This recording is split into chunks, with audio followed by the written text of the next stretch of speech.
if they didn't have anything to do with black people, they wouldn't, and vice versa, right? But does that make them bad or does it make them good? What kind of character judgment do we make? Unless, you know what I'm saying, what do we, so just as a man, as we go through life, if we don't have any close friends who are homosexual, does that put a character mark on us? No way. Because that doesn't mean I'm insensitive to them. I mean, I'm not going around saying down with the gays. I'm just saying that's their lifestyle. But if I happen to fall into a situation where a gay person is, matter of fact, I had a colleague that I worked with for 30-something years. I never seen him with a girlfriend, never came out of the closet, but I know he's gay as hell. He liked to dance. He's still dancing at 65 years old. He go out there, got the little tutus on and shit. Listen, all I'm saying is, when he retired, I went to his retirement party. We worked together for a long time, but that don't mean I had to, sit down here and get all, what I'm saying? But we were engineers together. So we had a common thing that had nothing to do with sexuality. So I think that is a decent example of it, right? I think that is a decent example of what Obama might have been speaking about.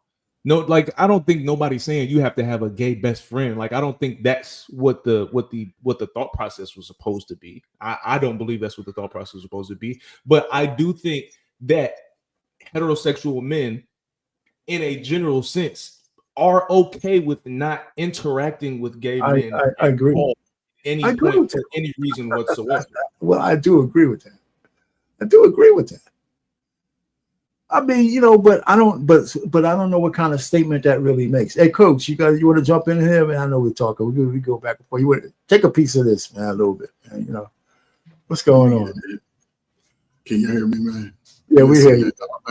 I come in, y'all already throwing haymakers and grenades already. So, this topic is a sensitive topic per se. It's funny, just having a conversation a little while ago, similar, just in this aspect, Listen, I work with young men and young women who live that lifestyle. And one of the best things I told them was that once you choose that lifestyle as an adult, as an African American, you're subject to get the worst of everything. You're going to have to really know who you are if you choose it, because not only are you shamed, in our community, you're shamed around the world. And once I had them, just give them that little piece, they was able to look at it and think about it. And some of them are, living their lives, but I've always let them know where I stand. I wouldn't promote any boy, man with kahunas to transition out. That usually comes from a defeated mindset of a person. Because most of our cases, when I used to look at the DCFS records, they were all perpetuated by other people. Somebody else was a pervert in the family. Find out who the pervert is and deal with them, but we have a lot of people that have grown up. They're not really confident in who they are. A lot of unprotected children by their fathers. And most of them would tell you they don't really have a relationship with the father. And here we are today. They're grown. They're adults now. Our parents, I said all the time. A lot of this is, crack era behavior. A lot of people have that trauma that they just need to deal with, and it would take both parents to deal with it. I know plenty of people like that, but I don't judge them based off what they do. I don't do that. They go to work, they work hard, and if you ever want to get the full experience, just go visit San Francisco. If you ever just go visit San Francisco, go out there and visit San Francisco. They'll let you know who you really are as a man, especially a man or a woman, but I don't know, man. So what the question really is then, okay, finish. I'm sorry. No, I would think they're going through a lot of mental anguish, which is unfortunate because some of them are probably bright and smart, but I don't think You think the gays are going really? Do you think the gays are really going through that much mental anguish these days? Yeah, From because they still from themselves. They fighting themselves. Okay. That's why they argue. That's why they quick tempered against women. You know, that's why they do that. And a lot of them still have unhealed trauma, and they can relate a lot of it to family. It's not maybe some broken hearts. You know, we all go through that little, like we talk about, little female, little man break a heart. But Coach Ferg, I was born that way. I'm born. Well, you had to. What trauma you talking about, Coach Ferg? Yeah. Okay. It wasn't nobody born like that in the Holy Word, so I can't really rock with that. And just based off some studies, it was all perpetuated. But yeah, but the person that grew up like that, they don't know. They just living in it, acting out on what they see, acting out on what they're allowed to do, and it's just unfortunate because here we are in America and. Brothers, young brothers are, sort of fighting that demon within themselves, but there's something missing. I would say, young brothers, go talk to your father, man. So find out the truth. You done heard one side. Go find out the truth. Go find out the truth. You know what I'm saying? It could just set you free. He gonna love you regardless. He ain't gonna treat you like me or Arpain or 100 watts. He's unconditional. All men think they're gonna treat their gay son. No. It's gonna be up in the air how the person comes to them. It's not. I don't think most men, we don't have that in our heart like that. Most brothers ain't shunning their sons and degrading their. You know what I'm saying? It's just that the relationships. Is that true? Is that really true? We talk about black fathers. Black fathers. The relationships are not there. These people are walking around talking about something that they heard from somebody else about their daddy. I'm not gonna lie to you. Listening to Coach Ferg gives me all the more reason to believe that those relationships should be sought out. Because you never know who you could be helping out by seeking out that relationship. Because I personally believe that we generally don't hang out with each other because the interests just aren't there. Like what gay men are into and what straight men are into just a lot of times just don't be the same thing. You know what I'm saying? That's but true. I do believe that if gay men were able to be around straight men comfortably, you know what I'm saying, be able to, there's definitely, I'll say this, there's definitely gonna be like well, give me the setting though. It's just gonna be a buffer. You know what I'm saying? You can't come in all the way on 10. But what setting? So give me a scenario or a setting where gay men and straight men are, hanging out. Is it dinner time, or he's one of the fellas and we're hanging out at dinner, or he's a mentor and he's got something I need from him because he's got a knowledge, or is it at a sporting event? Give me a scenario. If I'm in college. If I'm in college and I have a bunch of friends and I'll call 3 of my homeboys to go kick it, I think it would be okay to at least call and be like, yo, what you doing? You trying to pull up? Like we might not be, I'm looking for girls, you looking for boys. I understand that. But just giving that person the opportunity to be able to come out with a group of guys and just be comfortable and hang out, have a good time, take a couple of shots, drink a beer, be able to create that experience of being around straight men and it not be harassment or being I mean, you probably gonna get joked. It's just being part of the group. I think that would be healthy. Like Coach Ferg is talking about the battle that they got going on the side. I think that would be healthy for them to be around other men. Now we're switching it around because now you're giving him comfort from you as a man and not him giving you the comfort that you need. But I don't disagree with what you just said because I've lived through that scenario already. What I'm saying when I talk about the guy who was my colleague, a lot of times we went out to lunch and stuff with a bunch of fellas and ladies. He used to have parties over his house that he invited colleagues over. I went. The place was pristine and clean and all that kind of stuff, just like it should be, back. But everybody might be booed up and paired up. His boyfriend wasn't there, or neither was his girlfriend. But he was a cool guy. He's a cool guy. So I hear what you're saying. But it really the crux. But let's get to let's stay on this path. But isn't Obama saying that a man who doesn't have that experience of all the men he could be around, if he doesn't have the gay man experience and it's one of his tools in the toolbox, if you will, that he's lacking something? I think all men are lacking something. No, but okay, but I want to stay on the gay part because we don't have a swath of all different kind of men, whether they're gay or not. I'm going to be completely honest with you and tell you that we're here for the sake of conversation. I'm yeah, of course. Yeah, of course. Go ahead. But no, I don't think that makes you less of a man because you don't not less of a man, but lacking something in terms of your. I don't see that to be the case. Okay, all right. What's that? What you got there, Barack Obama thing? What the hell is that? Yeah, you got an Obama. Now that y'all talking about this, right? I found this Barack Obama bail. Okay. And I'm like, oh man, this old Tinker Bell. Oh, that's what that's supposed to be. Tinker Bell. I'm like, yeah, that's funny, man. No, man, it was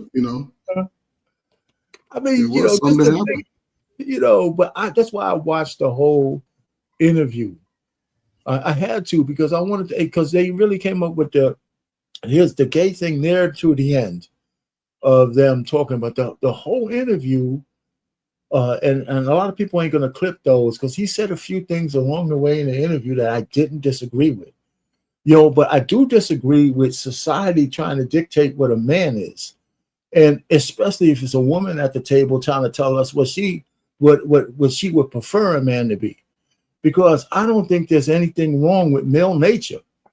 I think the fact that we even have discussion of what male nature should be on a panel based on, especially when we're talking about liberals.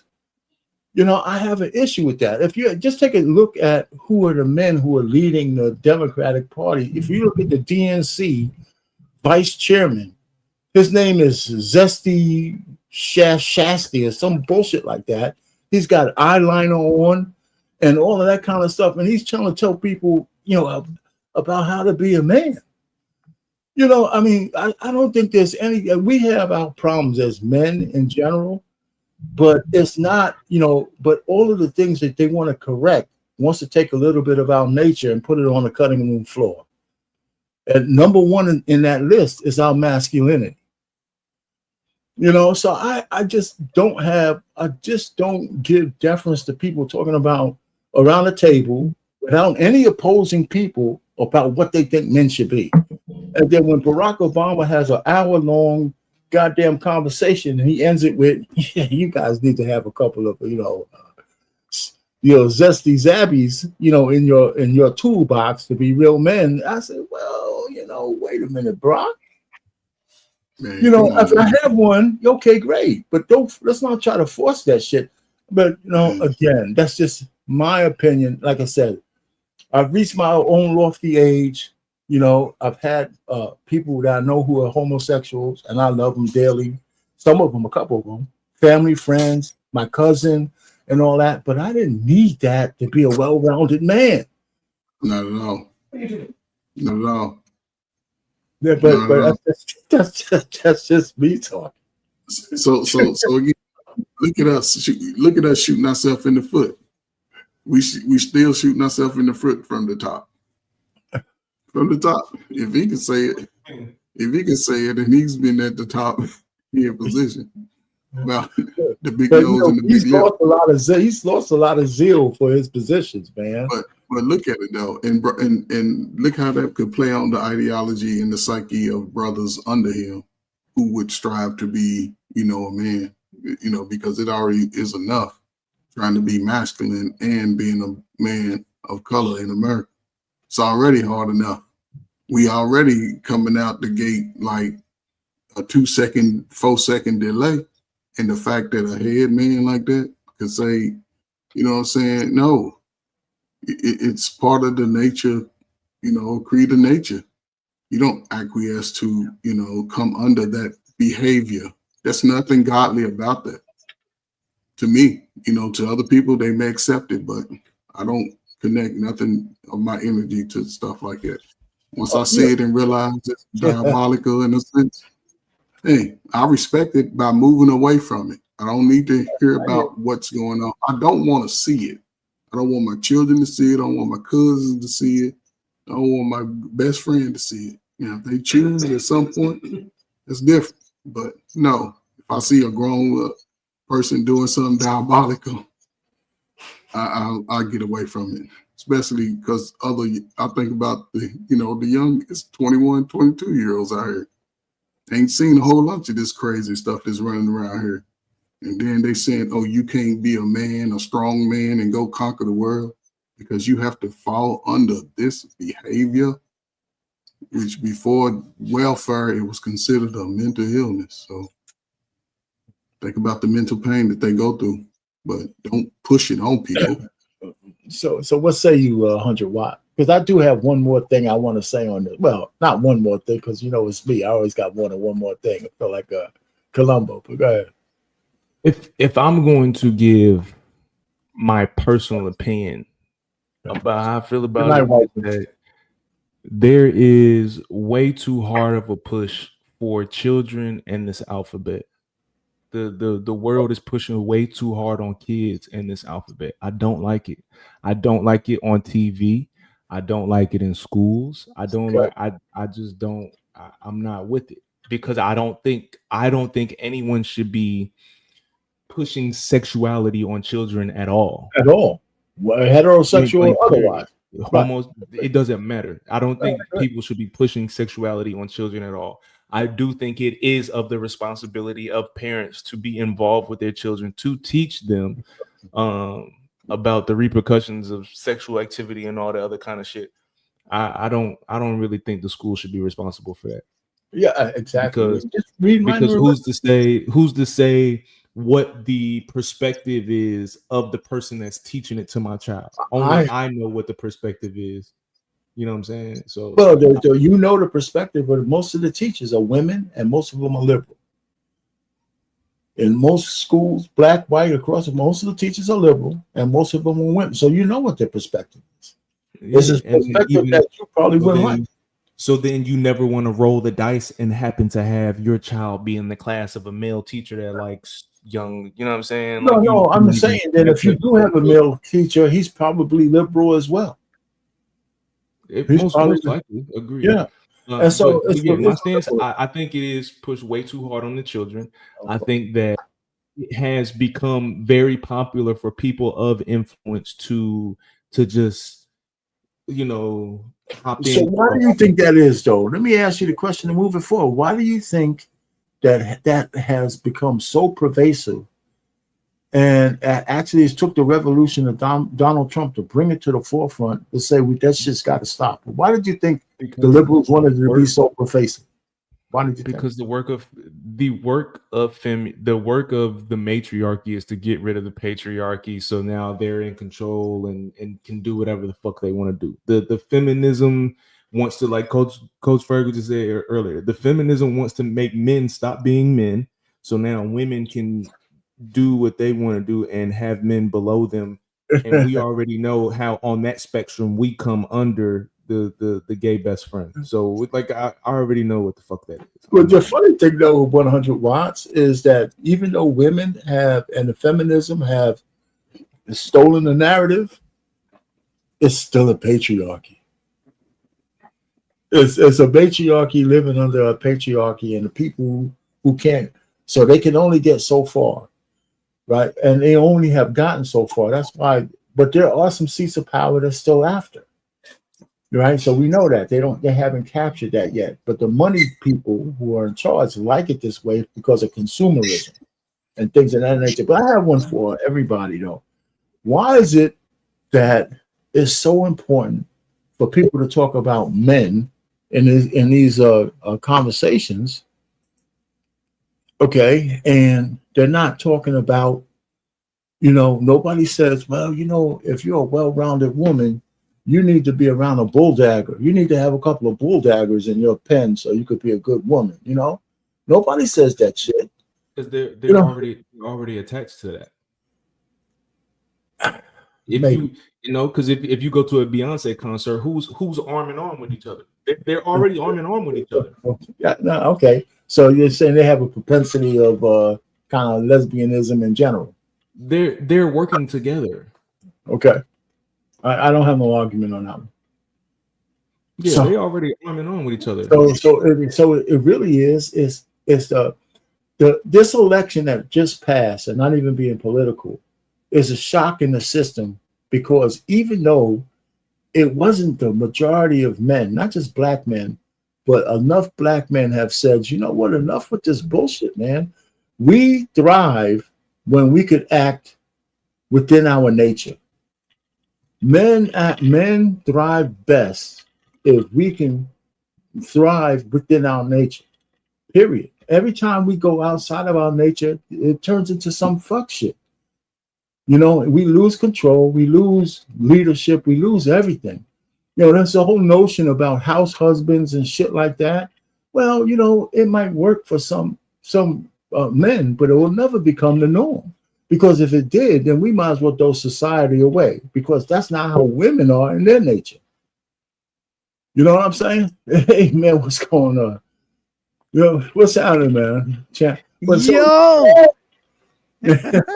had to come say what's up to the BMU fam, bro. I haven't been on the channel in a while. Well, you know, shout out to my guy, our Payne, Coach Berg. You know what I'm saying? Watts in the building, man. Shout out, man. So how much have you seen, man? I just got off my off one of my partners' podcasts, man. So I just came over here. JT in the motherfucking building. Yeah, I just came to see what y'all was talking about. What's going on, man? What's good with it? Yeah, so 100, man. Take them back to what you want to start them with, man. Oh shit! You know, when Watts is at it, I already know it's something. No, just man. You know what we're talking about, but let's get the title. Y'all know what the title is about, right? Butt naked. Never mind. In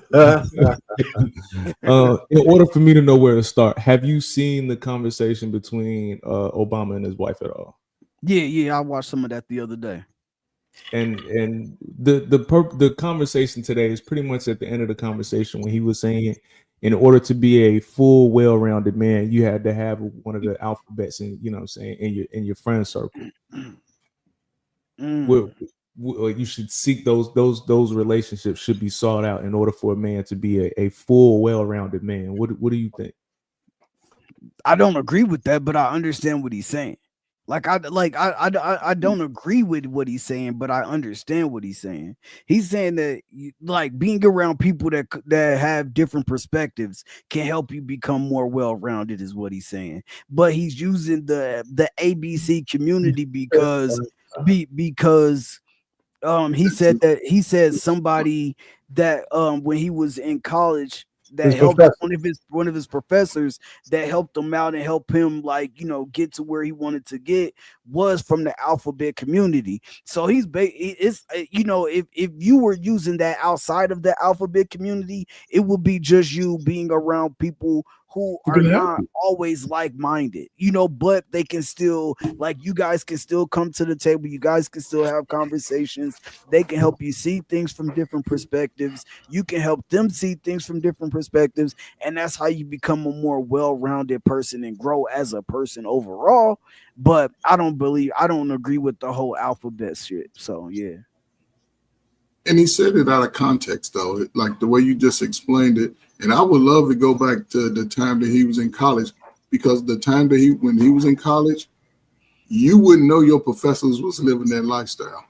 Oh, he mentioned that, though. He did mention that. See what I'm saying? But now, did he know that his professor was living that lifestyle back then? He found out. He emphasized the fact that was a time when men didn't come out. Right. But see, that's what I'm saying. And look how he spoke it out of context. He should have gave the backstory first, because yes, if we find that, you know what I'm saying, you know, it's like they putting it in our face. That's the thing that is pause. But that's what's happening. They like, you're gonna be you gonna be under that dynamic because again, that's one of the bills that he passed. The only bill that he passed was that to give them leverage over the same-sex marriage. leverage over the man. Right. But you heard why he said that he did. Why? What really made him want to do that? Right. Because her brother. No, he said it was because his daughters had. It said his daughters had came to him and was telling him like, "Yo, like dad, out in the real world, like people, like they just want to love who they want to love. Like they want to just be with. They want to be who they want to be." So he was saying that he said it was his daughters. Yeah, I mean, but they in school. You know, kids in school, they see all that shit. I think it was his wife. Yeah, but let JT answer that question when y'all get a chance. JT look like he ready too. Okay, I'm with it. I mean, yeah. What you thought about what I said, JT? I mean, that's good. What's up, fellas, man? JT feeling good. I know. My God, bro. No, man. I'm just getting to the house. So that's why I'm a little late. Did you see the thing, JT? Yeah, I said, all week, man, I just be watching this stuff. I seen the whole, and I'm also subscribed to Michelle's podcast also. So yeah, I did it too. Damn it, I didn't want to, but I did. Hey, for research purposes only. That's all. That's all you got to do. That's true. Just like when you watch porn, you watch it for research purposes only. That's to grow as a person. To grow as a person, get you some content. To be better in so many ways. So what do you think, JT? Go ahead, man. What's happening? So who's your gay best friend, JT? I don't have one. I'm straight. Literally and figuratively. JT, like, I don't talk to people. No, man, Champ, you elegantly put it in a great way. It wasn't, and I'm like with Coach Ferg, he didn't really, and we talking about the damn leader of the free world couldn't even articulate that shit in the way that you articulated it. Ain't it funny that when he first was in office, the way that he spoke, you can tell somebody wrote his stuff.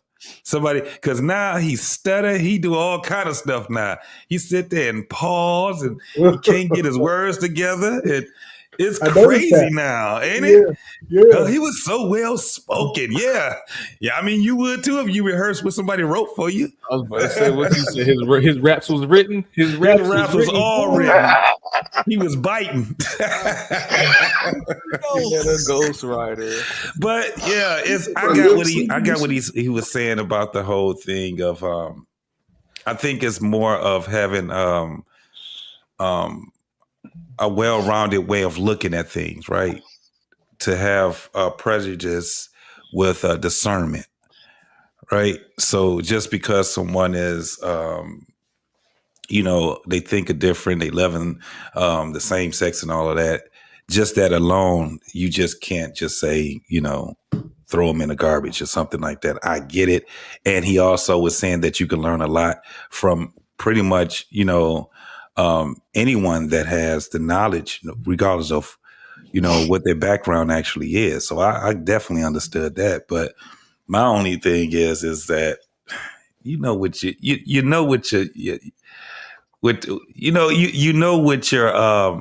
your image is. That right there is just not the image that you should be trying to push to get people to listen to you, Prez. You know what I'm saying? So that's where it gets to a point where I'm like, I get what you're saying, homie, but you could have used something else. You didn't have to use that one because you got a bad rap with pushing that whole LGBT thing.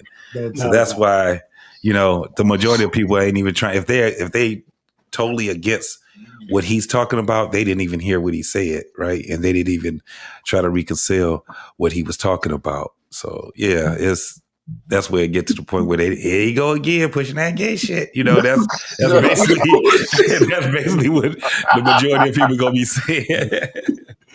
But yeah, I understood exactly what he was saying. So yeah, that's it. Yeah. What's going on, Anton? What's going on, man? What's going on, old man? Coach Ferg, as always, salute JT, 100 watts. What's going on, everyone? Siri, I didn't mean to diss you as well. How's it going? Um, It's good. I got a bit of what he was trying to say in the video, and I agree with JT saying. He said, "Find surround yourself with like-minded individuals. They don't have to be like you. They don't have to look like you. They could be different in any ways. But if you guys have a philosophy that you follow and you're willing to work together to better yourselves and to better others at the same time, those are the individuals you latch onto." I think that's what he was trying to say. And I think because he mentioned the pride community, of course, everyone got into that big old tiff about it. But I think what he's trying to say is find like-minded individuals from various places of various backgrounds. And if you guys can roll together to be better and to do better, and you stick with each other till however far you guys can go. That's what I got from it. You know what? So my question for you then, let me just ask the question. So, do you think that you have to have a gay person in your stable to be a well-rounded man? To me, no. I feel like this. You can find like-minded individuals of different backgrounds. If one of the individuals happens to be gay, okay, the person has to be gay. But other than that, I don't feel you have to seek that person out or a person in that lifestyle. To me, I just say seek out individuals that are like-minded like you. You're not going to agree on everything, but if you have a philosophy that you guys agree on and a system that you believe in and you want to better yourselves and others at the same time, then you rock with that person. It's something that I remember when I used to do Amway a long time back, and there was a speech I remember hearing called "Find You Four Aces." Find four people. Right? They don't have to be family. Find four people that you can latch onto or latch onto each other to make each other better and to grow together at the same time. And one of those aces I had, he was my best friend. And sadly, he passed away like right after, sometime after the holidays, right after my youngest was born. And this was someone I met by chance. And, we both were living in the same apartment building. I met him on the stoop. We started talking. And it just grew into one of the most beautiful friendships I've ever had. He wasn't just my best friend. He was my ace. He was my partner. He was my brother. If I did something wrong, he put me back in line. If he was doing something wrong, I put him back in line. Are you saying he was zesty? No, he wasn't. This brother was 6'4", 450. Trust me. I'm just curious. I'm not passing no judge. I just wanted to know. Damn you, RP. I just wanted to get it out. What these RP said, where we going with this? Y'all met on the stoop. Like, what are we talking about here?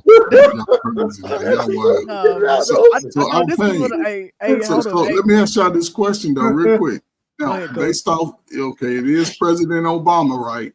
He's already been sort of criticized for pointing at us during the election, right? He already pointed his finger. He wagged like, y'all know.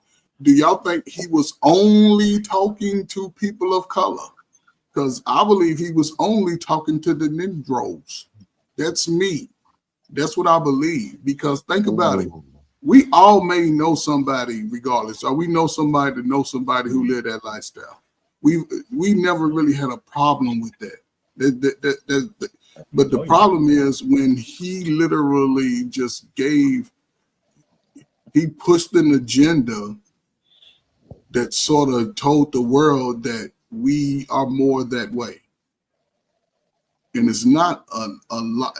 I don't think brothers are running around here unless y'all doing a good job and other brothers are doing a good job. They're just over here on the down low and out here just literally living that lifestyle. I don't think it's a whole lot, but they have voices and they can be used as a weapon to keep us away from certain opportunities.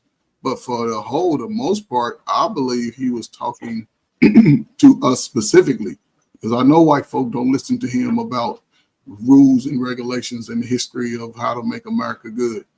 Do you think it's black folks or do you think it's black men? I think more so black men specifically. I think that, and that's where his legacy is going to be washed up, because he's not even using us as a valuable piece right now because we supported him.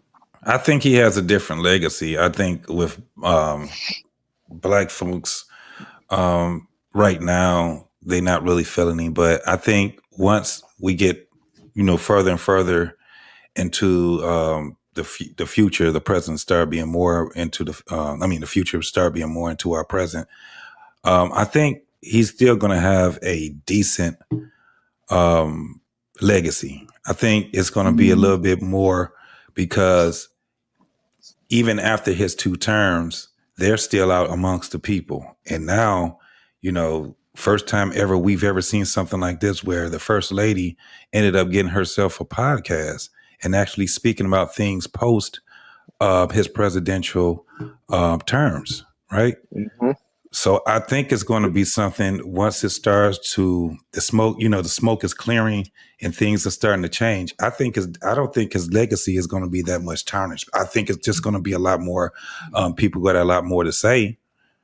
I think it's going to be people being able to have great conversations about it because you're still going to have people he's going to go down in history as one of the best presidents ever. And then somebody going to sit back and say, I beg to differ. And then they can just, they're just going to go back and they're going to bring back his policies and what he meant and all that shit. JT, so. What one major change did he bring to the government for the nation and for, a little bit of us to have an opportunity? He brought in the Affordable Care Act. That's one, right? Mm-hmm. Yep. But he also passed a bill for that specific lifestyle. That specific lifestyle, I understand what you're saying on that. Yeah, I get what you said. That's what I'm saying. That more accepted among us, but not the entire country. I'm gonna tell you, not even among us. And let me tell you one of the reasons why that Affordable Act, I never liked it. Because I have people in my family, i.e. my parents, and even people that's older than them, and it took away a lot from them. Medicare, Medicaid, it took a lot from them. You know what I'm saying? It really benefited when you actually look at it. The benefit came from young folks that didn't want to work, not senior citizens. It really hurt them. This is hurting senior citizens right now, bad. Yeah. So yeah, it's a bad legacy right there, JT. It's a bad legacy. What about 17? What is it? They said about 11 million about to be up. But anyway, what I will say is, y'all also got to think about what I think that sometimes what get lost in this is the younger generation. I think that's what get lost in this is the younger generation see this every day. Like they have been growing up with this.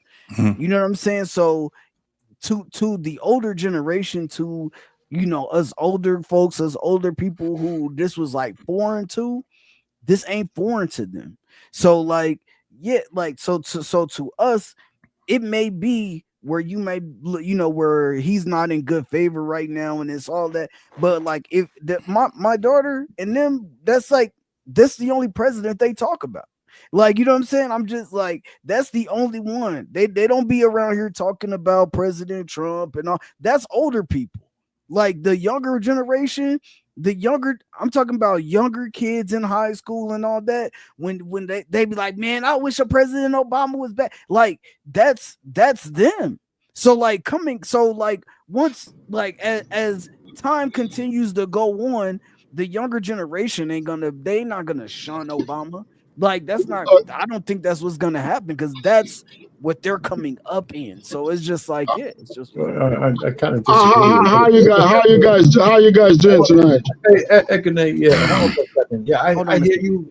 I think the demographic that you're talking to, that might be true, but that's a demographical thing because there's a lot of young folks who actually grew with Trump. I mean, it depends on what you're listening to. That are in high school.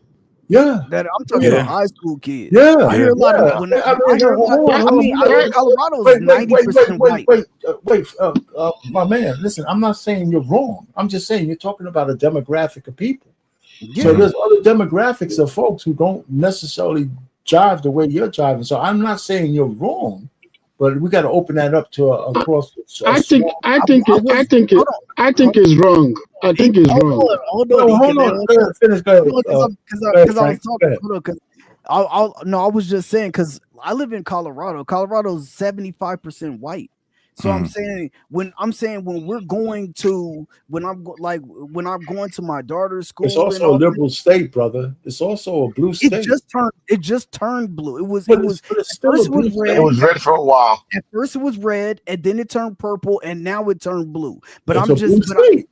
now, but I'm okay. I got Okay. you. But I'm just all I'm saying is that, like, even in a state where it's 75% white, yes, it just recently turned blue. Okay, I got you. But I'm just saying that you know, when I'm around these kids and I'm seeing these kids at at basketball games and all that, I'm saying that they're not, like, when they talk about presidents, I hear them talk about President Obama. I don't really hear them talk about President Trump a lot or too much over here.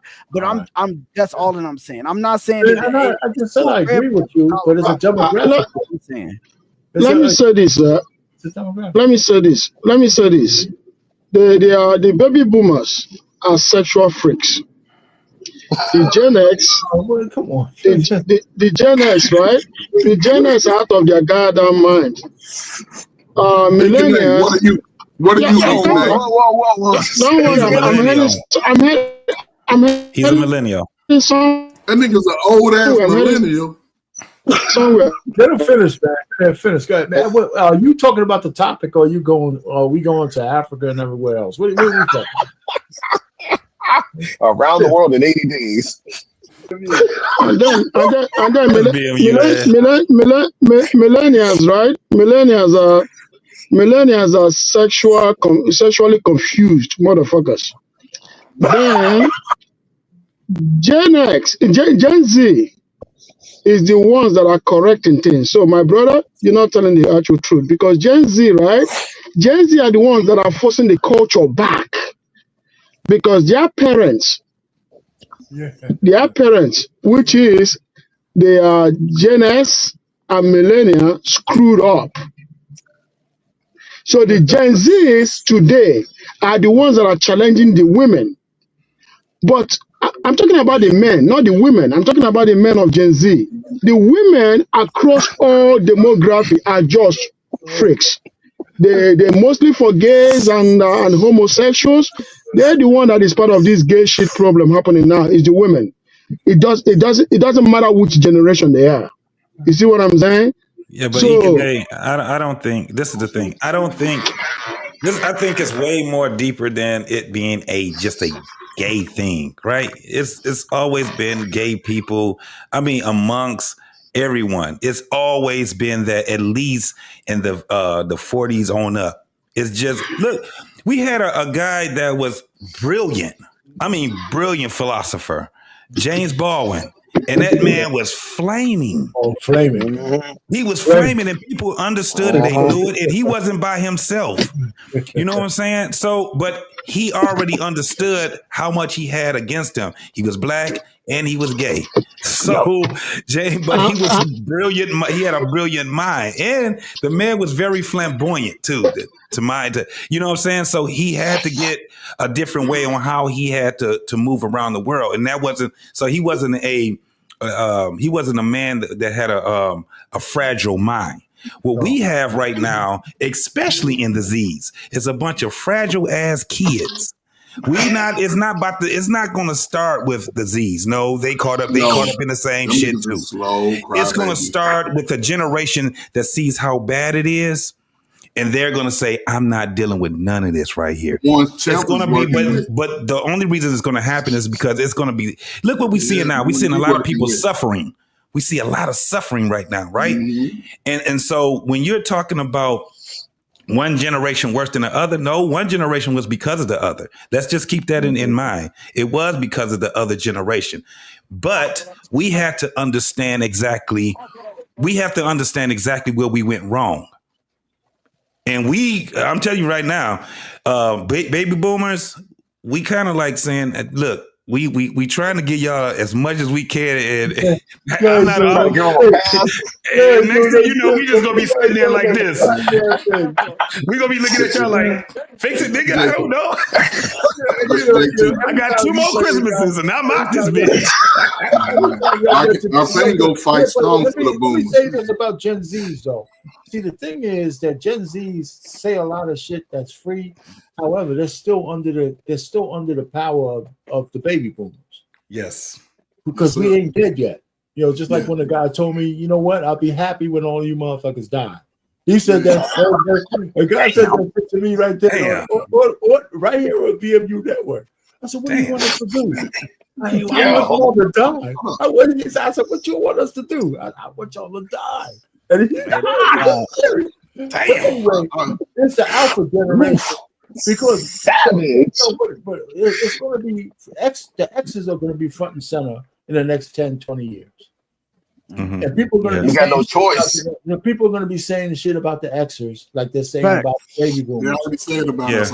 But the only thing the baby boomers can say is right now, based on the 76 million baby boomers that there were, I have to admit that you pick a percentage. There was enough of us who were doing fuck shit to make all of you guys pissed off. But that's not the reality. Yes. That's not the reality in my family, right? But the point is, I can't deny that has happened. Right. I have to stop denying. I have to come to grips with the fact that there was enough baby boomers who did fuck shit that people were still suffering from. Yeah, and Gen Xers got to unfuck those fuck ups. And so when Gen Xers come up, they're going to be fighting back. Man. They're going to be a lot of Gen Xers are going to be fighting back, like the angry man who thinks, and a lot of other people. But there's going to be a whole bunch of people who tell the Gen Xers, just because you're a latchkey kid, motherfucker, doesn't mean you had the right to just fuck over everybody else. No, you know, so everybody. So the alpha generation is going to be the one that's going to really predict the next thing, because Z is some kind of Z's don't want to do shit. They don't want to work 40 hours a week. They don't want to work from home. They don't want to do a goddamn thing other than just inherit all the shit. But wait a minute, didn't y'all say that about us 30 years ago? Where y'all putting this in that 30 years ago? We were lazy. We were incompetent. We didn't want to do anything. But this is the thing. But Antoine, this is the thing about that. That's what it kind of motivated us to do something, right? It motivated us. So this is the craziest part about that. What our pain is actually saying is that they can say all they want that we can't wait for y'all to die, and that's somebody that got daddy problems. That's all that is. Daddy wasn't there, some type of shit. Because I love the baby boomers, homie. You know how many uncles and aunties we used to have? You know how many places we used to be able to go and just walk over to? We had a bunch. I had a plethora of aunties and uncles. It ain't happening no more. You got an uncle and an auntie, and now your uncle is your auntie. Your brother and your auntie. Hey, look. Before I get out of here, man, I wanted to come just say what's up to the fellas, man. Man, and show some love, man. But y'all already know, man. I'm pissed off though. I was pissed off because, you know, y'all seen the movie Superbad? Yeah. No, I haven't seen it. Oh, you said Superman? Superbad. Yeah. Superbad. Okay. Superbad. Yeah, that was my shit. Yeah, Superbad was my shit. I was getting ready to do this reaction video. And I think it was McLovin? It was like June. It was June the like 23rd. Yeah. I'm like, and I looked at my shirt. It was McLovin license and it had the ring. I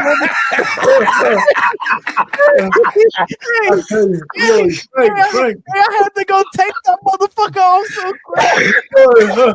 That's funny. Hey, Frank, I'm about to be in my comment. Let me tell you, man. That move when he says you only got one name, McLovin. That was the funniest shit I ever heard. Hell yeah! My name was McLovin. That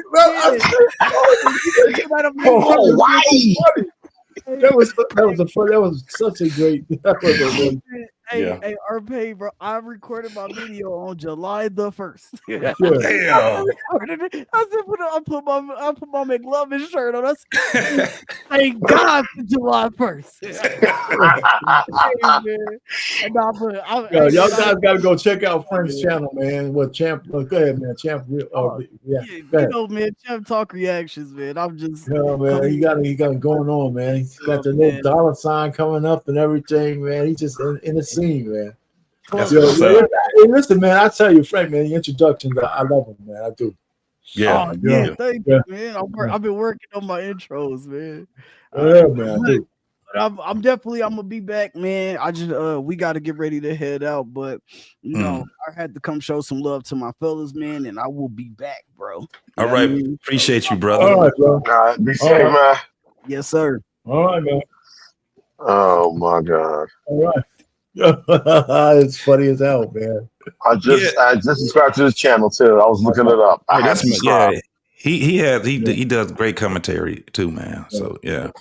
Most definitely. So listen. So where are we right now? 100 watts. I think that you know what? I really, man, I'm not so sure. Based on our conversation, there's not like 100% negativity about what Obama said. It's just that his punchline was a little bit misguided because nobody disagrees that as a man growing up and as a man getting into his own, that we should have a swath of men who are mentors toward us. It's the fact that he picked out of all the kind of men. He didn't say astronaut. He didn't say boxer. He didn't say CEO. He didn't say, He said guy who was a LBGYN alphabet mafia dude. That if we don't have that guy, pride. Just say pride. Make it easier. Pride. Whatever you want to add to it. You know, killer clown from outer space, whatever the fuck. Oh my God. What I'm trying to say, if we don't have one of those guys, then somehow we're not well rounded, and that's the only problem I really have. Right? Because I watched the whole, and I suffered through the whole interview. I found out a couple of things that some of the things he said I agree with. You know, I haven't agreed with Obama in a long time. Michelle, and I thought her brother was gay. Me too. I did too. Until she said he had a wife, him and his wife. I was like, oh, okay. And he has sons and daughters. Yeah. So he had to go through something that I hadn't. I got 2 daughters. I didn't have to. I didn't have to go through how do you raise a son differently than a daughter. And he did make some sense when he was talking about it too. Yeah. So that was beneficial. And then, of course, they had their father in their house, and the way he talked about his father, and the way his father was stoic, and even though he went to work, even with MS to the end, you know, and all that kind of stuff. So, you know, when I look at my daughters, you know, one of the things I didn't, you know, look at, because I voted for Barack Obama twice. I voted for Hillary Clinton, for heaven's sake. So in my household, my girls, my wife, they're still pretty liberal, because I didn't have my revelation until later. So I can't blame that on them. That's my fault. But they're still well-rounded young ladies, and they got a work ethic that's crazy. Yeah, I mean, their work ethic is like, because all they know about me is that I was working all the time. Yeah, and when I had a chance, I talked to them, and I'm mad that I missed out a little bit on being able to influence some of their philosophy, because I didn't understand that when I sent them to college and high school, that I was sending them into bastions of liberalism. I didn't understand it until recently, because I wasn't able to counteract that at the time through conversation. You know? The same thing with me. I try to be in just like that, Pain. I try to, because I only got girls too. And so that's what I try to be more proactive in having conversation with them, because I mean, they know a little bit about my stance on things. And I'm like, but I don't want them to just not say anything, right? Because both of them come from, you know, HBCUs. Both of them came from the most liberal institution ever in education ever. However, now that they are getting their, masters and things like that, life is starting to look a lot different for them. So it makes it easier for me to get a chance to talk to them, right? So my whole thing is I don't want to have this hate, the president, love the president type of talk. I want them to actually understand how politics work, where they fit in at it, how it affects them. And it's great because my daughters, when it comes down to getting money for school and things like that, their mom taught them very well. You know what I'm saying? Right. Grants and all this. So there is easy to rigor them because they're not sold on just this whole liberal way of thinking, right? Especially my youngest. My youngest is like, I want to make as much money as I possibly can. Right. So she the whole thing is, can I take you back to a real world example for you? Yeah, go ahead. Okay, where my daughters are, they're liberal. They don't like Trump like a lot of people and stuff. But we never argue about that. One of the things I found that benefits me is that now that I'm retired, I can do some of the things I like. So I like to cook. So I cook Sunday dinners, and I grab my daughters and my wife, and we sit around the table. And it's just when you break bread, it's an excellent time to have a conversation, right? And now that they're grown, the conversations are grown conversations. I can figure out and ferret out a lot of their philosophy. So here's a real example. I'm gonna just do this one. On the 250th anniversary of the Army, everybody hated Trump for spending $45 million for having that big parade, right? And they try to destroy it. They try to say that, right? So my daughter was saying, he spent $45 million. I said, well, to my oldest daughter, you know what? The budget for recruiting people into the service is like $3 billion a year just to get new recruits to come in. So this is 45,000. I said, here's another thing. It's not 45 million, I think. 45 million, right? For the whole parade, right? Yeah. So I said to myself, I said to her, I said, this is not for Trump. It's for the soldiers. These are the people for 250 years will go out and put their lives on the line for you to sit at this dinner table and eat food here, or for us not to have people overrunning America and doing shit that they wanted to. And then, and she was saying, we're still 45 million, and, that's wasted. I said, okay, let me give you this one. Both of my daughters were there.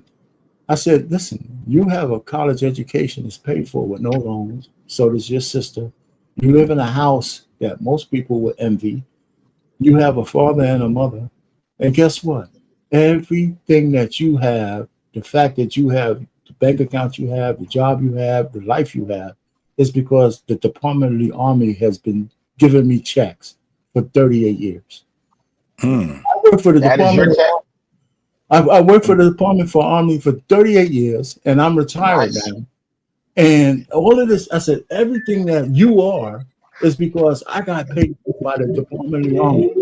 So how are you going to get how would you, so if you look at through a different lens, because I wasn't young then, I just wanted to prove a point. That you're saying all this stuff, but your whole life, everything that you think is dear is based on that check that I went and busted my ass for 38 years. Yeah. So for them to have a parade, I'm going to end it here, brother. But for them to have a parade down the street to show the soldiers and all the weapons and all the things that your tax dollars, my tax dollars pay for, isn't that worth it? The solution? They were I just let it sit there. They got to let it marinate like me. Yeah, they got to let it marinate. You got to think about that. Honestly, Arpain, you should have just told them everything you got, your tax dollars at work. You're welcome. That's what you should have just told them. Arpain, JT, and this is what, I'm saying, I admire, and even you, Anton, right now, and even Honey Watts, the fact that you all were able to have that life of teaching and learning with your children, right? And this is where you start to see it as they become young adults, start living into the world. They haven't made the crazy mistakes that a lot of young men and young women do without that father's presence, and being able to approach conversations outside of your feelings so they can truly get an understanding and engage it. Like, because Arpain, you just remind me of the butler, man.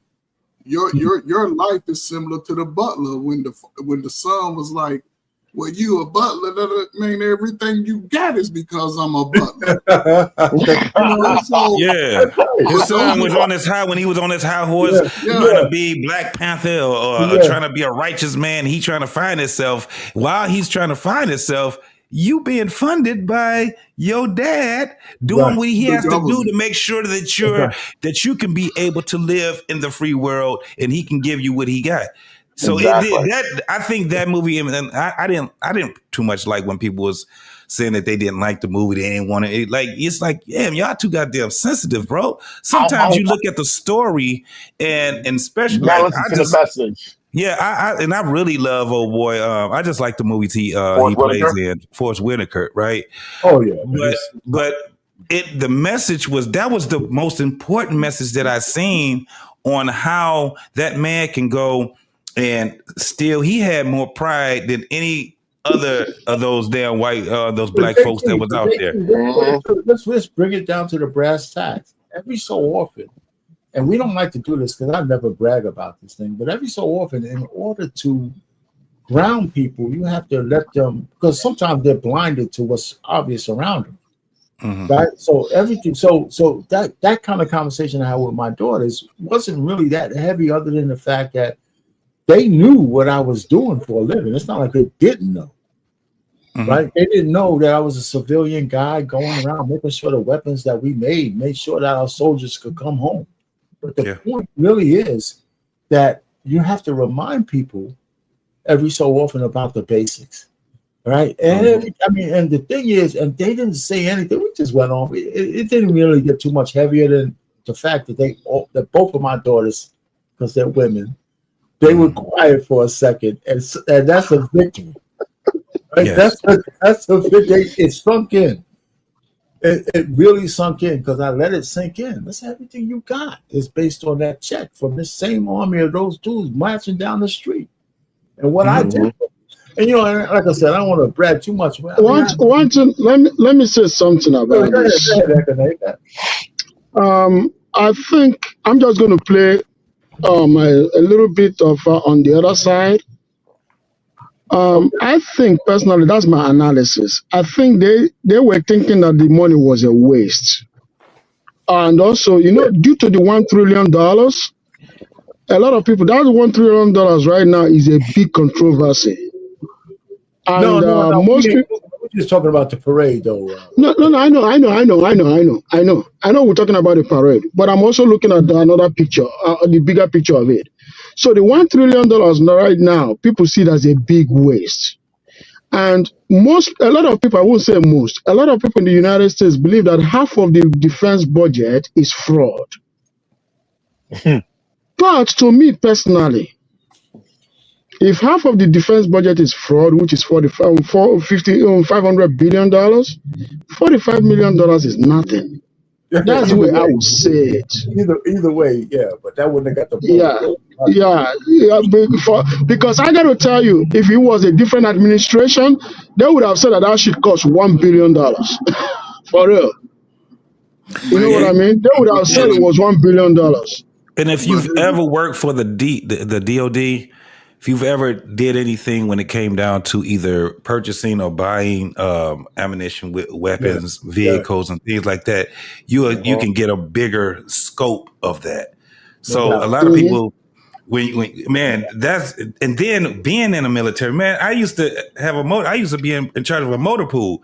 Now think about that. We have to do job orders. We have to everything that we had to be down to the dollar. You know what I'm saying? Yeah. Yep. So you were the S1 shop. Yes, absolutely. I was always in in motor pools. And then I wasn't in huge companies until my last two units, work for the brigade and all these different things. But what I'm telling you, man, if we didn't have a lot of that stuff, bro, we would not have the type of military we have right now. And then research.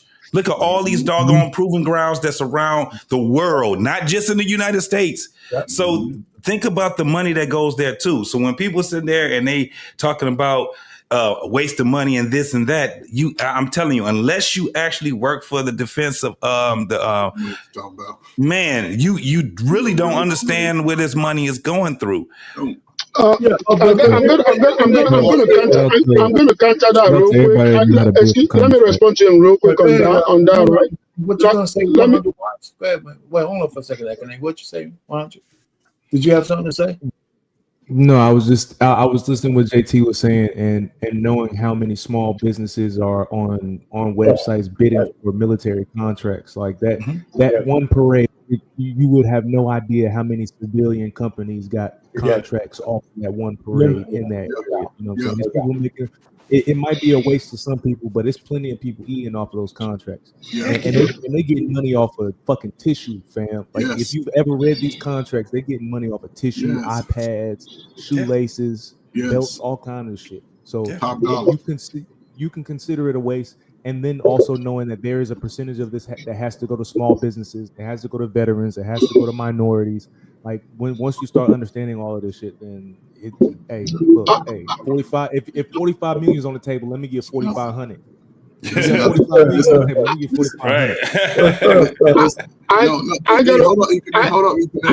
Hold on. Because listen, hold on, y'all. Be right back. This is the thing, right? They got what they call when you turn 18 in America, all men, whether what race you are, if you're a natural citizen, you must sign up for selective services. Meaning, just like any other country. I'm a member of selective service. Did you sign up? Yep. Okay, so I'm a U.S. citizen, so I couldn't get my driver's license without that. Okay, so they can draft you. They can call you and say, "Go fight for good old Donald Trump." Right now, they can do that because you still young enough. Because you look old. You just young, but okay, I get it. But the thing is, I'm 45. The cost of any country being strong, there's no limit to it. That little 45 million, guess what? They probably paid 2 airplanes for that, 3 airplanes for that. And I'm not mad that he really showed the display. Yeah. Because Stan, even other countries constantly practice and shoot off missiles, and everybody does that because those things have a date. They have a date. So after so many years, everybody goes sort of, just let things go. And you've seen it over the last few years since the cranes and the R's. They've been going at it, and you haven't really, I will say this, right? I will say this, right? I am even surprised that they haven't done any parade in a very long time. But as somebody that is very versatile and knows a lot about the defense industry, brother, there's a lot of waste and fraud in defense industry. Forget about it. It's the most corrupt. It's the most corrupt in the United States. The defense industry is super corrupt. I got to tell you, when I tell you how much, like a Lockheed, how much that they buy boats for, and the boats that you can get for like $3 out there, they buy it for like $500, $1,000. You'll be shocked. You see, it's the most corrupt. But beside that, that $400 million, that $45 million spent by Trump, I think he saved the country a lot of money. That was nothing. No, the point really is that they spent a lot of money on the average, what they call advertising budget to get people to join up. That was the best recruiting thing that they could have done that day, and a lot of things that they're doing in the government to clean it up and saying, listen, if you want to become a soldier, we're not going to have a man with a dress telling you what to do. We're not going to have all that other bullshit. You're going to come here, we're going to teach you how to be a soldier. If you're a woman, you're going to be in the right position.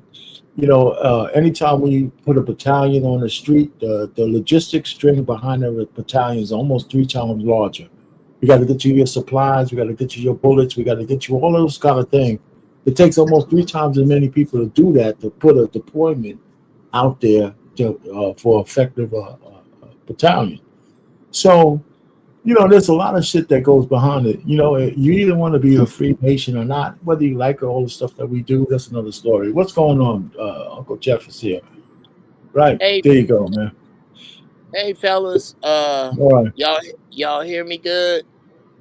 We hear you a little bit. You seen the title? You seen any of this stuff? Or you seen the Obama video? I have not. I apologize for just getting here. I have been. I'm gonna do a shameless plug later, but yeah, I've been really busy with shit that I'm with this. I'm selling shea butter now, but or body butter actually, and we'll talk about that later. But yeah, I will. If you don't mind refreshing the topic, I would love to see the video. You want to do it 100 watts, or you want me to go ahead and roll? Okay. You know what? Because I already know Uncle. All right, cool. Let's do it. Like, I already know what you already know where I'm going down. So it ain't even hard. Hey, look, Obama was on his wife's podcast, and he said, in order for men to be well-rounded, they have to seek out relationships with men of the other community. Your thoughts on it? Oh, okay. The importance of interfacing with sweet pickles in order to be okay. Yeah, that is along with most things to go with Barack Obama, to include him having the African American black male on the South Side experience, to include him being this beacon of hope just because we saw him, to include him. All black folks ask for him is to look real cool on the front cover of Ebony magazine getting out of a car. To include all of that, this too is bullshit of the first order. Bullshit. Who a man screws has absolutely no relevance or bearing, positive or negative. I came out. Oh, damn, something must be going down here in Pasadena. I came. Yeah, they're coming for me, y'all. I ain't got but a few minutes.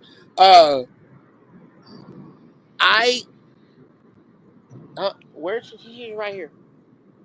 It's right here.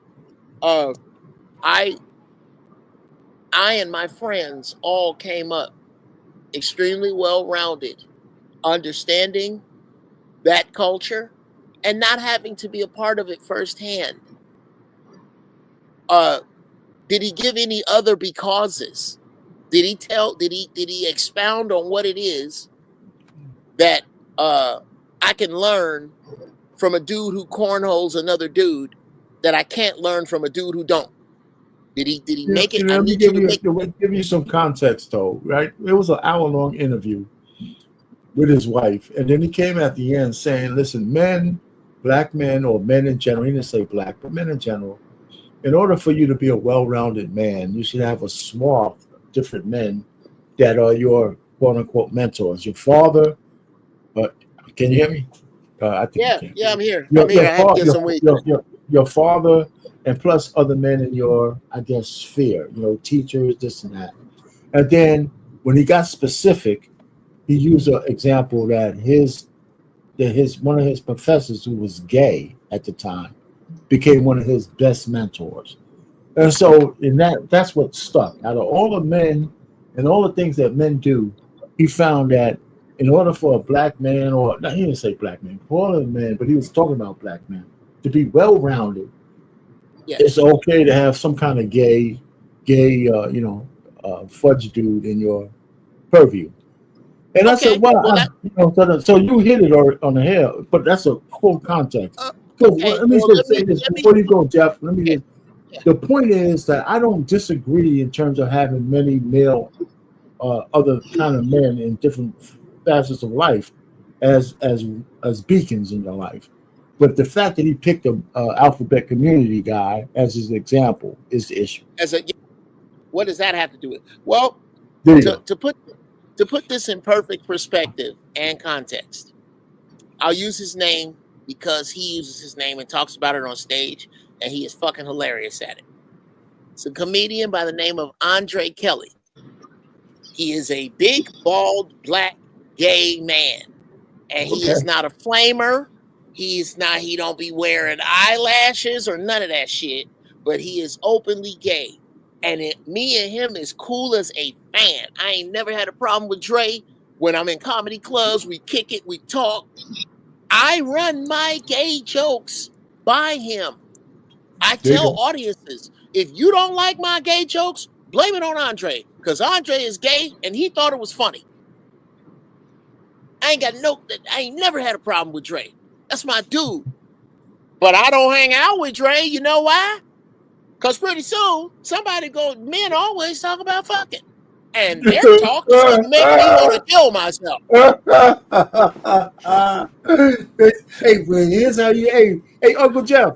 Let me tell you how to prepare the black door for entry. Let me tell you how to prepare the black door for entry. All that, bro. Stop. You making me uncomfortable right now. Stop. All that. I'm normally not one to pause, but that is definitely we're going to definitely have I don't need to know. But Jeff, you're right, because one minute you got there talking about how you do that, Jeff. You like, hold on. Let's change the subject. Let's change the subject. Oh my God. No, it's JT. Here's what I think all five of us have in common. If we found ourselves at a bowling alley, at a car show, at anything where guys would be hanging out, and a fine ass woman, and all of us may have the same standard or a varying standard, or some like them thicker than others, but we all agree on vagina, and we love our women. We gonna have something to say about when that broad go by. That's why I hang out with y'all. I can't hang out with no dude that got something to say when a dude go by. I just can't. I can't do it. Look, sometimes we ain't even gotta say nothing. It's the look, right? Everybody looking at the same thing, and then we lock eyes with each other and be like, "Yep, you saw that." Come on, bro. Come on now. Ladies don't understand. Men play this game with every woman on the earth. Would you or wouldn't you? Nope, that's my auntie. Nope, that's my mom. Nope, she's fucking fat. Nope. Yep. Yes, I would. No, I wouldn't. Now, am I gonna act on it? No. But every woman you see, oh my God, no ass, not even. Please, might as well have a dick. Nope. We do. You play all them games in your head. I need to know that the dudes I'm hanging out with are playing the same game. Right. Because ain't no dude gonna be walking and he gonna be looking like, huh? I'm like, look at that. What we talking about? This is the dynamic, man. This is the dynamic that they trying to push to the I would say the poor of us in America. Those 40 and under salaries, that's the lifestyle that they push on them. It shouldn't even I don't believe it shouldn't even be a discussion out in the open about, the things that they should be, allowed to do, the things that they are able to do, the conversations that they say, because somebody have already tinkled in the bell before they became understanding of life. I don't believe brothers who are supposed to be so connected to the Jesus and the God, that's not even in our nature. I think it's a perverted behavior started somewhere. We have to instill that into our young men, and that's what we having a problem with right now. I just have a problem with you don't have access to it. I have a problem with flamboyant young men acting like women. I have a problem with it. And I'm not going to suppress that part. When I see them walking around and their neck is all like this, and they trying to be more of a woman than a woman is, how it's like they try. You know what I'm saying? It's like with women, they just are women. You know what I'm saying? Feminine, you can see it exudes. But when you see young men walking around and they hollering period, and they tasting themselves after they talk, and they popping their tongue, I look at it as how about the God? This shit right here, man. All of these things, I'm just like. I missed they be wanting some shit like this now. They be clock it. Yeah, with their nails or something. It's just it's crazy, and you're starting to see more and more young men. The problem that I have is oh my God. is that they're trying to out women, and they're getting younger and younger, and it's a lot of them. Like people keep saying that it's just a small minority of them. You like, but they're growing. Yeah. They're growing, and they're growing so much. And I'm looking at it when I see it in my own family, and I see these little boys going around, and they carrying themselves very flamboyant and feminine, and not only that, their attitude is terrible. Why I gotta do this, and they whining and shit like that, and now you're starting to see that it's starting to clash, because now you got the young women don't understand what femininity is, because they think that it's feminine to wear weave, but then they're fighting, and now they shooting and stabbing and all kind of other things too. And so they're fighting each other now. And I'm talking about the younger generation. This is what you're discussing is the prophecy of Neely Fuller. Neely Fuller said that eventually black men and black women were going to switch roles. Yeah. You're watching it happen because, and this is where you get young males who are heterosexual but effeminate, because they're I have to, in my formative years, I have to find something to do with this dominant energy. So that's the importance of Grandpa JT. That's the importance of Grandpa 100 Watts, Papa 100 Watts, Grandpa Coach Ferg, Grandpa R. Payne. Because when you are forming this masculine energy, I am giving you something to bash it upon and form it into. I am the anvil and the hammer. Yeah. When you don't have that anvil and hammer, now you being formed by some other shit, but that same energy goes into it. This is why so many young dudes go straight to the trunk. They go straight to the trunk because they ain't even had nobody. First off, you and your brother mad? I bought these boxing gloves. Come on out here. I ain't gonna let you kill each other. Let's go. What did I teach you? Watch your jab. Watch your brother's right hand. Watch him. He gonna come off the clinch or that hook. Watch it. And y'all gonna go, and you gonna go with fair rules, and we gonna give a fair one out here, and I'm gonna referee it. They didn't have none of that. They didn't grow up and go, you know what? I'm gonna crawl. My daddy, yeah, his name JT, but I'm JT Jr. and I'm finna give him a piece of my mind. And then I woke up in the backyard with everybody over me. They didn't get none of that. So now that energy has just it's I'll say this and I'll shut up. Like X-Men, y'all know Cyclops, right? Yep. When he had to wear that lens or those special glasses in order to focus his power. Those glasses, that focus, that is the man in a young boy's life. And without it, chaos with that energy. Yeah. And no woman wants to own the fact that if you can raise a man by yourself, you got to take a piece of the street. Let me ask you something, Jeff. Let me ask you something, though, and everybody else. It's funny, just a little segue. Every time if I'm down with a whole bunch of women, I say, listen, you know what? The reason why y'all need men, one of the reasons is that we're the people who bring order to your chaos. I never had an argument. Come on. Even no matter how belligerent their asses are, when I say that, I really never get no argument because they know that's just true. Wow. That's one of the main things. I've been married for a long time. I actually told my wife that. I said, listen, you know what? We've been together for a long time, but you know why you need me? Because if I wasn't here, you'd be all over the fucking place. I'm the one who grounds you.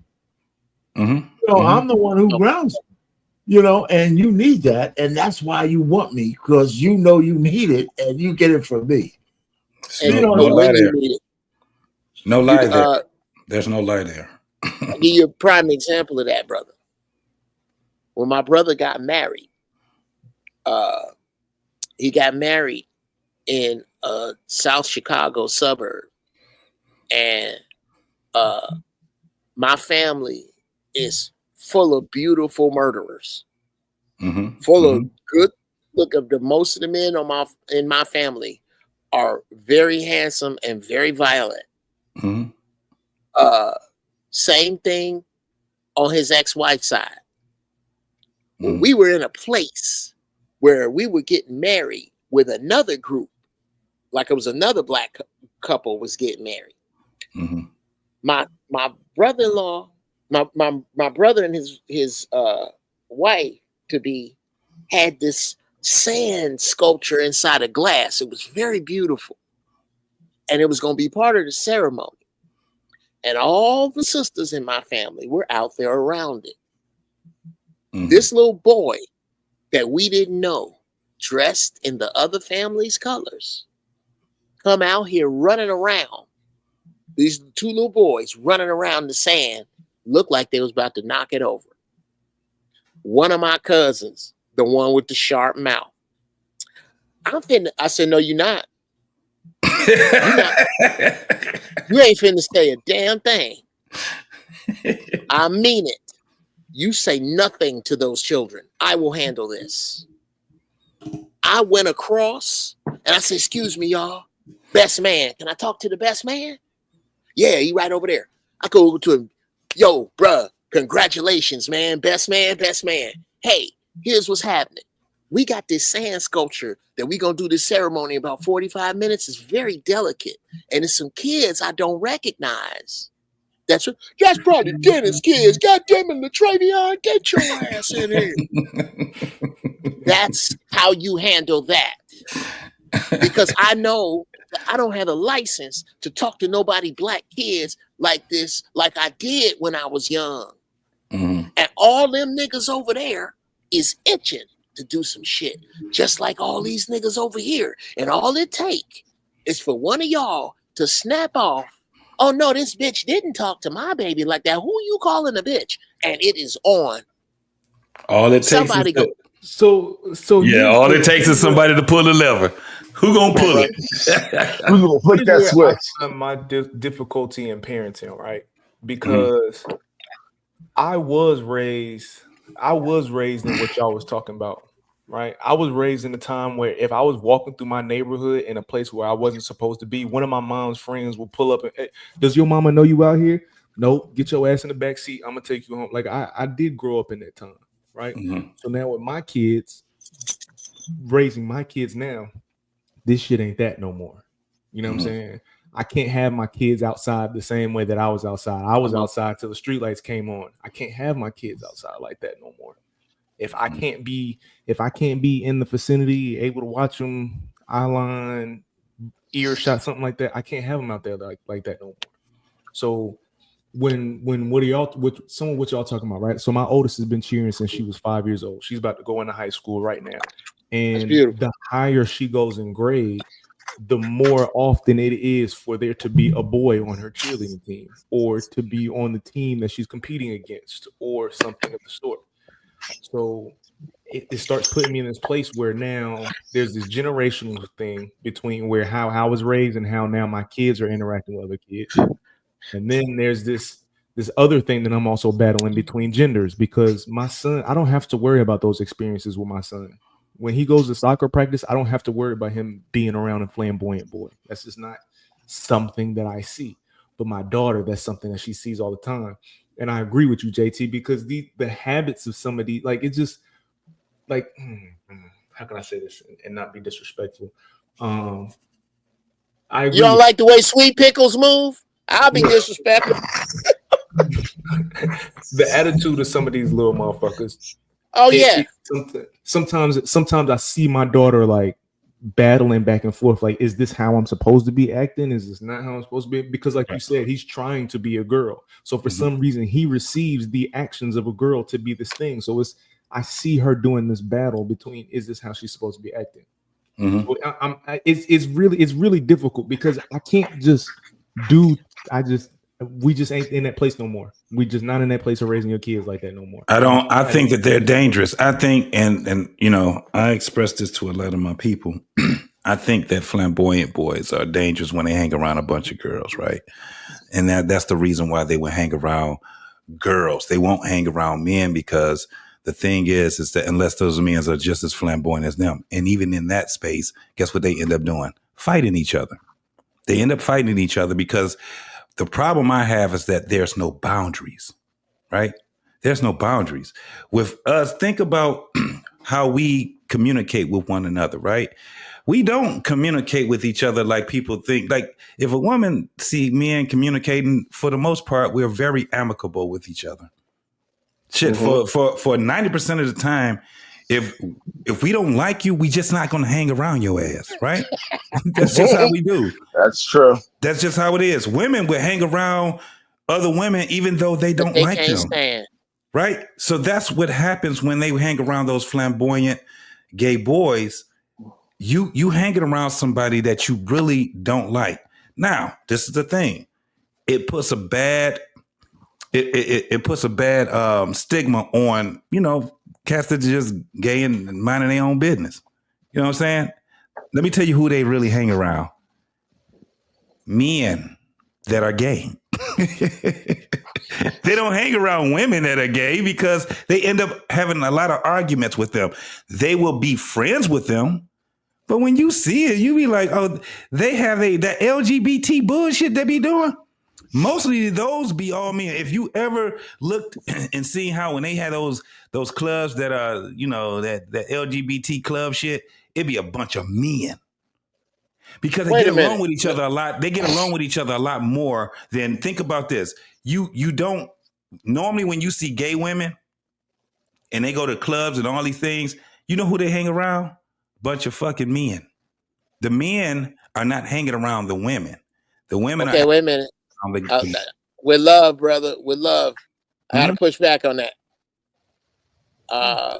There are some female actresses who I will not. There are some of the ones you already know, and some you may not. Okay. That I used to see every time I went to, and I used to go to this place because one of the producers on a show I won't name that I was working on was a gay woman, and we was cool as a fan. We had no problems. We used to roll to a very famous club in Hollywood called Peanuts. Peanuts was a female gay bar. Bruh, we damn near had a pass to be in there. Them chicks did not, They thought, once they figured out that we wasn't in there lesbian hunting, we was cool. Now, I will give I can see this. that. Yeah, I can see that. I will give you this. The gay men that I know that have been in relationships a long time don't flame like that. Right. They don't act. They just like what they like, and they're level-headed dudes. Yeah. The ones that stay in that bullshit is the ones that most of them dudes that you talking about. They don't stay in relationships long. That stay around women because they do the same shit. So that's what I'm saying. I'm agreeing with you. They do the same shit. Yep. That make the same reason a woman that you don't want a woman, a gay man don't want your gay annoying ass. And they had their own right, and they had their own space that they're in. They're not really infiltrating let me put it to you this way. They're not infiltrating the heterosexual space. How about that? How about you know that? how you know how you have these cats that come, especially now we got internets and panels and shit, and they would go on some shit where heterosexual people are talking about heterosexual shit, and then they want to bring their old infiltrating ass in here and start implementing some bullshit. We like, look, stay your ass over there. Y'all just homophobic. You like, okay, call it, because now we don't even say we're not homophobic no more, do we? We just be like, okay. Look, okay. All right. Here's what I'm scared of. I'm scared of spiders from this place. I'm not afraid of the actual spider. I'm afraid that if I let you go, you might bite somebody in here, and I can't forgive myself for it. I'm afraid that I'm going to die before I get to impart all my wisdom to my children. Yeah. I'm afraid that I love skydiving so much that one day, if I ever do it again, my parachute might not open. So I'm not going to do it. Final destination. I think, come on, bro. Death is going to have to be a sneaky motherfucker, JT. Yeah. I ain't gonna die for some shit I can see. Right. So You see death, surprise, nigga. Surprise, this house Hey, full of Grim some of that Reapers, you shit. want my ass? Sneak up behind me. Bruh, this is what I'm saying. I am not afraid. I have never seen a gay man and been stricken with fear. Ever. Me neither. I'm not afraid for you. I'm not afraid for you to be a gay teacher and teach my son. I'm not afraid of that. Right. If anything, you need to fear me, because if you touch my son, I will blow your brains out on the 50-yard line of the Super Bowl at halftime in a white suit. Yeah. Let's be clear about that. I will put the wrath upon thee. Brother, I'm not trying to get away. I'm not trying to get away. I'm going to do this right. So I ain't worried about that. And once you know that about me and you understand that that's not a threat more than it is a sequence of events. But Uncle Jeff, I just wanted to know whether you become a well-rounded black man if you don't have a gay best friend. I just need to know. It's not my fault if I was born this way. I'm not okay. Okay, nephew, is that a nephew of mine? Let's discuss it. Okay, number one, I happen to know, nephew, that you were born this way. I know that nobody in this family touched you. We knew you was gay when you was 18 months old. You ain't supposed to use your tongue on the nipple of the bottle, are you? Right. We knew. Do you think when you came out at Thanksgiving dinner, do you think you really shocked Big Mama? Do you think the jumping double dutch and braiding hair wasn't a clue? You didn't do nothing. I'm telling you. I literally seen this boy. He's about 30 years old now. I remember seeing this boy when he was 3 years old, man. And he used to be walking down the street carrying some keys and wearing flip-flops and switching. At 3. I said, that little boy gonna be gay. I said, that little boy gonna be gay. And people was like, you can't put that on. I said, shit. Look at that boy walking. Now, let me bring the real shit on this. Here's the real shit. How many of us are familiar with the word atrazine? Yeah. I'm familiar with it, but I don't know what the hell it is. Atrazine. There was an accidental study. A black man was hired as a chemist to find out what this particular chemical in chicken and in other things that they were using as a preservative, what was the effect? He injected frogs with it. The frogs started turning female. Ribbit. I am telling you. That's dumb. Right? Ribbit. I am telling you. I'm stealing that, JT. That's right up my lane. I'm stealing that. I am telling you that I believe that milk that came in the can. I ain't trying to get sued to call their name. I know who you're talking about, though. But when women stop breastfeeding their babies, I don't put it past those companies to have made this chemical. You don't know what you're inoculating your child with. Mm-hmm. When one of the things they talking about is autism and how it's connected to all of that. And I ain't trying to flag your shit or nothing, but brother, I'm not saying you weren't born that way. Mm-hmm. I'm not saying you don't have a right to live that way. I'm saying that most of what you're trying to force feed me about your lifestyle is none of my fucking business, and I'd like to keep it that way. Yeah. That's Exactly. what I'm saying. And if you really want to be pissed at something, yeah, LGBTQs. This is your Uncle Jeff talking. For when you watch this later and get mad, yeah, I don't believe I'm working on a comedy special. It's called Jeff Brown Looking to Get Canceled. I don't think you can cancel me. But first off, I got But Uncle Jeff, let me ask you a I question. got money white folks can't find, and they looking. Let me ask you a question, Uncle Jeff. Here's a good question. Maybe it's a good question. What do you think Obama's motivation was to even bring up, the fact that, you got to have a gay mentor as a man to be around one well-rounded man? What do you think his motivation? I think pardon the pun, he's greasing the tracks to come out. Oh. Yep. Whoa, hold on. Damn. Okay, so what does that mean about Michelle? That she's been, playing the front woman for all these years? That's called a beard, and it could be. It could be. And again, that could answer her bitterness over all these years. Bruh. Put it this way. I can put to bed all of this. Michelle might be Michael. I put that. I know right where Michelle grew up off of Vincennes on the south side. I know right where that is.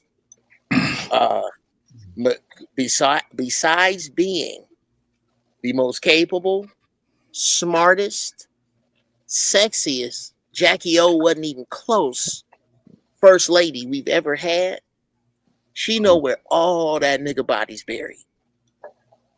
How many bodies you got buried to become the commander-in-chief of this filthy state? Politics is a shit hill. The higher you climb, the more shit you got on.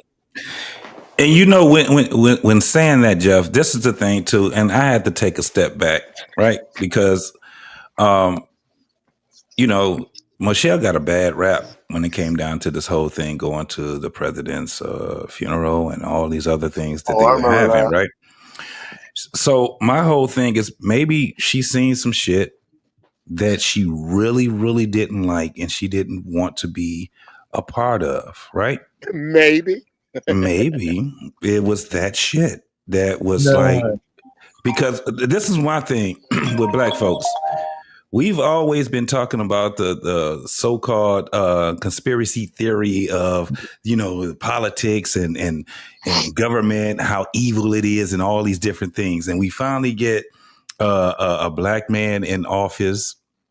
He has a black first lady, and they experience this whole experience, right? And at the end of this man's, post his career as the president, his wife started to act strange to most people, right? Maybe she was fed up with not only just him, she was fed up with the whole lifestyle, and maybe she was actually in the fucking right. Because I just never seen anybody just say, I'm just going to go ahead and get a podcast. I mean, because it's still fairly new. But she's starting to put these things out, and she's kind of spoon feeding the world in it. Though, JT, I'm just saying it's something to reconcile. It's let's just say you're right, though. She benefited a lot by it. I can see if the burdens on her beside consciousness and knowing something, all the fuck shit that Barack Obama might have been into. It's hard to sell me that it's a revelation to her now. Right. It's something she signed up for her fame. It's to deal with the devil she made early on. And I would believe that more than all of a sudden she's got all these revelations about her husband. Right? So she lived a life that we wouldn't even know who she was unless she was married to that man. Absolutely. Facts. Yes, there's an excellent chance that you wouldn't. Yeah. It's just something that I just threw out there. I didn't roll it all the way over. I just came up with something. I'm not saying you were wrong. It's a theory. We're talking about theories here. So. Yeah. That's all. What kind of fallout comes from something like that? From something like what? Him making it. If he was to come out and make a claim like that, to make an admission like that, to be coming under what kind of fallout comes from something like that? We talking about the former president of the United States right now. Well, here's the fallout. It would be necessary. It would be, if it does, it would be calculated, because America is already dead. It's just like, here's the perfect metaphor for America. We've all seen Rocky IV, right? Remember when Apollo Creed gets hit by Ivan Drago? Yeah. He's dead. He's dead before he hits the floor, and he's wearing the American flag. If he dies, he dies. He dies. America is dead. America is dead. It's just falling slow. And what's happening is that this is the willful dismantling of America, because it has outlived its usefulness as a construct. Nobody's any longer afraid of it. There are countries that are smarter than it, because for too long, the people that were given the advantage went to work hungover on Monday, did their best work Tuesday and Wednesday, watched the clock Thursday, left early Friday, and repeated until the rest of the world caught it. So now we are slowly dismantling this thing you knew as America and turning it into something else. What else could help us but for a former commander-in-chief to come out? That's how I see it. And all I am is a genius that smokes a lot of this. It sounds like that line from the movie Black Hawk Down. We have just lost the initiative. I tried to look this up. How many men served as the president in the United States? 44. No, 45. How many men did what? Served as president. 44. 44. It says 45, but how could that be? How many people served 2 terms? Are you talking about the 8? Yes. Hold on. I think it's 44 because remember, Trump is 45 and 47. Grover Cleveland's 22 and 24. No. I'm not saying. I'm saying how many men have served. How many actual? Okay. How many? Well, you got a problem. You got a problem with that number because unless you're counting the is it 16 before George Washington? Somebody bring up presidents before George Washington. Yeah, I'm looking. Well, you got to start. You got to start with George Washington based on the count. But we had a president who served 4 terms. We had a president who served. Eisenhower. Was Eisenhower? Franklin D. Roosevelt. He's the only president serving more than 2 terms. He died in the beginning of his 4th term. He served 4 terms. Yeah, he died in the beginning of his 4th term. Then Harry Truman took over as president, and that's when they decided the president could serve no more than 2 consecutive terms. So, damn, Coach, what you done did? Yeah, man down. White came in and smacked everything over. She done flipped the tables on your ass. That kind of, because I'm looking, I'm like, why isn't it that we can just, because I see that they were talking about somebody served 4 terms too and all that, but I'm like, how many men served? How many men have actually served? And you're right, Jeff, because I just want to know just a base of it first, and then we can go and say before we had what would they call Confederate presidents or no? You mean before George Washington, who was before George. Yeah, well, I mean, okay. How so important is the number? We didn't call it a president. We didn't call it a president. How important is the number to your point? So, no, it was just something that I've been trying to reconcile when it comes down to how many people. I had a conversation with someone and they were like, well, we had 47 presidents. And I'm like, no, but how many people, right? And they never thought about it. And then even when you look it up, it's very difficult for them to, because they're not saying how many people have actually served. Actually, it's really not. If you start with George Washington and you don't double count people who had 2 terms. If I had 2 terms, I'm still only one man. So if you just go through the numbers, subtract Eisenhower or Roosevelt's terms, or Obama had 2 terms, he's still one man. So you can come up with the numbers like 40 or 39. The math breaks down to here. You Google number of one-term presidents. Right. Yeah, there you go. Then you Google number of two-term presidents. Yeah, there and you go. Then you're only going to get one that had more than that. Right. And you get your math out of that. Yeah. That's Franklin D. Roosevelt. He did 4 terms. Exactly.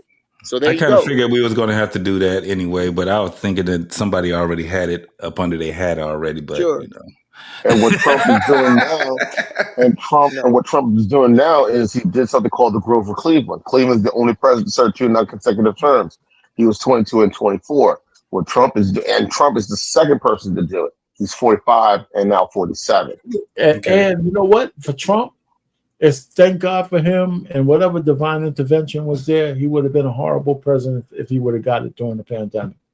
The 4 years that let him come back now was perfect. He needed to grow. Well, I don't. That's just my opinion. He needed to go or grow. He needed to grow. I mean, let me tell you, I don't give it no shit. Wait a minute. Let me just say this, Jeff. I don't care what anybody says because I'm not a big Trump guy. In the last 6 months, I don't think the world has ever been as energized as it is based on that one man in that office. Okay, well, hold on. I'm not I'm not arguing that. Okay, then. As a matter of fact, prophecy cannot argue that. Mm-hmm. If the animals migrating from Yosemite, the extreme floods and fires, if these aren't enough for you to understand, if you are a believer at all, that we are in the last days, then perhaps you need the beast with 7 heads to double park you in when you go in a fucking store or something. That's where we are. So I cannot. There is. I can't. For me to critique his growth is for me to ignore his position in this. To call it growth, you do understand that the police officer that was on the hook for many years for eliminating one of us. Trump has passed an order or whatever wording that goes there that equals him only having to serve 1 day in jail. I heard about that. So as long as you're going to, as long as you're going to include that. I just heard about that one. Okay. As long as you're going to include that in his growth, then let's keep talking. Well, listen. Okay. I don't know about the whole story, so I can't speak on it. So I know that. Let me clear it up for you then. Let me give you what you need to know. You need to know that Trump made it okay for a police officer to eliminate a black person and only serve a day as an order in jail. If you do, tell me what more do you need of that? What is that? That's he made a federal law to make that true. Okay, let's look it up. Let's make. I guess we're all the same. We don't have to go down that rabbit hole, Jeff. Okay, hold on for a second. Well, stop, because I'm not defending that. I think it's fucked up. Okay. I really, no matter where it comes from, it's fucked up. So that's it. But if you're telling me he put an executive order out there or something like, I would check those facts. It sounds like a state level fucking thing. Okay, well, let's look it up. I'm wrong. Let's pretend I'm wrong. Let's pretend I'm wrong. We can look it up. Let's do that. I'd rather not say I want to pretend you're wrong. I'd like to just see the details that said President Trump gave this guy one fucking shot. Absolutely, because my question will still remain. Okay. How do you discuss his growth without whatever we find? Because I even with that, but you're putting me in this pickle by saying that one thing, which is very important, means that the fact that the borders are closed and all that shit don't mean nothing because he fucked up with this one thing. I want to know whether it was him who made this shit possible, or it was a state that made that possible, or the DA that made that possible, or some local motherfucker that made that possible. I think it was a local dude.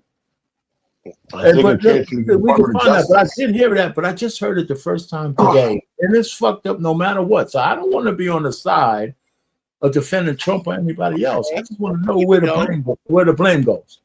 Here we go. If is is Vox.com. Is that reputable enough? I don't know. What does it say? I've heard of Vox.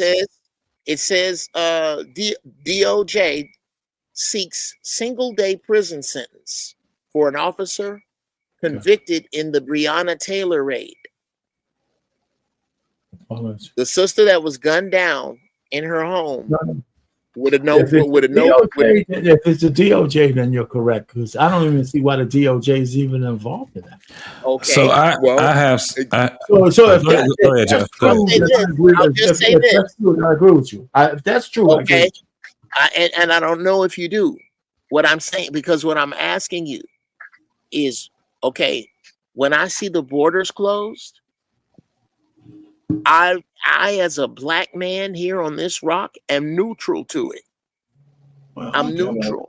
That's a difference. So I don't see, because the thing that you are saying that they are helping us with by doing that is 1988.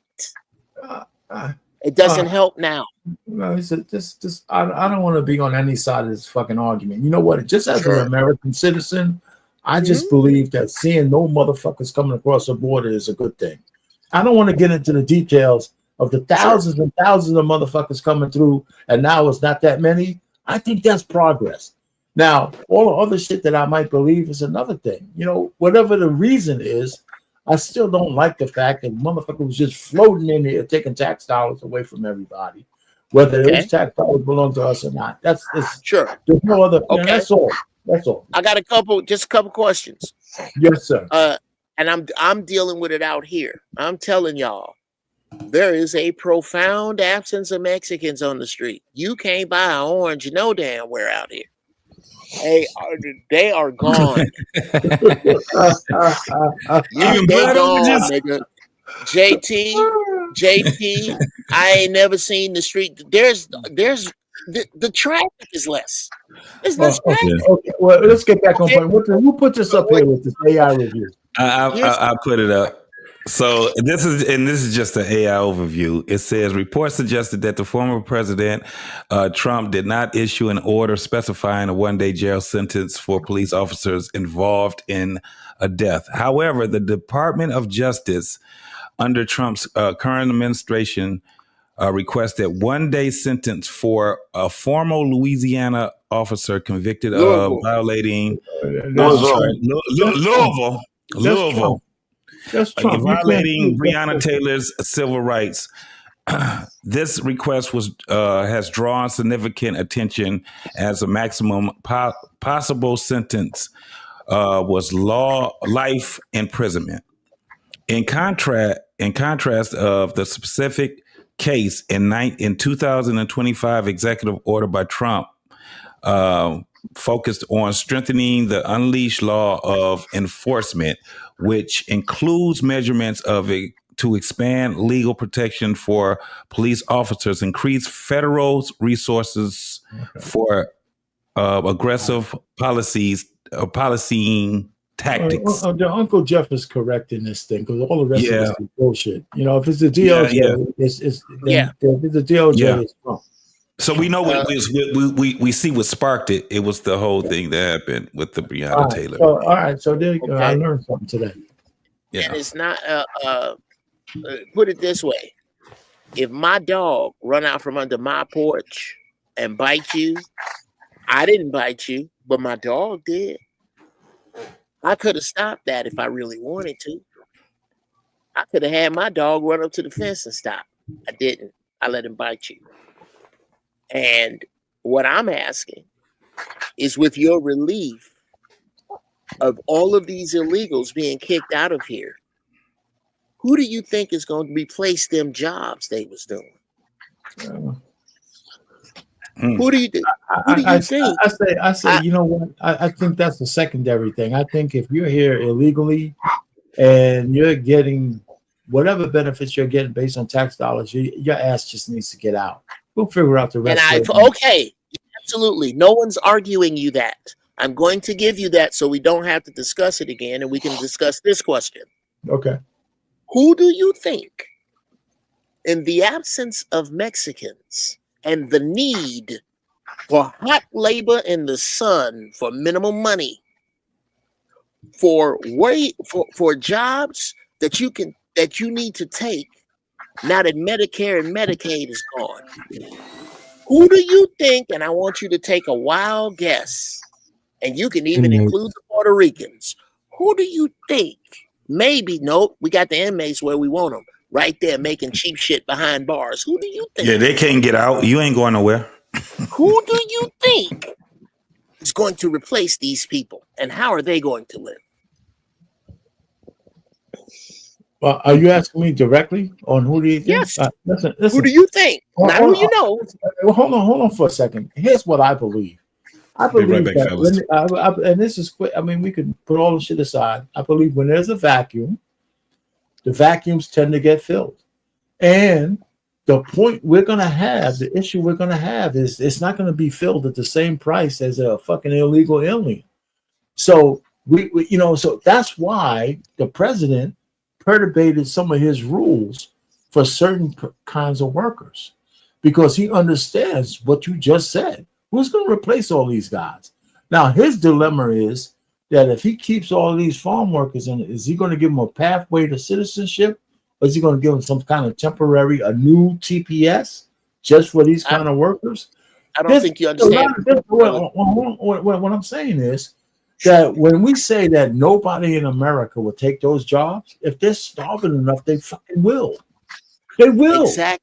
Okay, I think I don't think you. Let me go on and maybe I'm missing. Maybe because you were breaking up a little bit, so you may be missing it. So if I could, brothers, just give me a little bit more room. Let me give it to you in the declarative. You don't seem to understand. Hey, do I have Lennon on the rope while I'm hanging myself? No. Or not? Okay. Yeah, I don't know. We're gonna see after this because I'm gonna give it to you in the declarative. Okay, go ahead. The black people that no longer have Medicaid and Medicare. Not the poor white people in the Appalachians. Their skin can't take the heat. You know how people said slavery was coming back? Bruh. Do you understand that when the first FEMA Act was passed after 9/11, that this was one of the clauses? If you find yourself inside of a FEMA camp without a job, you can't leave till you get one. It's finna go down like that, bro. Why you think they got these Mexicans out the way? Who you think gonna do them jobs? Them? Tell me I don't make sense. And what you are saying, and what you are saying, in my opinion, sounds like the transcript from the meeting that went down like this. Well, we'll just have to fill them up with the people who will take these jobs or they'll starve. Well, those people they happen to be talking about look like us. Listen, that's Jeff, what I think. I hear what you're saying, I disagree. It will just be only us, because we're not going to only be the only people out there who need those jobs. But I don't think it's going to come to that, because I think there's not this linear kind of thing that we're talking about. The truth of the matter is, because we've seen it already perturbate. We might not agree. We might hate the guy who's in fucking charge. It might just be another white man doing shit. I can dig it. But the point really is, he already backtracked on just saying, let's just get rid of all of these farm workers and all that, because he understands that the other part of his plan is to keep the economy moving and keep the stock market going. So that's why he backtracked. And he does that a lot. I mean, people just keep missing it. So the raids are going to be focused on the things that's not going to hurt his overall plan. Right. So you think it's well, it doesn't matter what I think. I just see it doesn't matter what I feel. It's what I see going on. Okay. Because he said it. Because he said it. A lot of things nobody wants to give this asshole credit for. He's actually doing a lot of shit that he said he was going to do. And I give people credit for doing the shit that they say they want to do, whether we like it or not. He's actually doing the stuff that he said he was going to do. Yeah, so did the short mustache dude.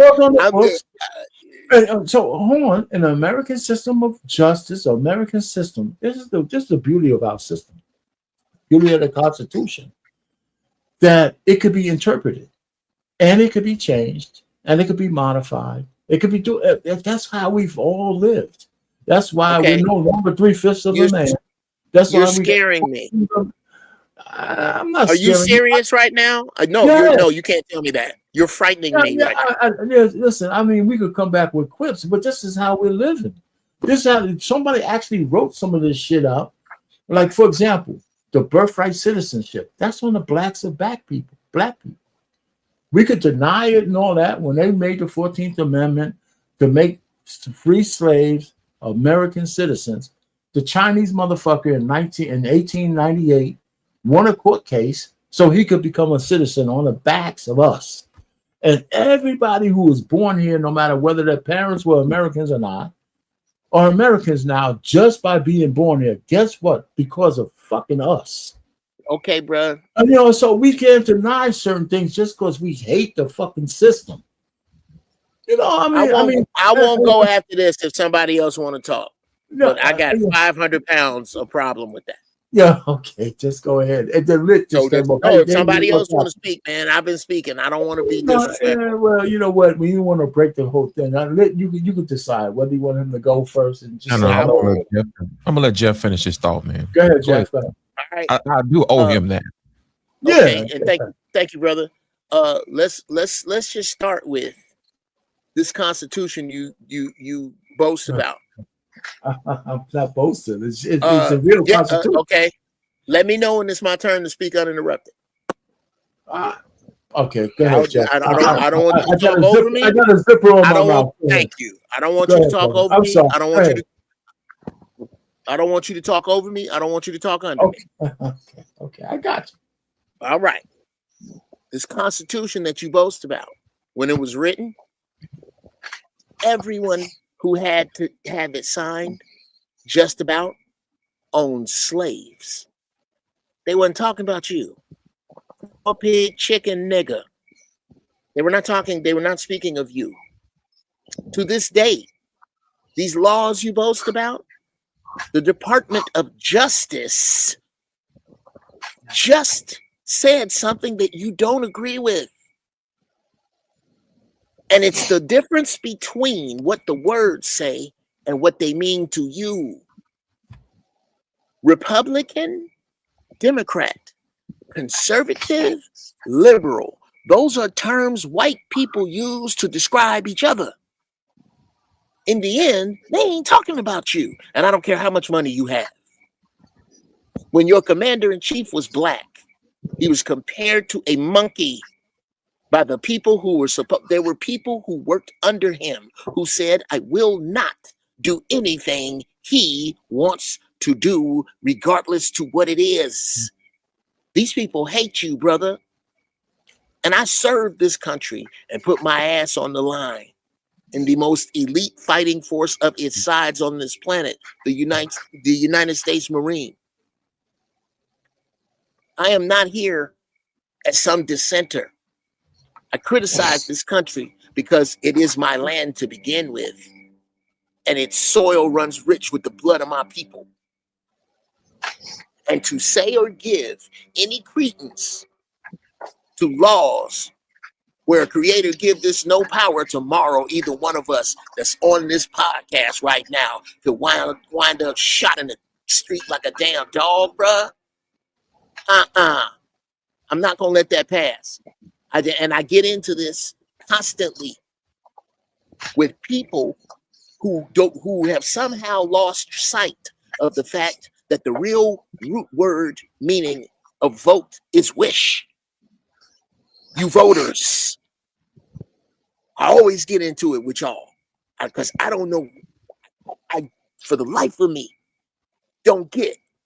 These are people, and I'm not I'll land here. I'm not accusing you of this, Arpain, because I don't believe this about you. But people, black people who speak like you, ain't mad about what white folks did to them. They mad because white folks don't love them yet. And I'll leave it there. I don't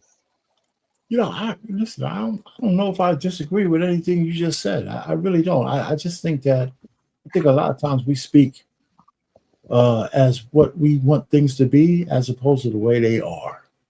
And the way they are right now is we live under a constitution, whether you like it or not, you hate it and all that other shit. I can dig it.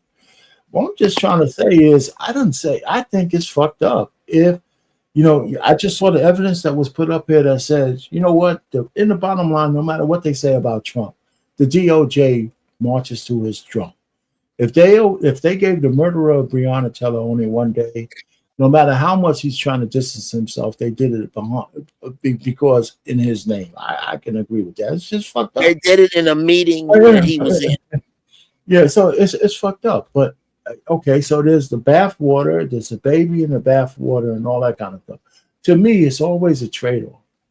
Is this motherfucker who's in charge right now, was the motherfucking guys who want to cut the dicks off of children and all of that kind of stuff, and all of the bullshit that we have to live under if they were in charge. And I don't agree with that shit. With millions and millions of people flooding our borders, I don't agree with that. So if you're saying, you're picking up lesser of two evils until the world changes, I'd rather pick my own fucking poison than somebody try to, you know what, give me the green fucking poison or the red poison. I want to drink the fucking poison I want to drink. You know what I'm saying? I'm not sure. I don't know what you're saying because I don't know how you think. Okay, fine. But maybe somebody else does. How do you think you pick this poison? We still got to live in this fucking world, man. That's all I'm saying. I want to live under we're going to live under a government whether we agree with this shit or not. Okay. Here, let me. That's what I believe. I mean, we don't have to. It's not just about me and you, Jeff. We don't have to agree on any of this shit because I don't disagree with a lot of your stuff. But regardless of how you want it to be, just the way the fucking world is right now. That's where I live. That's why I can't get into all this other shit. Some people are really religious. I can't handle it. We still live in this fucking world. Boots on the ground.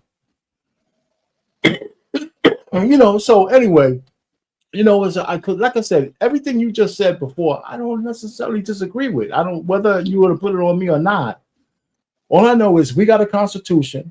We got white people on the left. We got white people on the right. And we got to live, and we don't have to like it. We have to try to change it. We have to try to modify it. We got to try to somehow thrive underneath it until we can. Until we absolutely fucking die under all that oppression, I think we still need to move forward. And a lot of people don't like the way I think about that, but fuck it, man. It's just me. I'm just one motherfucker. But I refuse to say we're hopeless under the goddamn guise of all these motherfuckers that's out there who are nefarious against us. That's my fucking worldview. I'm gonna keep moving forward with my family as best I can to protect them from what's out there as best I can. That's all I can do. Excuse me, I have some. Okay, so anyway, it's not about me and you tonight, Jeff. If you want to go ahead, man, and all that kind of shit. You know what? I appreciate y'all, man, coming up. My thing is this: I've been listening to the show the whole time, and I try not to say nothing, but I was banking on you guys would catch this, but you didn't. So I'm gonna go ahead and give it to you like I should give it to you.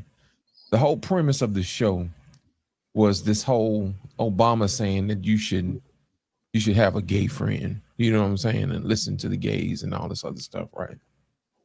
Well, here's my whole thing about that. I don't appreciate anybody telling me who I should like, who I should deal with. How about that? That's the issue, regardless of whether they're gay or not. That's their problem. Their problem is they want to have some type of control over what we do and who we do it with at all times. And I think that's their issue. That's the reason why they lost control where they at. They were too busy telling people how they should think and feel. For the most part, it's a shaming tactic. It's a way for them to try to sink their claws back into a people who have turned around and said, you know what, y'all really didn't have our best interests at heart. So what they're going to do is they're going to try to shame you using an old tactic back in the day where they'll take a protected group and say, well, you really can't say nothing about them because they're a protected group. You know what I'm saying? That type of thing. So my whole thing is this. I don't have a problem with those people, because some of those people are some of my people. You know what I'm saying? But my whole thing is this: you let me pick the people who I want to deal with. You know what I'm saying? That's how I look at it. You don't force nobody's son to say, "Hey, you really should hang around a gay person," or that'll be the same way if you tell somebody you really should hang around somebody who like children on the low. You know what I'm saying? That type of thing. It's a slippery slope when people start telling you who you should hang around, what you should do, and that type of thing. I don't think that's how this thing works. You see what I'm saying? And even on top of that, I was watching Anton Daniels give a breakdown of when Barack Obama finally showed up on Michelle's show after the ratings had plummeted. You know what I'm saying? And to watch her bring on all these other people on the show with their misandrous views on how they should really tell men what they should do. Y'all already lost what men should think and do. You see what I'm saying? The men have already told y'all, we're not listening to y'all no more. All y'all did was marginalize us, tell us we weren't about nothing. And then when those people decide to say, you know what, we're going to tell everybody what y'all been doing, now it's a problem. Now I want to get back to shaming folks and want to tell men what they should do. No, this is not this is not going to go the way that you think it's going to go from here on out. Everybody's seeing what you've done and how you've messed up, and it's on record. All the money that you were taking and putting it away and stealing from the very people who you say you're going to help, it's now on the table. So guess what? When LBJ said we'll have these fools voting Democratic for the next 200 years, I assure you it'll probably be another 400 before the Republicans give up the grasp on this. All they have to do is not mess up. You know what I'm saying? Don't be an idiot. You know what I'm saying? Don't go out here and say nothing stupid. Don't get involved in a whole bunch of stuff. But you know what? People gonna people. You know what I'm saying? Wait a minute. People gonna people. You know, they gonna mess up. I got a question. Go ahead, Jim. You believe that this system running the way it is, or has been, or you have a future plan on it, has another 4 centuries? You know what, Jim? We still ain't got through that first 200 yet. So it's gonna be a minute. I disagree with you, brother. I think you've seen your last president. That's why I'm running for emperor. You've seen your last president. You might be right. Bruh, and it's people way smarter than me that are saying the same thing. You are on your way to the collapse of whatever this is. And this was never good for you. And the hardest thing in the world is to have niggas stand up against the wall because they scared. Stand up against the wall and let America hold its own nuts for once. You know what I don't noticed, say. Jim? You know what I noticed too? It's the fact that the way that the new system is being constructed, nobody's paying attention. It's not. And if you haven't been watching your portfolio lately and counting your money like Scrooge McDuck, you know what I'm saying? You have to be an idiot to find out, you know, hey, something's different here. Well, I can with regard to counting my money. Yes. I can tell you, and I if I can speak on it. Number one, I have never ever put and I only made one mistake. My manager, right after I won Star Search, told me to take half the money and invest it in a little coffee company coming out of Seattle. And I didn't do that. But I bought apartment buildings that I lost in divorce. I don't put my money in nothing I can't put my hand on. I'll take 10 liquor stores over a good stop because niggas gonna drink. Okay, I spend my money like that. So the stock market really doesn't affect my get down. As a matter of fact, I just started a shea butter company and a gaming company with my sons because little black boys make enemies playing video games of their teachers, of their mothers. Little white boys make money. There is a huge gaming industry, and I'm about to LeVar Ball my ass over into it. So I'll let y'all know. Oh well, the site's up now. We got a server. We going over there to get that bread, and I think that's the move, brother. I think the moves now cannot depend as too much what had happened was when it comes to stocks. That's what the crash is always. We'll see what had happened was. No, if I own that apartment building, if you don't burn it down, well, I'm gonna get a check for that. If you don't, if these niggas pay the rent on time, bruh, this is a piece of appreciating real estate that's right in front of me. That's why they call it real estate, because it's real and they ain't making no more. I look at it that way. So it's real hard, even the only time that real estate has crashed has been the dishonesty of 2004 through about 2007. That putting together subprime loans and selling them as a piece. Watch the movie The Big Short. So yeah, I ain't dissing nobody and how you put your money in other shit. I got to bet on me. I bet on me and other simple shit, because I don't mind just making simple money. I don't need all the money. Jeff, let me ask you a question. You fancy yourself a Tesseract thinker, right? Yes, sir. And you. Yes. And you. Yes. Now, let me ask you a question. This country, let's take us back a while, okay? Back to the robber barons, where they had the oil and that type of thing. What was the catalyst for them moving that oil? What did they have to do before they moved the oil? I guess they would have to pull it out and refine it and then tank it. No, they had to lay down the railroad tracks first. Oh, yes, sir. Oh, okay. To get it to before, yes, they had to lay the railroad. Right. Absolutely. They had to lay down the railroad track. Okay. That's how people got rich. And they were actually charging people to move one railroad to the next. What we're doing now, what we're witnessing now is new tracks being built for the new financial system that people are not paying attention to. We're not worried about real estate. We're not worried about all this other stuff. We're worried about the tracks now. Because when the new money comes across, people will have to pay a toll. And what these people are doing now is they're putting up the toll booths and nobody's paying attention. Everybody's grabbing up real estate and all this other stuff, but they don't understand. They have laws in place that can just take that out of your hands. They can just simply raise the rate of your interest rate or the value of your property and say you don't have enough money to get it. Eminent domain, take it, put it on the blockchain. It belongs to some other corporation. So guess what? You own nothing and you'll be happy.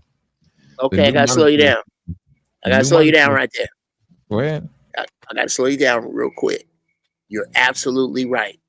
If you're dumb enough to buy property in your own name, once you put your property under an LLC and put that LLC in a trust, what you basically have done is taken your money out of a bank safe, out of a wall safe in your home, put it in a bank safe, ripped that bank safe out of the wall, and went and threw it off of Mariana's Trench. You can't get to my money if it's in a trust. If they break trust, they break the very cornerstone of what they deal with. We have to get up there. And it's not that hard to get up there. But just like you saying, I'm taking in what you're saying, brother. I'm very interested in what you're saying. I just had to put that there. But keep going. Yes, sir. And even if we were to remove that safe from the wall, eventually, for it to make it back to the system, it's got to come down the new railroad track. Okay. I'll smoke a bag of that. Yes. So that's what I'm talking about. We're worried about the wrong things, gentlemen. We got people playing the game in a different mode than we are. We're worried about being distracted by what Obama says we should be doing and who we should like and all this other foolishness when railroad tracks are being built and none of us are out there working. That's the issue that I have. That's the problem that I have. Worrying about. So how can we go deeper on this, bro? What's up? Where do we look? I have to give a disclaimer. This is not financial advice. Because we're on the airwaves, you know what I'm saying? But my thing is to do your research on the blockchain. Do your research on the next level of how they're going to be transferring funds from one nation to the next. We're not talking about from me to you and peer to peer. We're talking about country to country. because that's where the money's going to be made. It's going to be an even playing field from here on out. For far too long, people have been playing fast and loose with foreign exchange, carry trades. For those who know what that is, you already know what the deal is. And anybody who's listening to me already know what time it is. The advantage will actually be removed shortly. So that's the reason why people are scrambling to make sure that they get in place before the entire system gets locked back down. It's one of those situations where the dot-com bubble, we saw it coming before it came. The Amazons, the Googles. This generations of Amazon and Google and the dot-com bubble. It's before they put up the new system. Because of the way the system we have now, that's the reason why inflation is out of control. Well, guess what? They got to be able to put that under control. Because what's going to happen is if you're outside of the old money system, stuff is going to be to the point where it's going to be so expensive you're not going to be able to afford it. It has happened before in other countries, Argentina, Germany after World War II, places like that where they experience hyperinflation. Well, what do you think is going to happen now that we owe trillions of dollars? That's the main reason why they're trying to move assets around to basically refinance this foolishness. So when they do lay down the railroad tracks, they're going to issue in something that's going to be a little bit different. And it's going to be to the point where if you haven't made those moves, you're probably going to be in trouble. So I put it to you like that. Look up different types of cryptocurrency, different type of blockchains, why they use it, which ones use less fees, if you know what I'm saying. The ones that use the most fees, the ones that use for storage of value, those are the ones you need to pay attention to.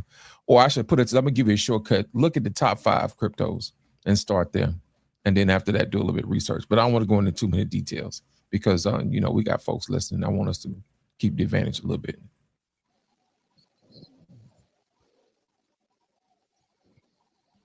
You're on mute, Arpain. It's good that you brought that up. I mean, I know you want to get into it. I mean, we can't give financial advice, but I just had a conversation with my daughter tonight. I had told her about crypto, and a few months back, she bought Bitcoin. I didn't know how much she put in there. We talked about it today, but she bought it at $60, and it's at 117 right now.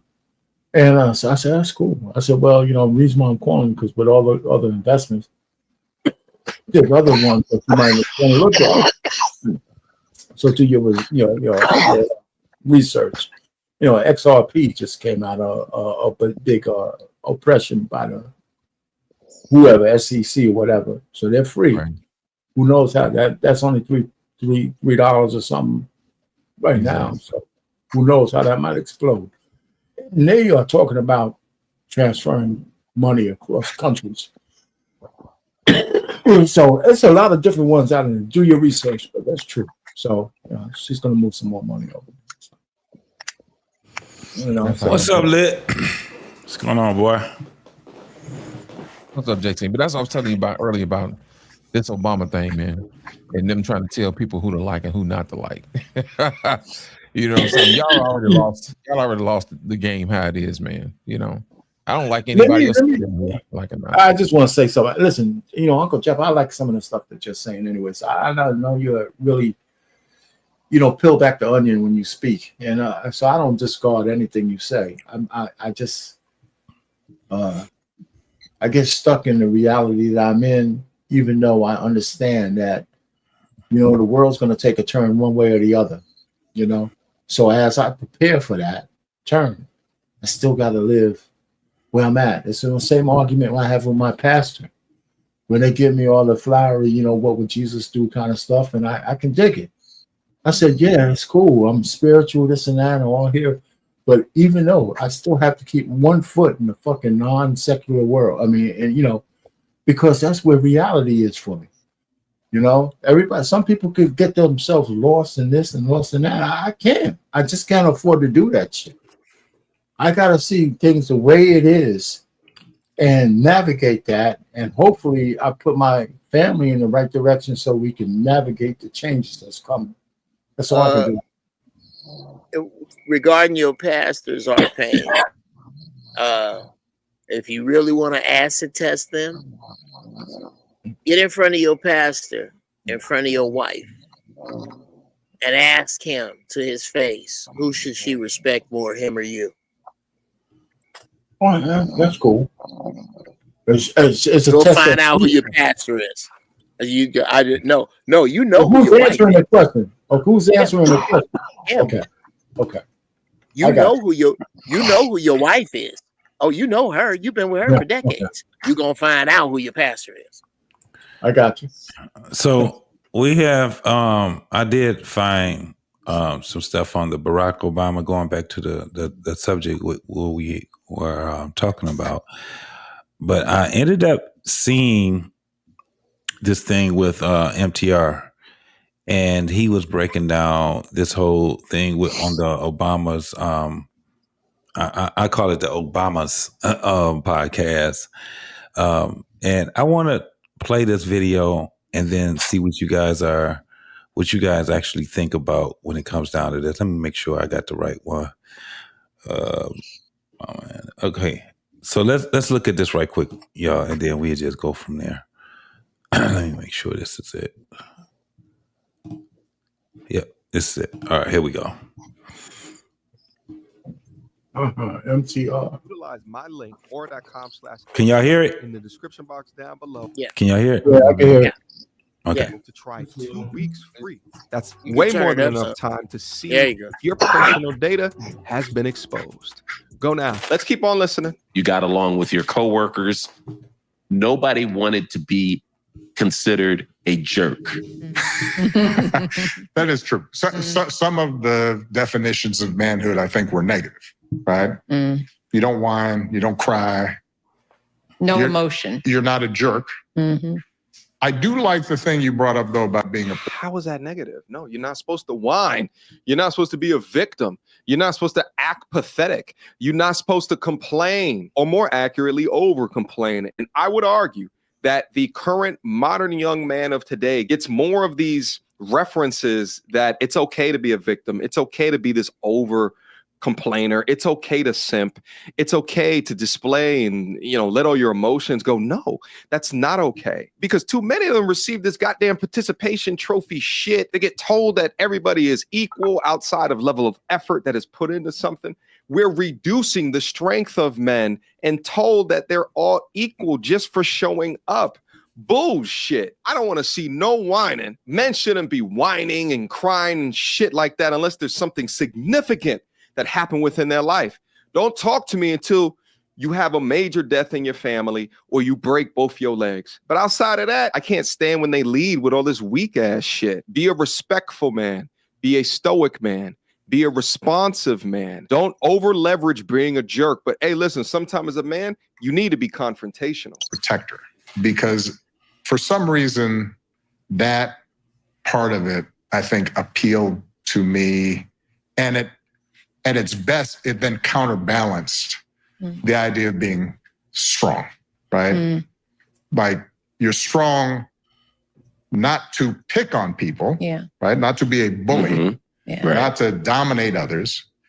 Instead, it's strength to defend people in order to protect people. Right? Okay. And for me, a lot of being a man was being self-sufficient. Right? The idea of I can handle myself and make my way through the world. All right, so now fast forward. We're going to pick up the conversation when they begin to speak about single parent households. But they are, the story you tell is the story of probably most kids. A lot of kids. Across the country. Yeah. If, you're a single parent, you don't have somebody at home, a lot of kids are, they got to get up, make their own breakfast, find their way. They're doing that every day because there isn't an alternative. Correct. And figuring out what that balance is. That's exactly the point. What is the balance? It's tough. Which is very different from how we parented our kids, how Kelly is, and you and Kelly are parenting your younger sons now. Part of it, don't you think part of it was also time specific, in the sense that when we were coming up, the idea of kids just being out and having adventures and just getting home in time for dinners, especially during the summers, right? Part of what happened, and I maybe affected boys a little more than girls, I don't know, is that freedom, that sense of being able to build up resilience and a sense of competence and a sense of I can manage the world around me because the stakes weren't so high. When I think about kids now on the South Side, same neighborhoods where you guys grew up, but the chances of possibly getting shot or the chances of, some other terrible thing happening are higher. And I think that affected everybody's parenting, and it affected how we handle kids, right? So that now suddenly, instead of just saying, all right, get out of here and come back for dinner time, now it's a play date. And where are you? And do we know the parents where you're playing? And so on and so forth. We see a good example in it in one of my favorite shows on Netflix that has become the topic of conversation amongst a lot of people, particularly in Black homes, is this series Forever, which is a beautiful story of young love in a Black neighborhood. And it is not traumatic and bad things don't happen. It's just regular kids. It's just regular kids that reflects all of our lives in real ways. And I know you watched some of that, and Barack, you are well aware of it. But the show has created a lot of conversation in terms of how do you raise emotionally intelligent boys and what we get right and what we get wrong. Not just among boys, but kids in general. We watched it as a family. We watched the whole series as a family and enjoyed it a lot. It was really fun to hear the boys talk about, oh, you guys would have done that, or you guys wouldn't have done that. That was eye-opening as a parent. Because they're evaluating it. They're evaluating our parenting, or they're evaluating their parenting based on their own. That's a crazy thing Dad would do. Yeah. All right, what you guys think about that, man?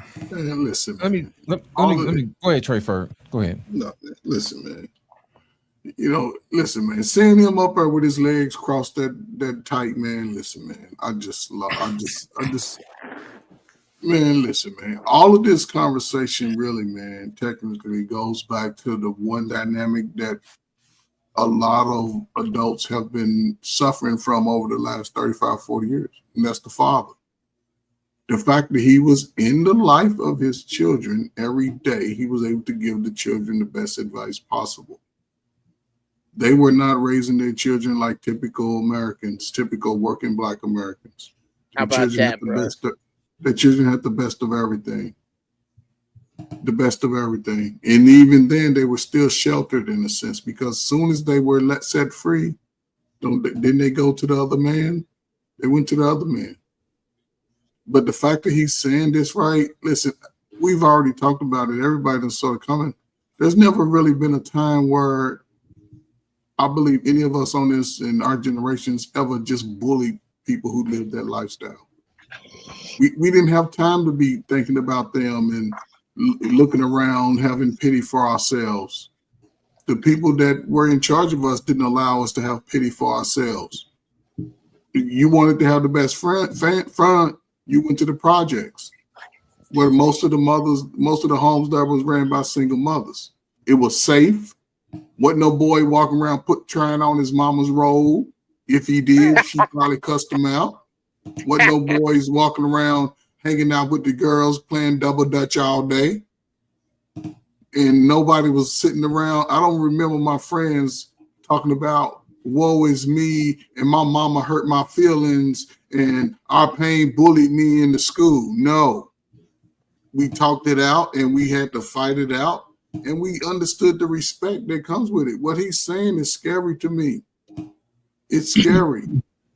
And I'm just saddened by this, man. I was just over here like, oh my God, I can't believe the president is sort of just, it's like he's looking at us and saying we're not good enough. Yo, Fred, all the shit that he said is exactly what he had to do to become president of the United States. All the shit that he said he was against was exactly he had to be to become president of the United States. He had to be unwilling to fucking waver in the front of all kinds of bullshit, be stoic. He had to do that shit for 8 years. And then he's trying to tell us that that's not the way to go. I mean, his most successful success was being a man, you know, and, you know, in front of a whole bunch of bullshit, even though he might have been a plant. Now that people are talking about it, but still, you know, he played his part well. Now he's giving us this whole shit. So the rest of the men coming after him are soft tiddlywink motherfuckers, man. Get out of here, man.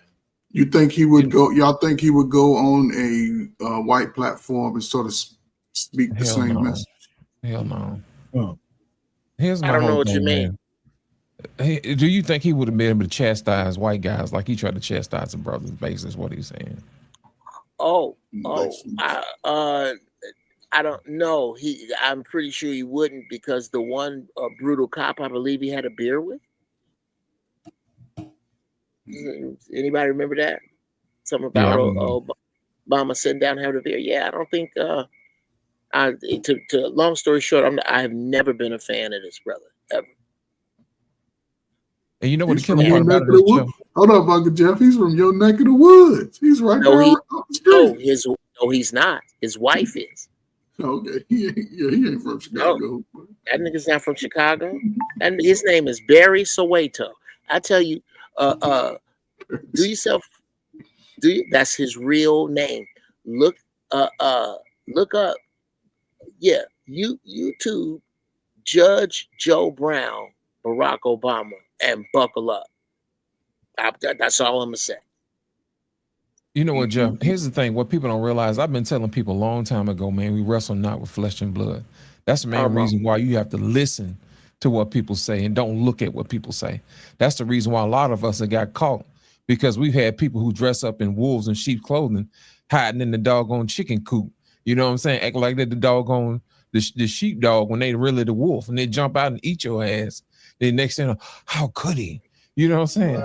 How could he just eating all the chickens? He was never a daggum shepherd dog in the first place. He was a damn wolf. You know what I'm saying? You didn't see him walking around licking his lips.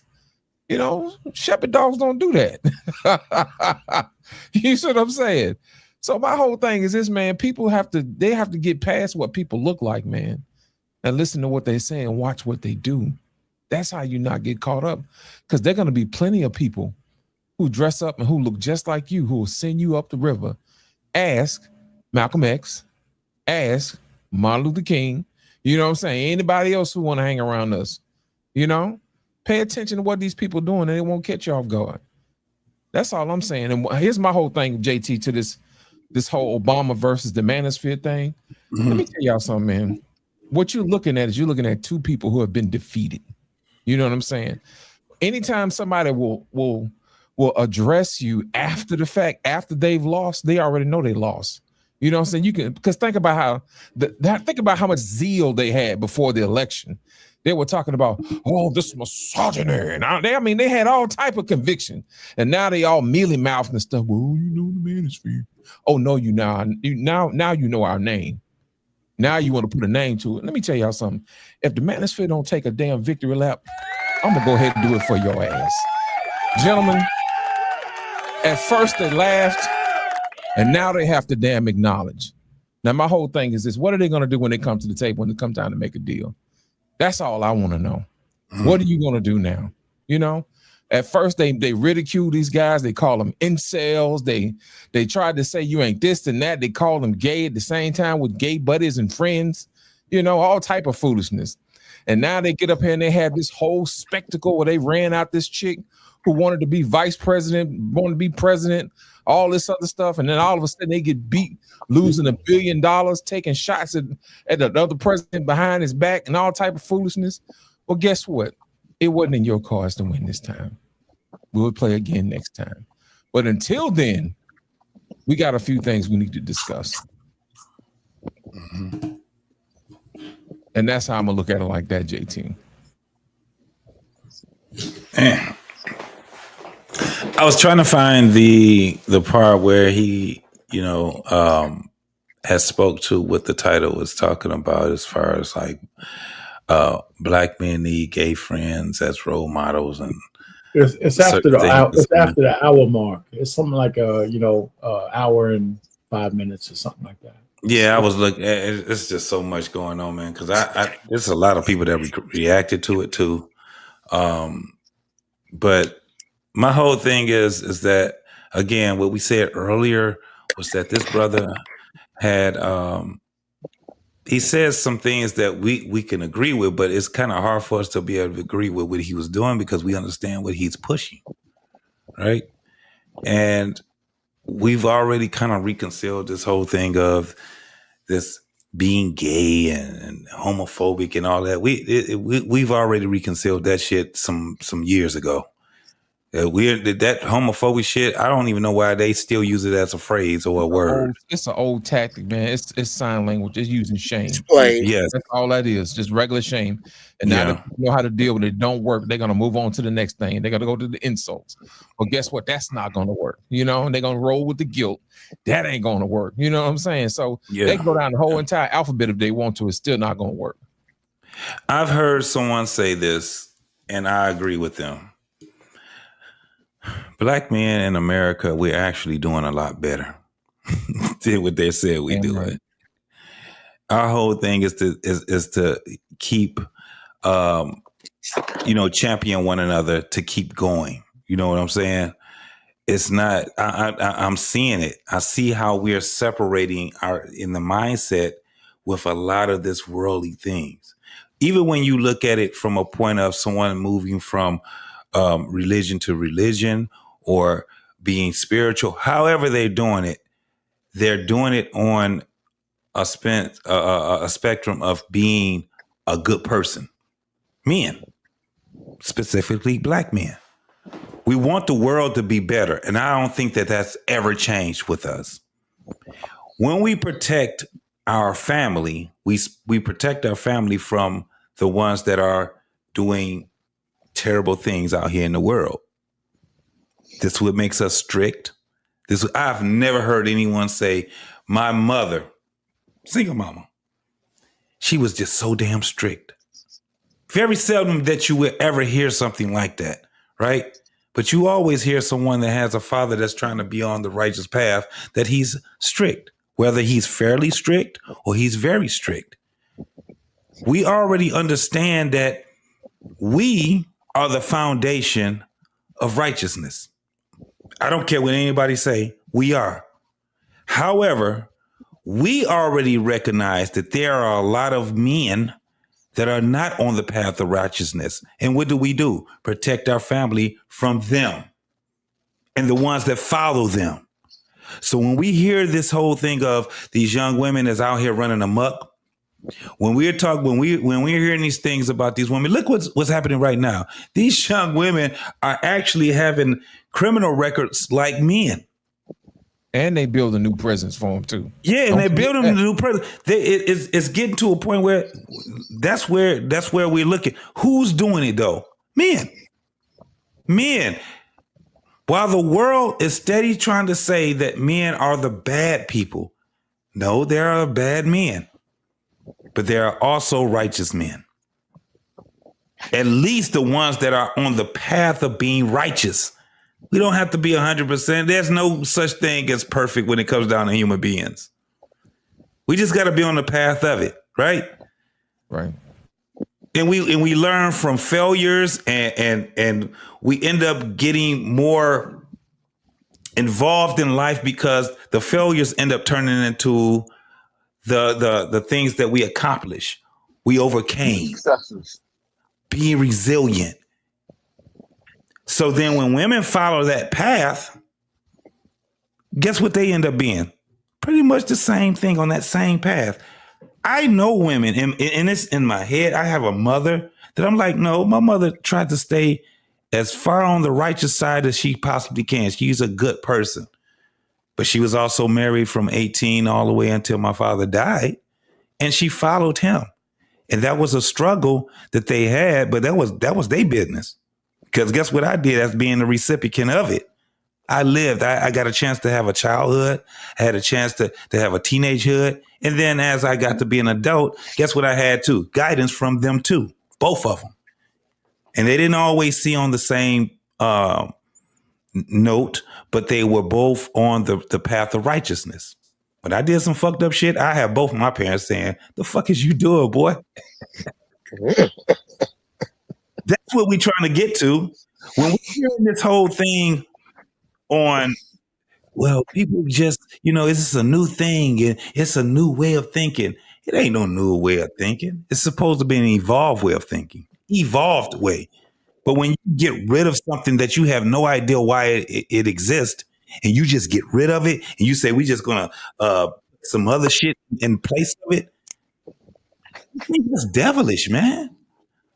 It's just JT, I just thought about something. I'm looking at something that Anissa put in the chat, and you know what? I like to it sparks something that I would really like for us to chew on for a minute.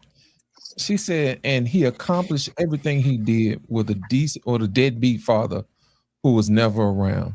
You know what I just thought about? They don't never put a father on TV who helps his son be a better man. And when they do, they try to tear him down. And I can't help but think about people like LeVar Ball and Deion Sanders. Yes. You see what I'm saying? Anytime there's a brother who teaches his son to be a better man, for some strange reason, they always want to tear him down. Look how much mess they put LeVar Ball and them folks through when he got his sons into the NBA. And then look how they did Deion Sanders, boy. Let him get drafted all the way to the 5th round team, to the team he was supposed to be drafting anyway, only for him to outsell every rookie jersey in the NFL. You see what I'm saying? And he making more money than any of them guys. You see what I'm saying? And that boy tried to stay out of trouble as much as he can. His daddy tried to raise him as best as he can. Daddy don't even cuss. You know what I'm saying? Tell him he can be all he can be. Even when the young man was being, when he was going through some things, he was still confident and let him know this is what you do. He'll hug and kiss on his boy, even in college, in front of everybody else, and don't care about who cares about it. Nothing. He let the world know this is my boy. You see what I'm saying? And anytime you have a situation like that where you have a brother who's raising his child to be a man, they never give him credit.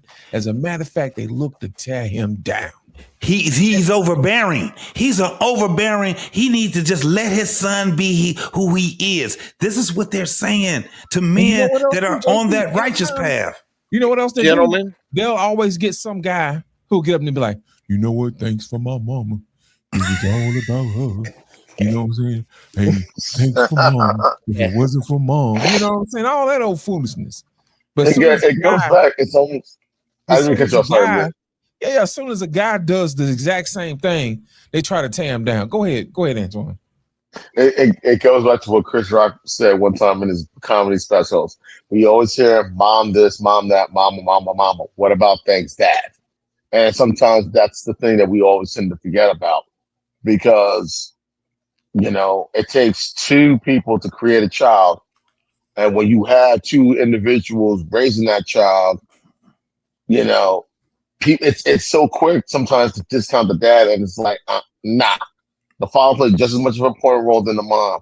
The only time I can think of an athlete where the father played a very important role and the mom was not there, one athlete was, I think, Apollo Anton Ono, the speed skater.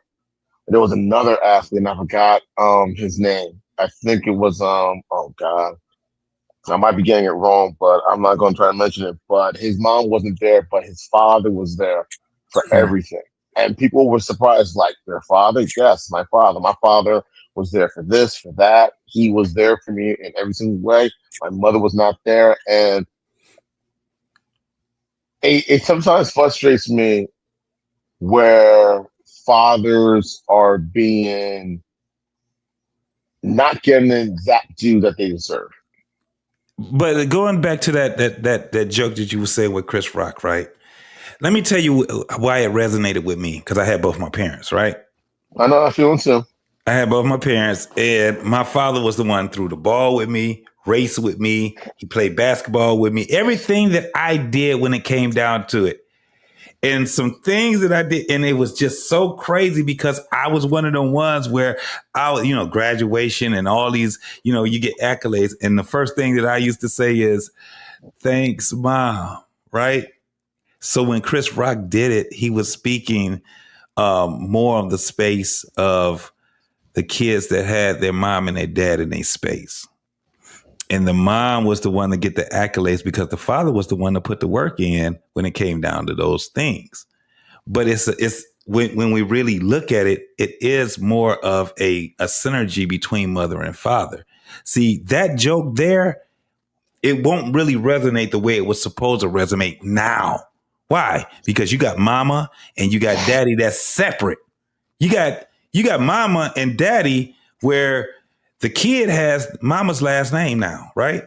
All he knows is mama's family. All she knows is mama's family. And it takes for her to be an older teenager or an adult to understand what father's family about, because now she got to go around father's family. It's a whole different type of thing when it comes down to it now. But it was more of a real joke thing because I was one of those kids that me and old dude was sitting there and we did everything, all that stuff. And when I get some type of accolades and things like that, the first thing I want to do is give my mama flowers. And I was like, damn, that was it stung me, right? Until I just, till I got older or whatever. But Fences, if you guys have never seen it, it's funny when it's not the movie itself, it's the reaction of women. When they see that movie, they think that movie is about misogyny. And they have no idea that movie was really about fatherhood and the struggles that the black man had to go through and all the adversities he had to go through in his life while being a father. Having all, the man was, I give you all my whole check. I come here and I do my duty to you. And guess what the man ended up doing? He cheated on her, right? But he explained why he cheated on her. He had a son that thought that his father didn't love him. And one of the most important things, and this was before even, if you guys ever seen it with James Earl Jones, it was way more impactful than the Denzel one. Do you like me? Like you? Right. What you talking about liking you, right? Watch both of those. Watch both of them. And I tell you, they both were impactful to men. Because there's a lot of men that ain't never had a father that even came close to having that type of a speech to him. Mm-hmm. My father didn't have to have it like that, but my father used to tell me, no, I owe you because I had you. You ain't had nothing to do with this. But if you just sitting here talking about some me liking your ass, what we talking about, boy? I like your little ass. Get on out of my I'm trying to get you in this world so you can do better than me. And you out here talking about some shit like, do I like you? Right? It resonates with us a lot different. But if you this is the craziest part, and we might have to do this. Let women speak on that movie. I don't like it. Misogyny. And they talk about all this crazy ass shit. Only thing that they resonated with was the negativity that came out of it and not understanding how resilient the people that was the recipients of that union between him and that woman. He had a daughter that didn't even really know who he was. And he had her with another woman. But the woman he was married to took care of her. Man, listen, this is the things that we have to understand. Duty is absolutely what we have to also, that's the foundation of all this shit we doing right now. Y'all know what I say. We all got a certain set of Christmases that we have left. And it's over with for us. But while we over here on this earth right now, we need to do the best that we can. And we need to pass this shit along down to the ones that comes after us, whether it's our kids, our nephews, nieces. This is what love is. It's about duty. All this stuff that we're hearing right now, it does mean it's the end. Because people are not even talking about that. They don't even know what love is. They don't even understand it anymore because it looks like hate. It looks just like hate to a lot of these folks. What are we talking about now, folks? Duty is the number one thing. Happiness is a motherfucker, ain't it? This is the craziest thing. Everybody put that shit, and I'm gonna let you go, Jeff. I'm sorry. Everybody would put this happiness shit as if happiness is how you survive. Happiness is I'm gonna end it right there. Happiness is a byproduct of obedience, and people don't like that. Come on, man. Come on now. Obedience requires stick-to-itiveness. You know what I'm saying? Come on, boy. You have to stick to the plan at hand. You know what I mean? That's the only way you're gonna arrive at happiness, because of the joy that you receive by doing what you had to do to get there. I ain't never seen nobody get happy when you just give them something. It don't last. But let somebody go through something and then they finally get it. Then you'll see joy. You know what I'm saying? They say joy comes in the morning. Ain't that what they say in church? That's because you had to been through something. You've been through a storm. And most of these people don't want a storm, man. They want all sunshiny days. They don't want no rain. They don't want nothing. I don't need no umbrellas. Just let me know when it stopped raining outside. That's the main reason why people ain't built worth for nothing no more. Yeah. They ain't been through nothing. That's why I tell people, man, with these folks with this whole manosphere thing, man, you had people who started out with you, fell off on the side, they ridiculed you, and then all of a sudden, now that the other side admits defeat, now all of a sudden everybody quiet. Mm-hmm. My hat's off to those who remain diligent throughout this thing from the beginning to the end, from the angry man to the O'Shea Du Jackson to the doggone what's my other man who wrote the book Obsidian.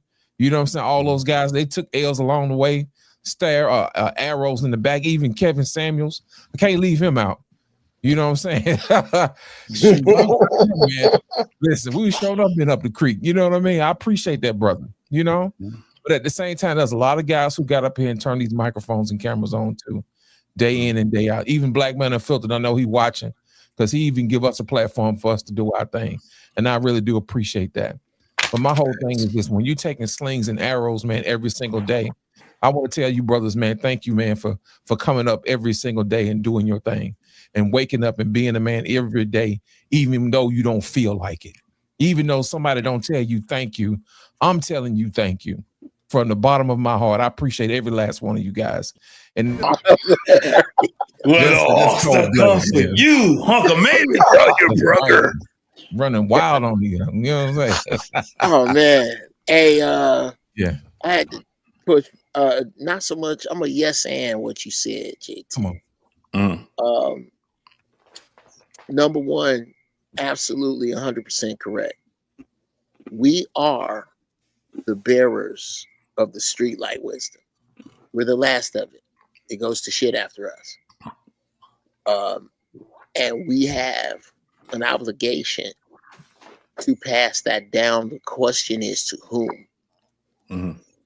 I think, Brother JT, and I see you and sometimes other brothers suffer from Noah's disease.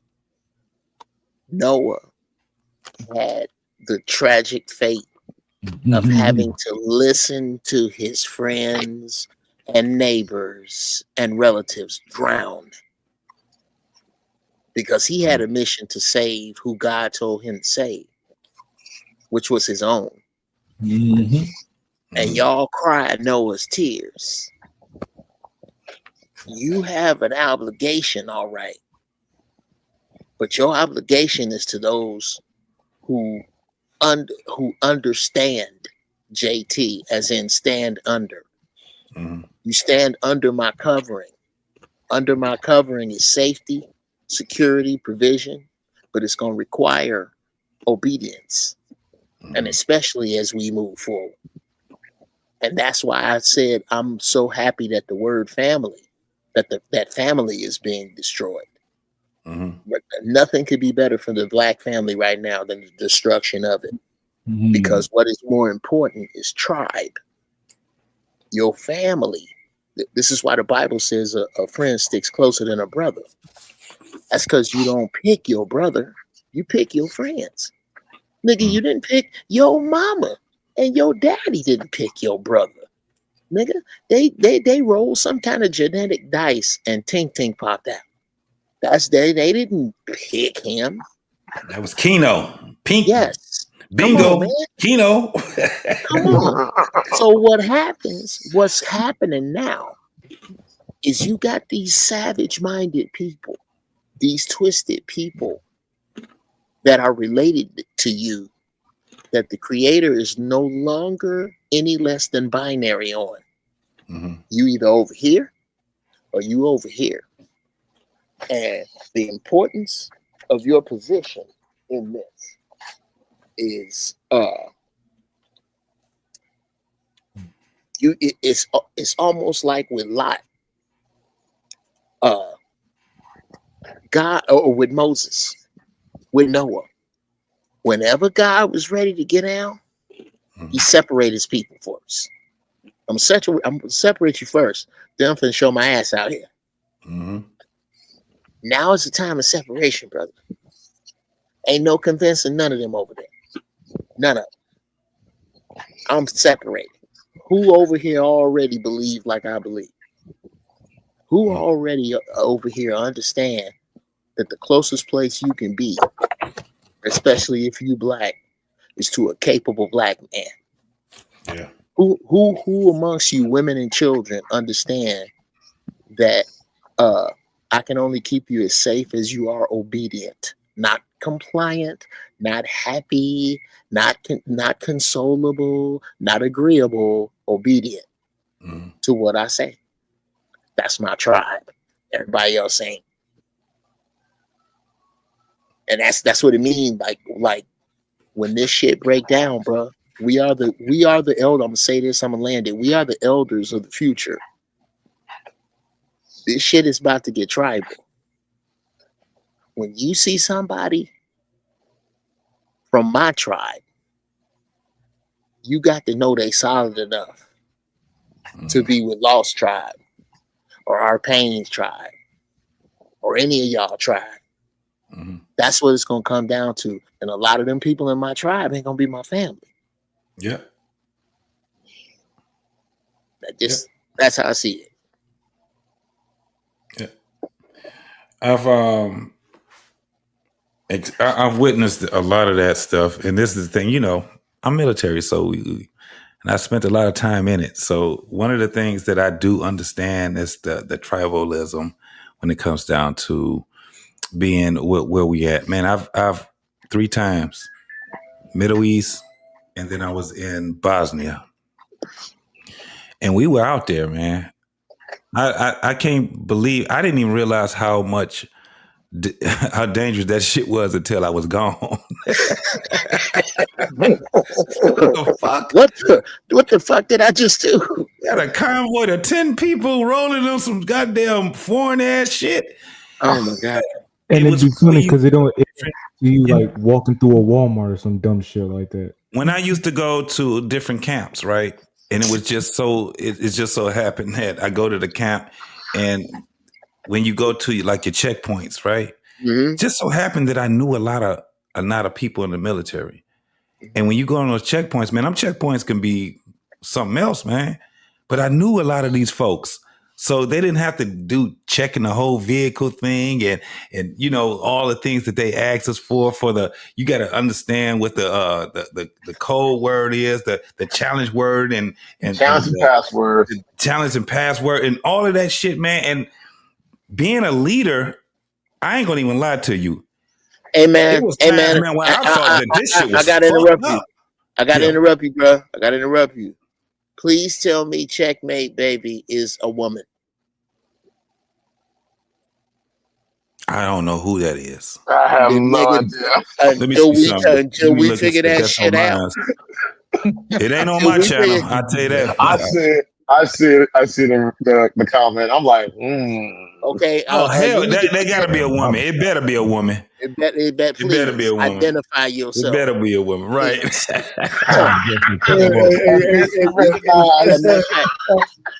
I'm sorry, HAT. You said you got some pretty good lips.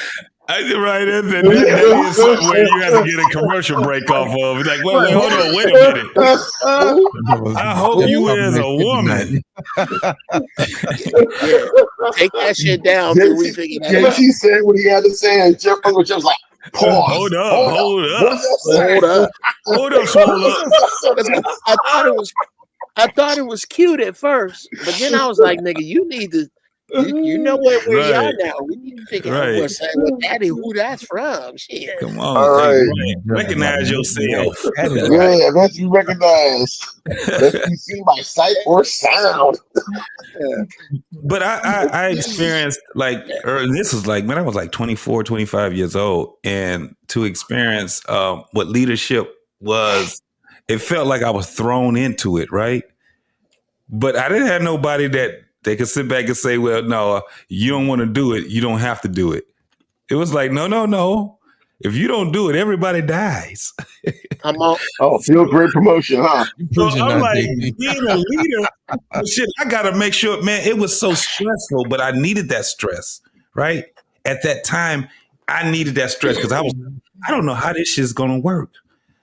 I'm sitting back trying to listen. I'm trying to remember old TMs that preliminary leadership schools and shit. Like, okay, what's supposed to happen when this happened? And it was me and a second lieutenant. I was like, oh Lord, can't get lost out the LT. Right. So, and we had to wing it out, and that was where I understood that this is what it was about.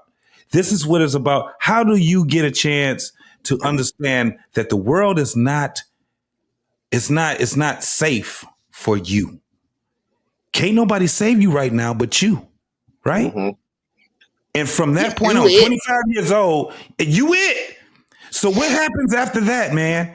And I had to figure, and it worked itself out. Y'all can see I'm still standing here, but I'm like, when I look at young men, this is the reason why I understood how my father and them used to be like, you ain't doing that crying and all that shit. You do that shit later in life, right? My parents, my father, I could just imagine the things that he had to do. He was he was actually in 1950, right? And what they were going through as being men that had to prove their worth. 18 years old, he's married to a woman that actually her father was like, I'm giving you my daughter. And let me tell you something right now. Don't bring her back. That type of shit. 18, and they were together until he died.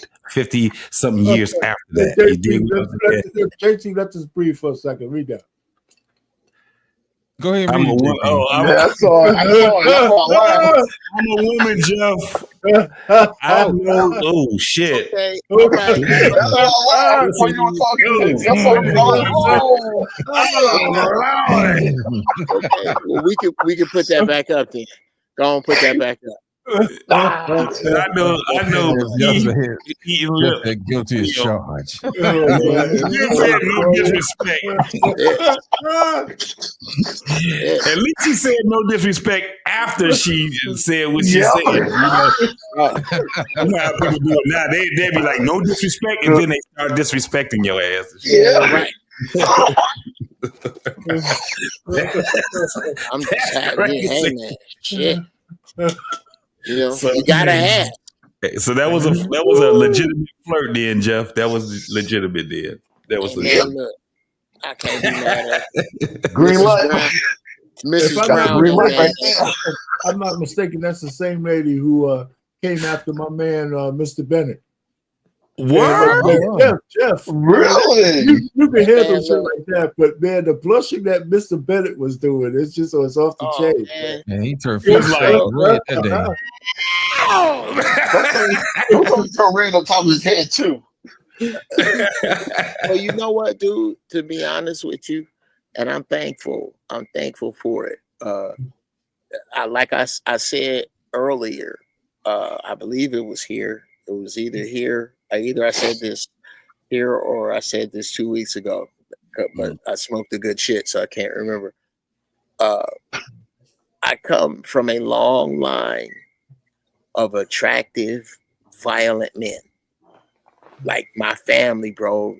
My family, a lot of like on both sides, my mother's side, my father's side, in Chicago. That's why I say our genome, that whole Midwest genome, brother. When you look at our faces, we don't come directly from Africa, brother.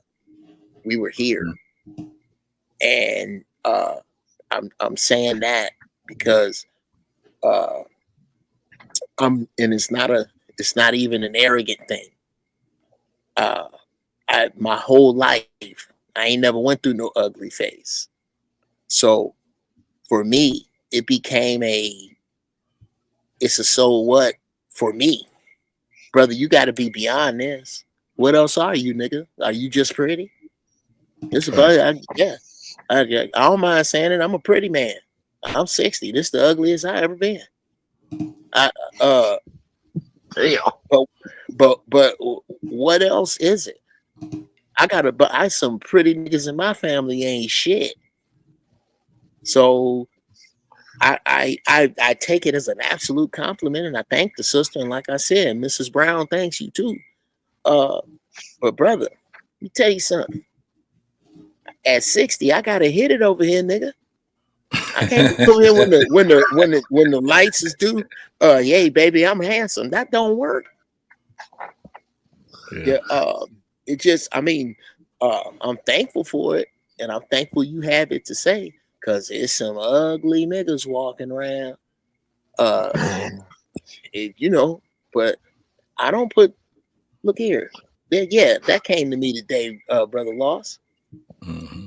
Do you think that God made you brilliant and attractive just for you to be brilliant and attractive and tell people that you are brilliant and attractive?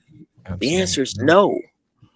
God made you to be brilliant and attractive so you could be brilliant enough to attract people to you, because what God has for them is not attractive. The walk that God has is not attractive, brother. It ain't attractive to tell your friends, no, I can't do that no more. It's not attractive to take the high road and say, look here, in my house, that sweet pickle shit, that don't fly. Right. That's not attractive. Uncle Jeff, what would you say to my man here? What would you say to him, talking this way? What would we say to a young brother like this? Me? What would I say to him? Yeah. Dear brother, it's this simple. I'm from Chicago. I know niggas ugly as work boots and can't keep women off. There's three things. There's three things no woman can resist: chivalry, confidence, and humor. Yeah. Bruh, let me tell you something, ugly man, I dare you. Keep your hair nice. And if you can't, go bald. Bald is the cheapest haircut running. Every 3 days with some soap and a razor, nigga. Keep your shirt nice. Make sure your shirt match your shoes. Make sure your jeans, make sure you don't look like you ironed them with a gym shoe. Look like make sure that your presence, your appearance matters to you. Whatever your style is, wear it well. When you walk in a room, throw your shoulders back. Be confident about yourself. Understand that counting the ugly dudes, counting the dudes that's in jail, counting the sweet pickles, counting the dudes that'll beat your ass. Black women, before you count the rest of the world's women lining up to fuck you and pushing and shoving in line, black women outnumber you by 2 million. Mm-hmm. There is no black woman shortage. All you got to do, as a matter of fact, the woman that's supposed to be with you, and I landed here, the woman that's supposed to be with you wants to be in a threesome with you and your purpose. You need to be fucking the shit out your purpose. and let her be a threesome in on that. And you don't let nobody in bed with your purpose unless they gonna contribute to your purpose. You can fall in love with a lawyer just like you can the girl that work at Hot Dog on the Stick, nigga. Don't get the ones. Listen up, Braxton. Listen up. So Jeff, okay, we skipped over this. Now that you finished with Braxton, hopefully he heard you. This one is for you. Like, you don't put it up there. One more the Jeff. Yeah, I saw that. The big Mr. Bennett would make love, but Jeff would probably tear me. God, somebody trolling. This is a good troll right here. Okay, well, let me cover it. Let me cover it because I'm That's just gonna wild. I'm gonna say the same thing. I'm gonna say the same thing I say on stage when I ask, ladies, is size important? And inevitably, they would yell out, yes. Well, your size is important to us too. Now, in the world of penises, I don't have a Ford Excursion. I don't. I do, however, have a Jeep Grand Cherokee. You fill up a compact spot real nice with no room on the sides. Now, ladies, if you got underground parking,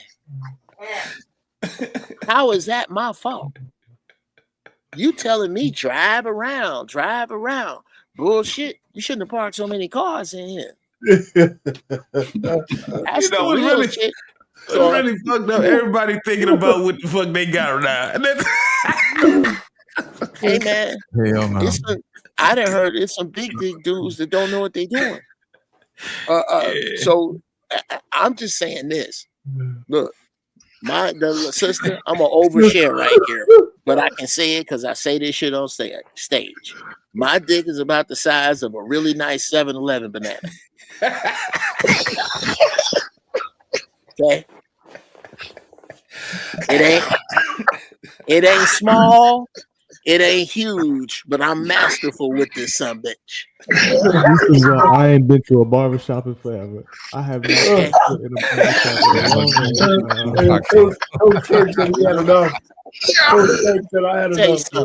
I ain't that Grand dude. Cherokee. This is wild as shit, man. Yeah, Get a real talk. Here's the realest talk in the world. I ain't the dude that's gonna make it so you can't walk tomorrow, but I bet you'll let me use your car. That nigga right there. Go and take the car, nigga. Go and take it. I'm tired. Go and take it. Gas back in the Joe. That nigga right there. I have you driving by my house real slow. That nigga is right there. You know? I don't need no huge dick to do that. Oh no! You know what's really funny about that? Because that is something that we as men have to actually understand about women. They will give all of their possessions to you when they really like you.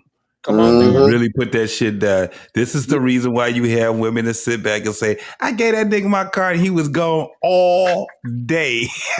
You know why? Because you only gotta lie to a woman to about the middle of first to second base. She'll lie her way home. She'll lie your way back. She's gonna help you, right? She's gonna lead the witness. She'll lie to herself. She will wave you home. Let me tell you something. You can't lie to a woman the way she'll lie to herself. Yeah. You can't. That's why it's so hard for them to learn. Being a young dude, that's one of the things that I did experience. One of those things where women just be like, anytime you had a woman that say, what I'm gonna do with you? Right. You got her in a dilemma right now. You was on some fuck shit, and she was like, what I'm gonna do with you? Because I'm not ready to let you go right now. I know you took my car. Look, you've been gone all day. It smelled like weed, and you didn't even fill it up. It's on E. And then you got the nerves, Jacquees, to ask me if I got $10. What I'm gonna do with you? No, here's what she's gonna do. Real slow in her left hand saying nothing. Jacquees gonna take her in the room, put her knees up around her shoulders, and strike oil. Strike oil. Now she making them tacos again, and you know, it only happens when it comes back to her on Monday.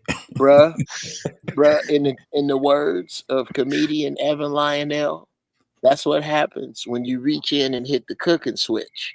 When you hit the cooking switch, she start making you pies, cakes, cookies. Yes, a lot of cats can't hit the cooking switch. They can't. Look, that right there. Now, it's one thing to have somebody to cook for you, but if she can bake, let me tell you something. You gotta follow directions in baking. You can't just be doing some crazy ass shit. It's chemistry. That's why you hear women that sit back and tell you, they say, I can cook, but I can't bake. It's like, what the fuck? Bro, my wife is a good cook, but my sister-in-law is a master baker. Mm-hmm. I mean, bruh, okay, down to the frosting is 11 minutes with the so-and-so, and that shit is amazing. You can develop diabetes in one Christmas in our family. Wow. She's just giving away the secrets now. You walk into the kitchen. If you don't see no KitchenAid over there in the corner, you might as well don't turn around. Bruh, she got my sister-in-law, she got the little forks and little, like when you go into her kitchen, it's like a lab. Yeah. She ain't playing with it. She don't play. So it'd be this is my problem again. And I don't mean to take us down a crazy road, but I got a problem with a lot of young men who all they do is complain about what sisters aren't available. Right.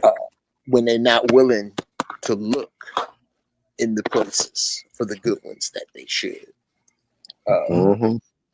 I can say that there's some funky ass scallywags out there.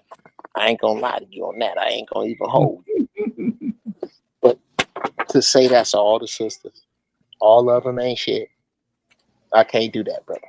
It's too many. I got too many classy ones right in my house. It's right in my sphere. It's too many of them. That I do have. I know we over here talking about a lot of stuff, but I just want to ask one thing. Since Barack Obama, I think a lot of black folks who have been on the plantation, we voted for him. I voted for him twice. I got my revelations. But okay, now that we had a black president, what do we see as a black president in the future? I mean, should we inspire? This is one of the things that the man, one of the Watts came up with talking about. We might go with it right now, just for briefly. We'll talk about it again. We don't have to have a whole show. But what kind of black president? What kind of, what would it be if we had a conservative black president? What would taking the mantle of where we are right now and moving? And is that possible? I mean, I guess it's possible. But what about I think it is, but I think amongst the black folks that he would have been labeled all kind of shit. Coon. What's the other words that they use? 92% saying that. Yeah, I think we needed underestimate ignorance. Yeah, but I think we needed. I think we needed a Barack Obama though. I think we needed to get over that hump. Given all of that, he was that icebreaker. He was that trendsetter. Let's kind of brainstorm in the future. If there was a black man who actually wanted to run, would it be better if he would be a Democrat on a plantation? No, I think he has to. No, I think he has to. I think he's just going to have some policies that's going to actually be where it resonate with the people. I don't think it's going to be this color thing anymore. Okay, I think it's going to be. I think it's going to. Yeah, he's going to have to actually be. Now, I just put it to you like this: he's going to have to actually be a person that does not appease one set of people. I think it's kind of like, it's going to have to be like court. You know, a good court case is when both sides feel like they got fucked. That's a good court case. They won't get it. Right. And everybody ain't going to get it all. You know, it's just going to be something to that point right there. Other than that, yeah, I think we'll be over this whole, I think we just be over this whole race thing. I think it'll be to a point where it's going to be more of something else. I don't know what it is. I don't even think it's going to be a class thing. I think it's just going to be something different. And I don't think that it's going to, I think we're going to have more and more black candidates now. I think we are. I think we're going to have more men. I don't think we're going to have a lot more women. I think we're going to have a lot more black men and white men going against the one another, because that shit with that woman shit, I'm telling you right now, old girl, she was like, thank God this shit is over with. She couldn't wait till that shit was over with. Mm-hmm. Do you hear her now? No, she like took her heels off and jumped in the bathtub full of collard greens and went to sleep. Right, her and Rachel Dolezal went to Jamaica somewhere. Raft in Jamaica. All this goddamn shit about black and white shit. She done took her ass back to Jamaica. That's what she done did. That's what her and Rachel Dolezal. Like, I shouldn't have did that shit. You know, it's kind of like that. But I think that it's going to be more of a you're going to see more black president candidates now. I do think that. Let me ask you a question now. After we've seen, Trump is in, now we see I guess the worst of the liberal women out there, or if you ever do any study of all the liberal women who are in charge, do you see a liberal black woman being president of the United States? No. With the way they think, I mean, you said no. No. Think about it, Arpain. They just had the Democratic twerkathon. You know what I'm saying? Right. Oh, wow. It's November. Where they held out all the high-powered WAP that you could stand and drug it across the screen, and $1 billion ain't even saving. Come on, man. It ain't gonna happen, bro. She's definitely gonna be conservative. Floating it out there, see what other people are thinking. Man, that was if she's black and she's running, she's gonna be conservative. No doubt about it. But here's the thing, JT. Will the GOP let her? No, I don't think it's gonna. The GOP don't care about all that, man. It's the Democratic side that you got to work out. We got to look out for. I think if it's a woman, I think they're not going to. She's black, JT, and she's a woman, and even if she's conservative, we'd have to be mindful whether she's a chameleon. I think that's what's gonna. It's not going to have a lot of women doing it. That's what I'm saying. It's like they have a stigma now, and they come. It's going to be tough. It's going to be tough for them now. No, the only guaranteed sister that I know for a fact they'll put up there is somebody like Condoleezza Rice, and that's about it. And that's the only reason they knew that is because they've been watching her for a long time, and she with the crew. But she's a part of the old crew, so I doubt if they'll bring her back up there. It'll have to be somebody different. Yeah, I really don't think there's nobody in the pipeline that's ready to go. I honestly believe they already got the next 2-3 presidents already decided on the other side. It's the Democratic side that's in the kerfuffle. You know what I'm saying? They're gonna probably pulling out some whiny white guy. He's gonna get his shirt pulled, and that's gonna be it. You know, it's gonna be interesting. I can tell you that much. It's gonna be interesting. It ain't gonna be close. Gentlemen, if you don't mind, the thing I was sharing was a video of George Carlin on Bill Maher's show. Mm-hmm. And I'm gonna need to ask all of you some questions, because right now, unless we're talking about this with the exact same seriousness as the next Marvel universe, y'all are scaring me right now with how serious you are about America's next president of any color. I mean, if we really gonna talk about it, if I'm gonna be involved in this conversation at all. Jeff, we're just decorating the tree, man. That's all. Yeah, I don't know. If we're talking about okay.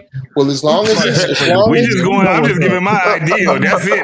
Right. I have no idea right now. I tell you, but you know, the question was posed, and I'm telling you what my idea would be is that I don't think it's going to nowhere near be what it was from the past. It's going to be some new shit. I trust you. Nobody here has a semi-chub about who wants to be the next president. Nobody really cares. I don't think. No. I think you're missing my point. Go ahead. You have seen your last president of the United States. You did say that. You did say that. America. Yeah. So again, unless you disagree with that somehow, and we can talk about that, then you guys are talking about the Marvel universe right now, and I'm okay with it. But no, expound on it. I want to hear what you got to say. Why you say this is the last president though? Because America, as of about 1997, had officially outlived its usefulness as a construct. We don't export anything other than culture. Ain't nobody buying these raggedy ass Impalas nowhere. The only things we export are culture, bombs, and the threats to drop them. None of this, brother. You can listen to a Farrakhan speech and hear what I'm saying. None of America's enemies are afraid of it. All of America's enemies go to its colleges, are in its military, in its government at its highest points. Most things made here are Chinese. The borders are now closed that they have all of the military-aged single men with no families across the border that they need. This is not anything that I'm telling you that's some top secret CIA shit. I'm just connecting the dots that others smarter than me have connected. So when I get into conversations with other brothers, I'm baffled by what they're seeing that makes them go down any presidential Democratic Republican road of what, nigga? What are you not being serious with yourself about? What am I wrong about? And if I'm wrong, then if you think I'm right about this, and you speak another syllable about who's the next president, just understand that you are engaging in social and mental masturbation. You either believe it or you don't. Period. It is that binary. No, I definitely I understand exactly what you're saying. First and foremost, I've been in states and cities where I've seen horrific shit happen. You know, hurricanes and the whole city get fucked up, and I see how people react. Motherfuckers will still be trying to act like shit is normal. I done seen motherfuckers after the whole city was fucked up, they still got in their car and try to drive to work. It's like no, ain't no work. Just a rat in a maze. Yeah, they still try to go through. It's like they're not still going through the motions. Yeah, they're still going through the motions and things like that. I've seen some horrific things happen with people. You've seen things when death happens and people still are trying to act like things are supposed to go like they normally go. And it's like, no, that's not. So what you're saying, I'm like, I agree with it, because we done seen some shit in the past 7 years, bro, where it was just like, really? And motherfuckers still trying to act like things are normal. And they still trying to do the same shit that they were rigged to do and all these things. And you're like, that don't exist anymore, right? That's the frog in the water, bro. That's true. But think about go ahead. Go ahead. Okay, think about for a second, fellas. We all good and goddamn grown here. We all remember 1995. Perhaps, how old are you, 100 Watts, if I may ask? 33. Yes, sir. So this may be a time just before your real memories. We can all go back 30 years ago like that. Yeah. Can you imagine waking up to this then? Hell, there would be blood in the streets. Yeah. But slowly, this is what the president, yes, that's why I put this thing up about George Carlin. George Carlin nailed it on the head, man. And what happens is people like y'all right now go, yeah, he sure did, and go right back to this shit. That's what I don't understand. This is, and I ain't calling y'all out. Y'all know me, man, with love. No, I get what you're saying. I don't get. I tell you what it's like. You ever? I've said this all the time. A woman will destroy your logic with 3 words. Yeah, but still. Yeah, but still. Yeah, but still. Baby, it's a literal zombie apocalypse over there by the mall. I know you wanted to go. That's why the Birkin bags are 96% off. I don't think you should go over there because something may eat your face off or bite you. You'll get a fever, something like rabies. You'll die and become the undead. That's why I think you shouldn't go over there. Yeah, but still. And now she's gone. And Joe, for the record, I took that from you some years ago, like 2012 or something like that. You had said that. I laughed my ass off. Yeah, but still. Yeah, but still. That's what you're doing here. You'll agree with George Carlin. You'll agree with some of the shit you hear me, which I really got from a lot of it. I got from other people, and you'll hear them say it and go back to, who do you think's gonna be the presidential candidate in 4 years? What? Jeff, they're just filling out the parlay card, sir. That's basically what it is. Parlay. I don't know what that means. Okay. Basically, it's very difficult to win parlay, but it's a lot of money that's on it. We already know it ain't gonna happen. It's like the odds are very fucked up in a parlay. You know, it's like we got a parlay going on over here. That's basically what it is. It's kind of like it's kind of like being able to say, I know 12 quarterbacks that all 12 of them is going to throw this, this Sunday. They all going to throw for 7 touchdowns. That's what a parlay is. Oh my God! If you get it, money at that point. Look. Now this is the thing. You only put $3 on it, but you stand a chance of winning how much? $1 million. $1 million on it. That's what this is. It ain't. You get what I'm saying. So the chances is like, yeah. Okay. Well, okay. Well, that's, I'm gonna tell you, so that's man, basically what that shit is. I lived in Vegas for 3 months, and I ain't gonna tell you what I was doing. Let me guess, you weren't bouncing that crazy horse too, right?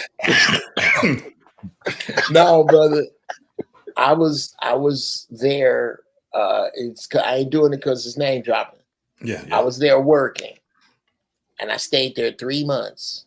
And I swear to you, in that time, I did not spend $20 because they was gonna have me in the back breaking my thumbs. Because when I see that arm come out and take my chips, nigga, wait a minute, wait.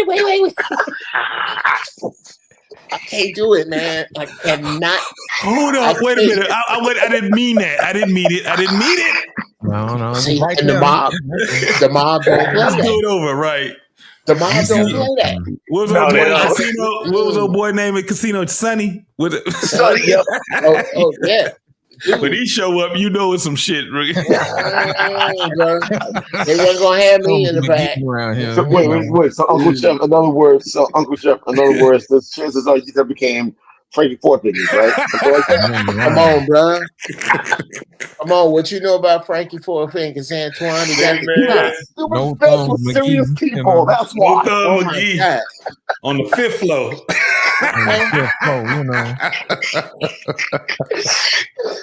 Okay. They don't build casinos for the lights to be on. I'll show you that. Let me tell you something. Why'd you knock him out? Because it's a man with 4 fingers in a briefcase. That's my movie. Yes, that's my movie. Let me tell you something, man. Me and Antoine, we trying to get y'all on the wavelength. I guarantee you. I want to do this. Let's meet back next week, fellas. I dare you to watch the movie Snatch. Oh yeah, it's one of the best movies I've ever seen. Yeah, it's brilliant. Guy Ritchie is dope, bro. Yes, I got my wife onto that. I'm glad you said it because I'm gonna watch it again. You know, I gotta get back in tune with it again. Yeah, I like Snatch most definitely. London. Jeff, was you gonna play this video? Oh yeah, sir. Yes, sir. Yes. Okay. Yeah. All right. Jim, calm down. You began a sentence a little while ago with it's not a surprise. It shouldn't be a surprise. It shouldn't be a surprise that rich white men don't care about poor black people, period. So they're not high on their list. They're not high on their list. George, they're not high. George, they're not. That's I don't care if you love me or not. They're not high on the conscious or the subconscious list of those people who are in charge of things in this country. The owners, forget these foolish elections. The owners of this country don't care about the poor in general. The owners of this country. What are we going? Is this Karl Marx talking to me? The owners of this country are the voters of this country. You're wrong about that, my friend. Aren't the owners of this country the voters in this country who elected George Bush? No, they're not. Listen, politics, these elections are a charade. It is a charade. Okay. It is. They are meant to. Well, I'll tell you, just listen for a minute. Learn a little something.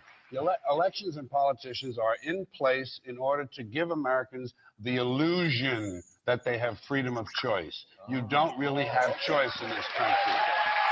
The real looting in this country takes place in the transfer of the wealth from the poor to the rich. I'm sorry that you don't like class and the truth, my friend, but you're just stuck with it. Class and the poor have been systematically looted in this country. The rich have been made richer under this criminal, fascist president and his government. You know, George, I think you know what fascism is. You know what fascism is? America, you know what Nazis are? No, wait, sir. When fascism comes to America, it will not be in brown and black shirts. It will not be with jack boots. It will be Nike sneakers and smiley shirts. Smiley. The fascism. Germany lost the Second World War. Fascism won it. Believe me, my friend. Fascism is when corporations become the government. Now, this is why. Okay. Hold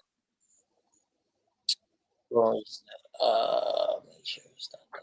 Okay. You got another one, Jeff? No, I was. It kept going. I don't know what else this country, this government has to do to you to make you understand that this system you keep trying to get into was the very architecture of it is the hatred of you, and why we have a very Stephen from Django-esque why God why with this system that is crumbling. What has this system done? You are the only people that this system systematically, because it understands the mathematics of what it owes you by its own words, won't even pay you. You ain't even safe as an off-duty cop. None of what I'm saying will you argue with, but you guess what's going to happen? Yeah, but still. And y'all can talk about politics whenever you want, but your subconscious will not be able to erase this conversation. You playing with yourself. Stop.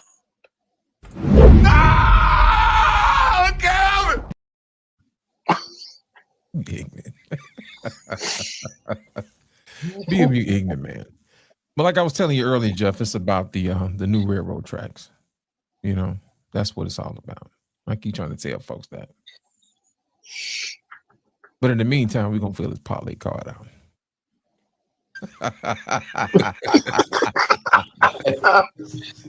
Can't resist it.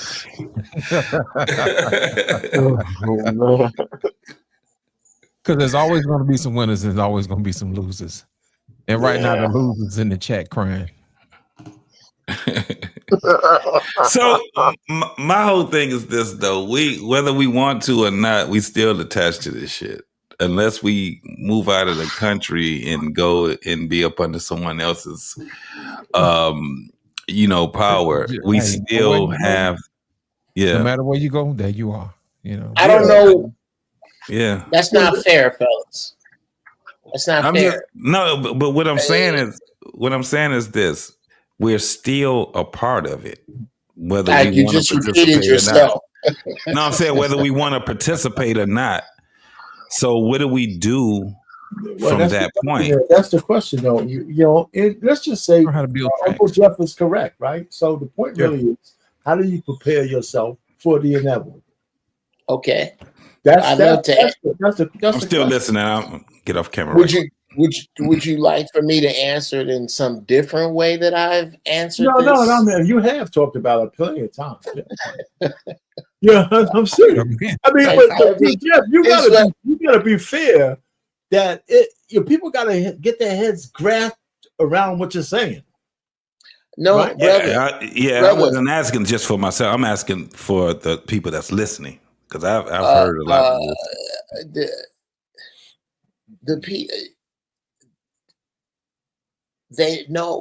Here, brother. You don't have to wrap your head around what I'm saying. I'm telling you that if you don't, you're gonna be amongst those in the French fry grease. You do what you want to, but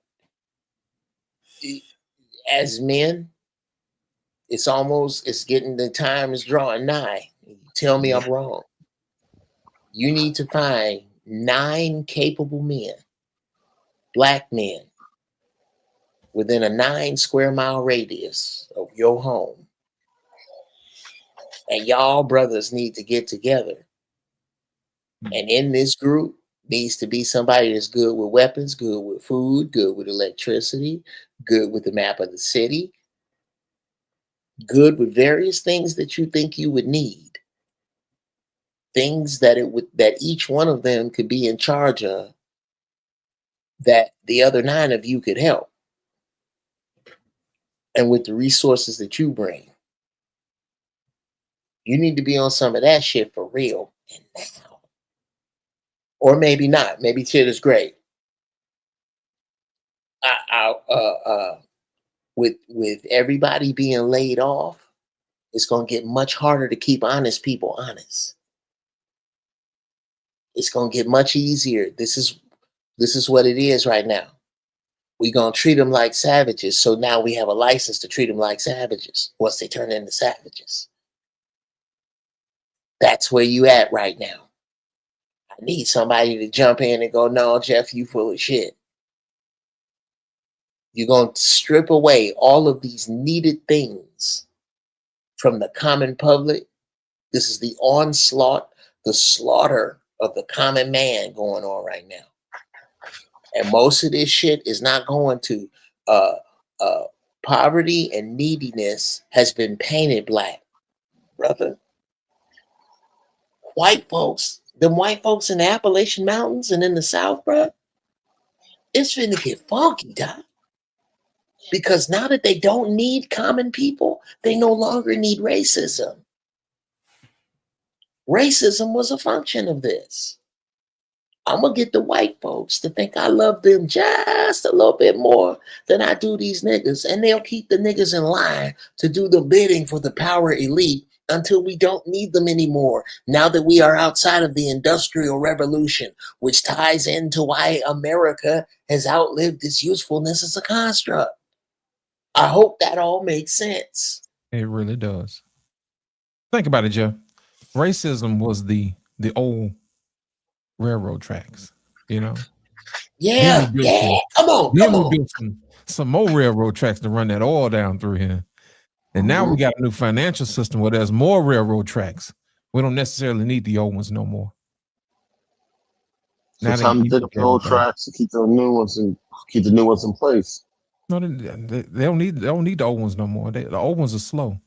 These new railroad tracks are fast. Right. Yes. And we can get the whole world on it.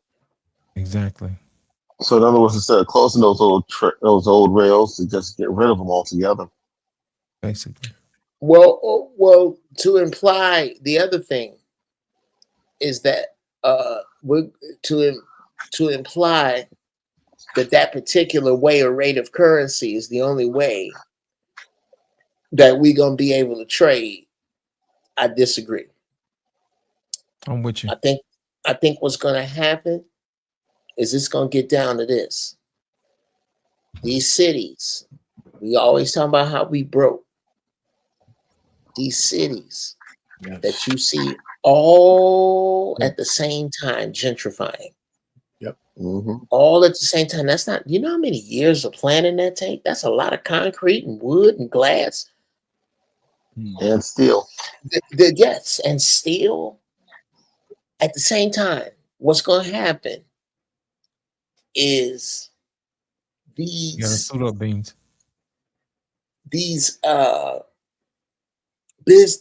cities, these smart cities, are going to become these sprawling metropolises of splendor and convenience and accessory and opulence, and everywhere else beyond the Thunderdome, nigga,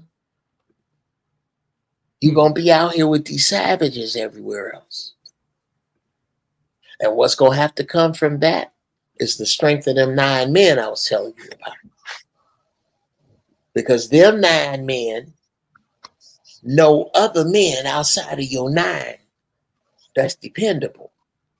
And y'all gonna have to form webs that may not include actual money. I'm gonna come turn on the power on your side of town if you get your men together and come turn the plumbing on my side of town. That's what's gonna have to happen, and the cast that's gonna have to lead it, y'all.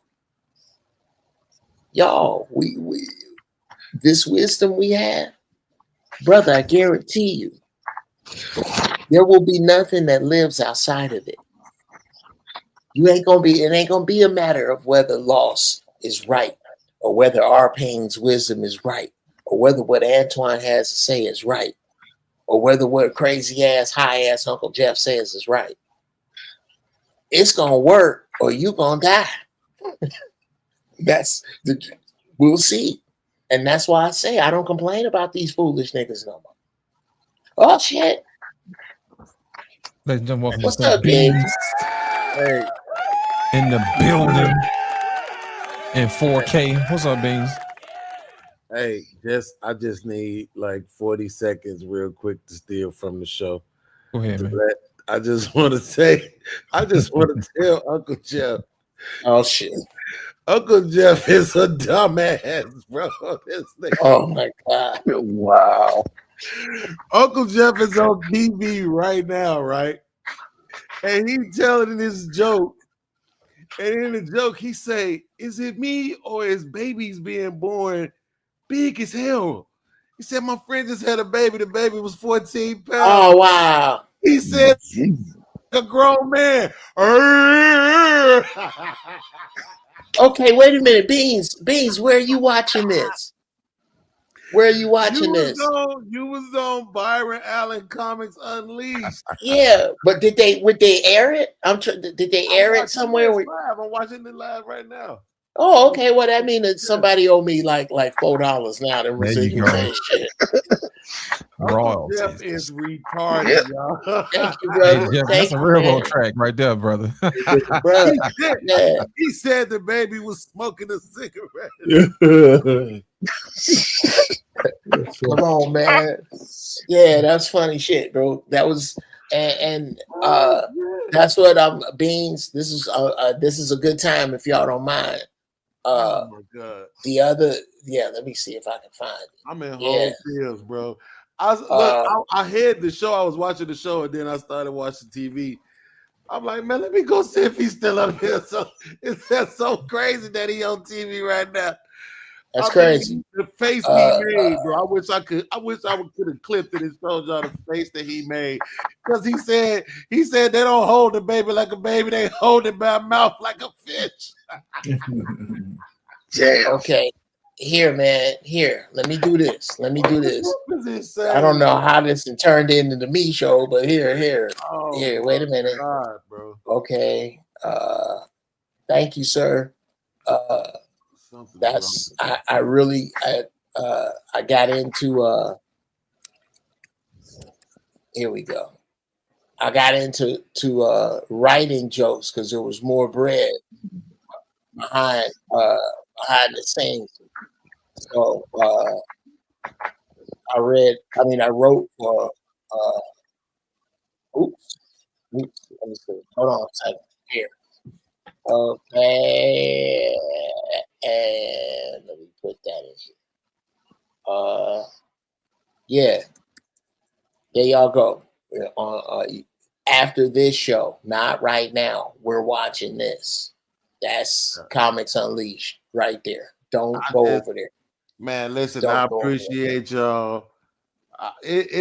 Look, from the very first time that Uncle Jeff pulled up on the panel, and we done had our back and forth, we done had our run-ins, which men do, But from the very first time he pulled up on the show, I'm like, that's fucking Jeff Brown.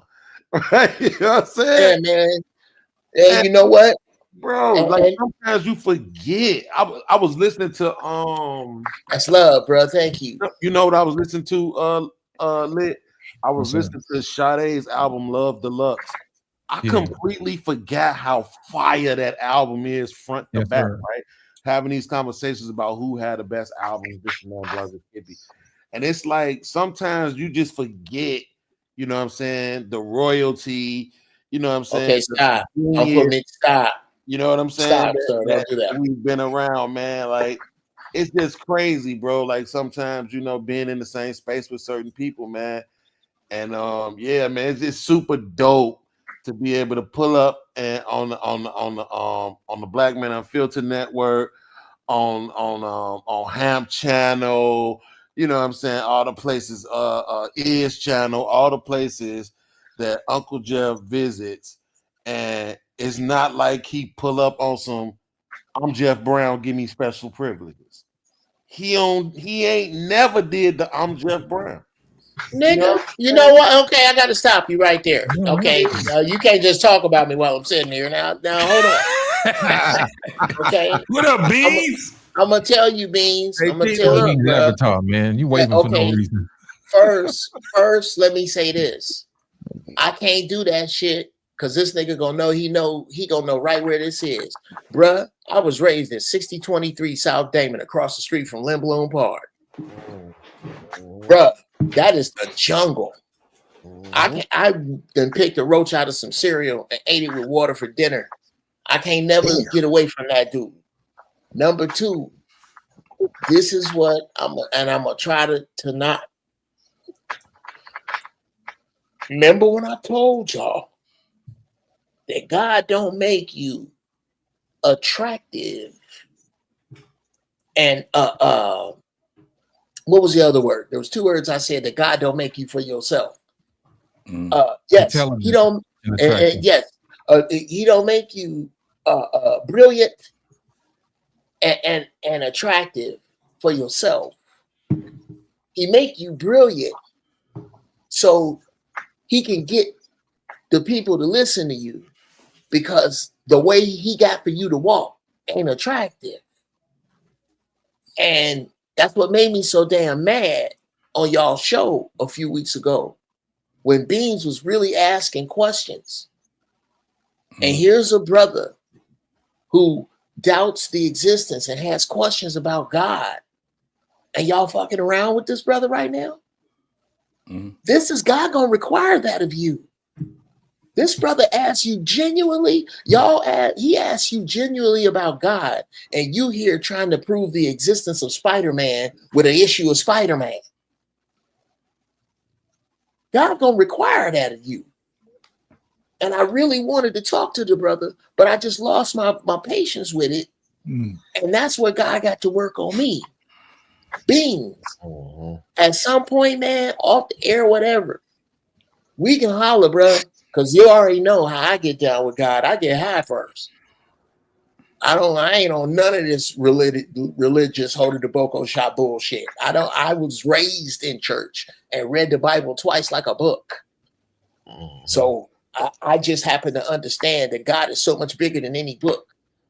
And it's that part. I had something to share with you about the question you asked about why didn't the Creator answer your prayer to leave prison? And I was so full of my damn self that I left. I failed God in that moment. And I gotta eat that. This is a meal that no self-righteous Christian will sit down to. That they have failed God in the face of other people with their pious, self-righteous, fucked up bullshit. And that's why I invite you, brother. Well, I'm about to kick it back up. The First Church of Holy Shit. Come through. Somebody fucked up and told me God was everywhere, so I pray from here.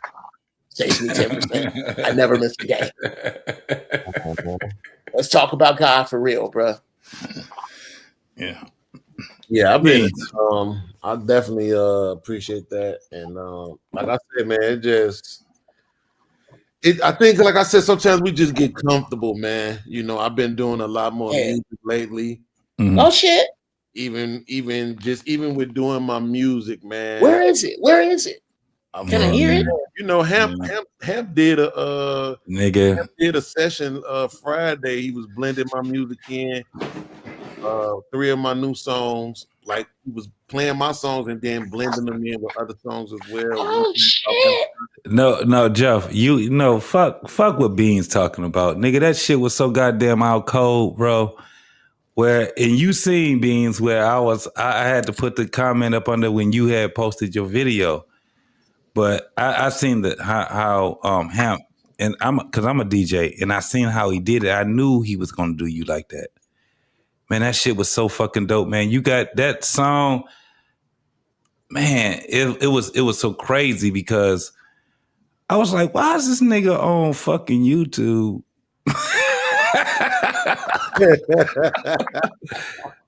Man, listen, when I'm telling you, brothers, this nigga is. What did I called him? I said he's an MC, literally. This dude, Beans. I don't know what it was that you was on, Beans, but that song that you did that he kept playing, he's like, I was like, I like it too. You was on some other shit, bro. You was on some other shit. I have to give you I'm glad you popped up, bro, because when I heard how you put those words, man, and even even how you even did the beat. Did you do that beat yourself? Absolutely. Nigga, that shit was so cold. Hold up. You gotta hear it, bro. That's what I'm saying. How come we're not playing it? Let me find it. When I tell you it's so dope, man. I'm talking about how from the beginning to the end. The beginning it hits you. Okay, I don't think you Beans. I'm looking for it right now. So Beans in the meantime. I'm surprised he ain't got it on his hoster right now. But I'll find it. In the meantime, Beans, we need to holler because I know you know. How old are you, Beans? 48. Old I ass know you nigga. know. You That's old horrible. nigga. That's horrible. I don't. Nigga, I'm not gonna throw I'm an something. old nigga. You an old nigga, Joe. We Yes. say we old niggas now. You have to know. This one's just on the top. So I will at some point. At some point, I will share. Let's see. I'm gonna drop this down. I'll share that last. But yeah, at some point, and if you want to do it while you're looking for Beans joint, yeah, I'm gonna pull it up for you, Joe. I already will. I'm about to make I'm about to make a music move. No, Beans. No, I'm just talking about.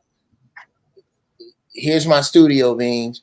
Reason, Logic, Ableton, Pro Tools, 70 gigs. No, 170 gigs of contact libraries. Arturia, bruh. I'm ready for bear. I'm armed hard. Produced for long before. Played drums in Chicago for Natalie Cole's husband's church. Long before I ever did comedy, I was into music. And this dude here, I'm pretty sure you've seen before, is my son. And he and I was going to ask you that you put it on, and I didn't even know that was your son, bro. But go ahead. Yeah. I didn't even know that was your son. I was going to talk to you about that too. That shit was crazy. He's a bit of a monster. Can y'all hear this? You got to turn it off, some Joe. I think it gets louder. I think he's doing this. Hold on. Okay. Then what? Then fucking monsters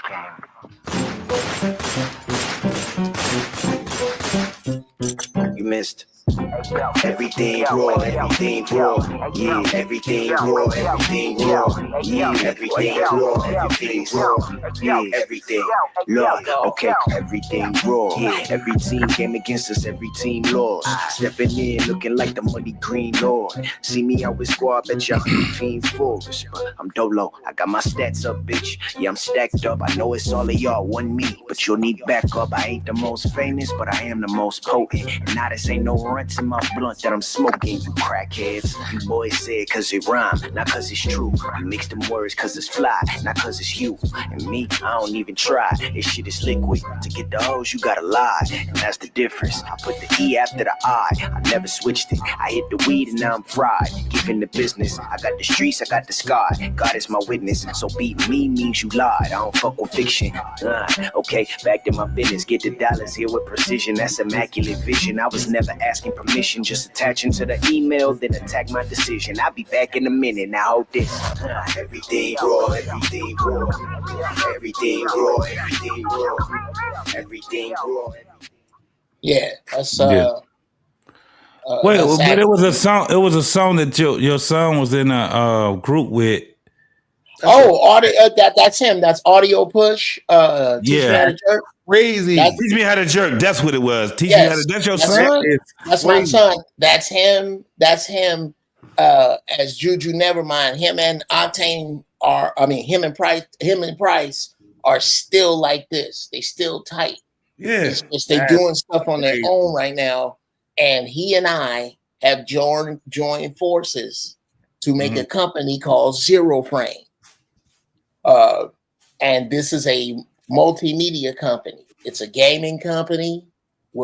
We do music, television, film, and we also have product. That's where I wanted to share my shea butter. I have literally, brother, I shit you not, brothers.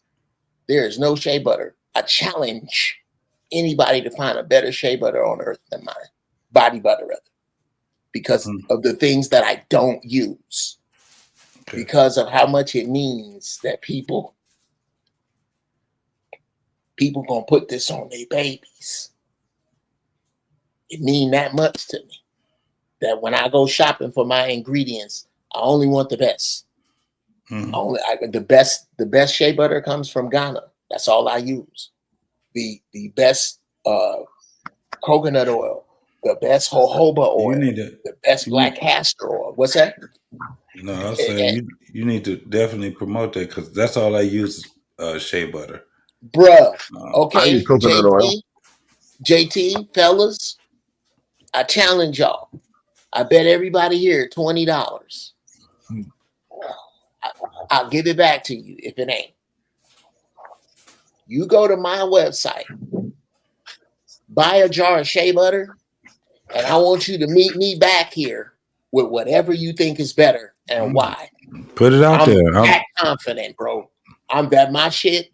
I don't use no cornstarch to stretch it. Put it out there, Jeff, because I'll do it tonight. I'll order that shit tonight, man. I need the link. Give me the link.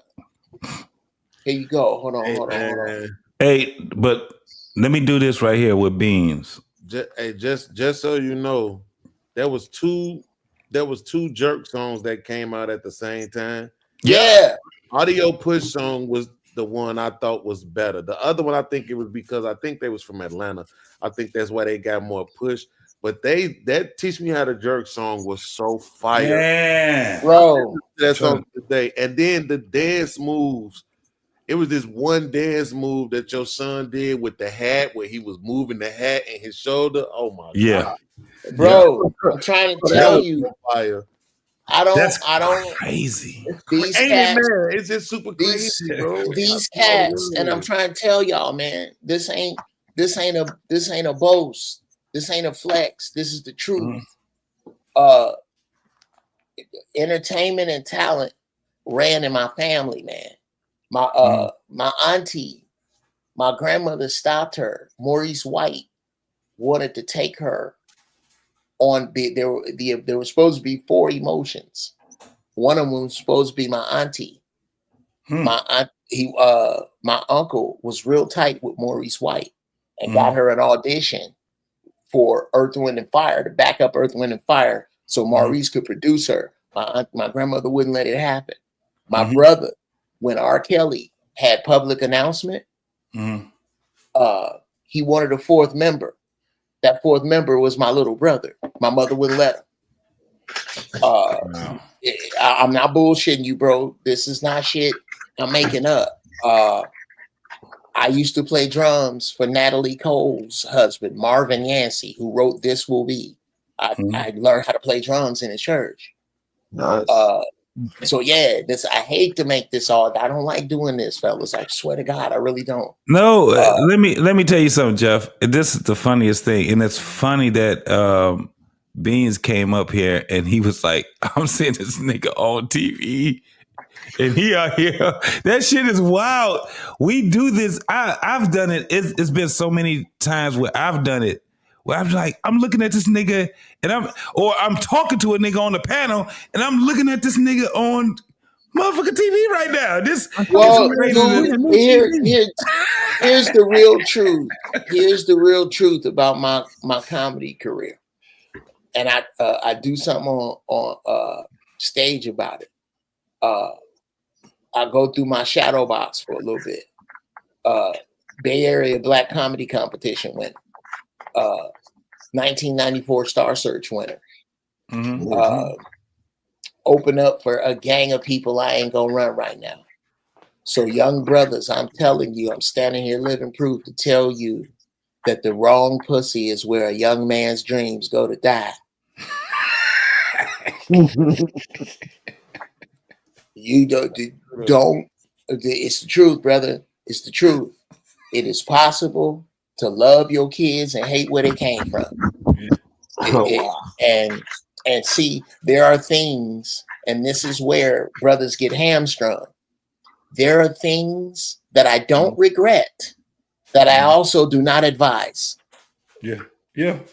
I don't regret the fact that I met a woman who had a 2-year-old boy and I adopted him as my own son, and we had 2 more sons together. But I do not advise a young single man in any way to attach himself to a woman who already has kids. Because even if your name is the same as the dude she made them babies with, when she was yelling that name, nigga, she was not talking about you. Facts. That is some shit between her and him. And you, I'm not saying, okay, if you got a kid already, then y'all can dun dun dun dun dun. But if you don't have a kid, what you're cheating yourself out of by getting with her and stepfathering, and she don't mind taking this from you, you will never get to treat your firstborn like your firstborn. That's what you're giving up. But nobody tells you this. And she sure the fuck ain't. Yeah. So no, I would not. No, I would not recommend that. And I love all my sons. I would die for any of them. But I cannot recommend what it is that I don't regret. Facts. Yeah. And don't nobody want to be real about that shit, bro. Don't nobody want to be, don't know, we going, and that's where we come in. Oh, we got to reckon with a lot of this shit, man. We got to reckon with a lot of this shit that we talk about. Okay. Fuck us, niggas. This bean shit right here? Yeah, man. This is bean shit. This bean shit. I'm gonna play this shit, man. Yeah, I'm about to play it, man. But let me tell you, Beans. Put it on the big screen so we can see. From the fucking, you said on the big screen. Yeah, man, blow it up. Hit the bottom right. Yeah, I got you. Yeah, because this shit it done got brand new on us and shit. I don't know what the fuck I'm doing. There we go. No, you got another one. Yeah, right there in the click on the YouTube. Go to the YouTube. No, go to the very YouTube. Oh, you talk about as far as like, okay, all right. Yeah. I ain't go all the way over. Keep going. Listen to the sound of my voice. Keep going. Hold on. It's not a video. It's not a video. It's not a video. Okay. It's not a video. Yeah. It's just so we good with that. I just want everybody to hear it. So before I play it, I gotta say this, Beans. Nigga, from the beginning, this shit was out cold. I had to listen to the words and I was like, this nigga was on some other shit. You was really like you put out some shit. How did you even surmise what That's you was a great question for after we hear it. Play it, man. We don't need no loop. Holy man. shit. Come on. All right, you ever seen this? That's why I hate the barbershop, man. These niggas. No, here we go. Here we go. Just play it.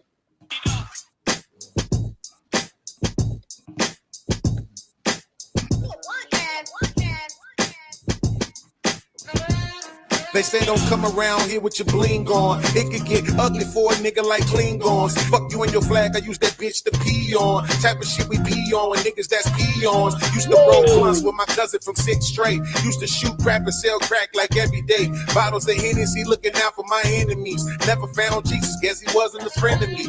Men lie, women lie, you know the rest. Money on my mind, on my grind, I'm puffing less. Hanging out with Warren, we on Douglas and Sawyer. He told me never trust a bitch and never lie to your lawyer. Said the red bone bitches is spoiled, the dark ones is royal, the white ones is spoiled, but ain't none of them loyal, Lord. I never heard more truth in a sentence, and still I tried fucking them all. Can you forgive me?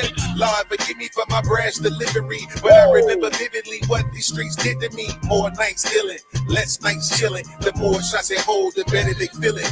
Yeah, Lord, forgive me for my brash delivery, but I remember vividly what these streets did to me. More nights stealing, less nights chilling. The more shots they hold, the better they feel it.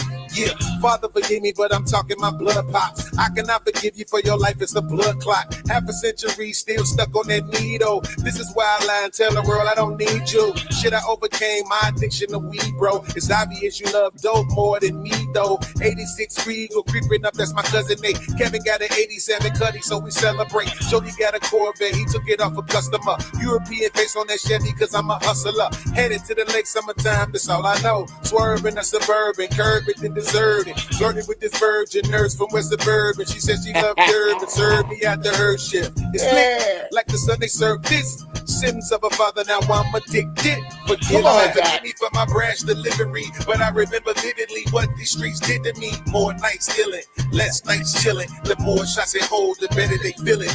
Yeah, Lord, forgive me for my brash delivery, but I remember vividly what these streets did to me. More nights stealing, less nights chilling. The more shots they hold, the better they feel it.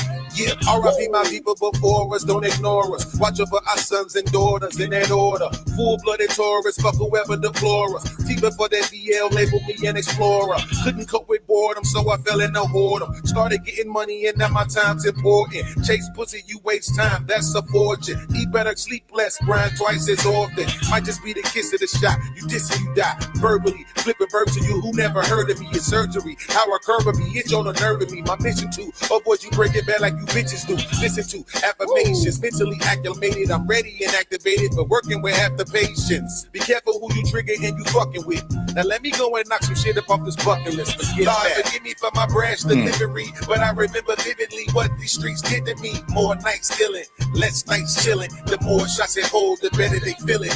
Yeah, Lord, forgive me for my brash delivery, but I remember vividly what these streets did to me. More nights stealing, less nights chilling. The more shots they hold, the better they feel it. Yeah.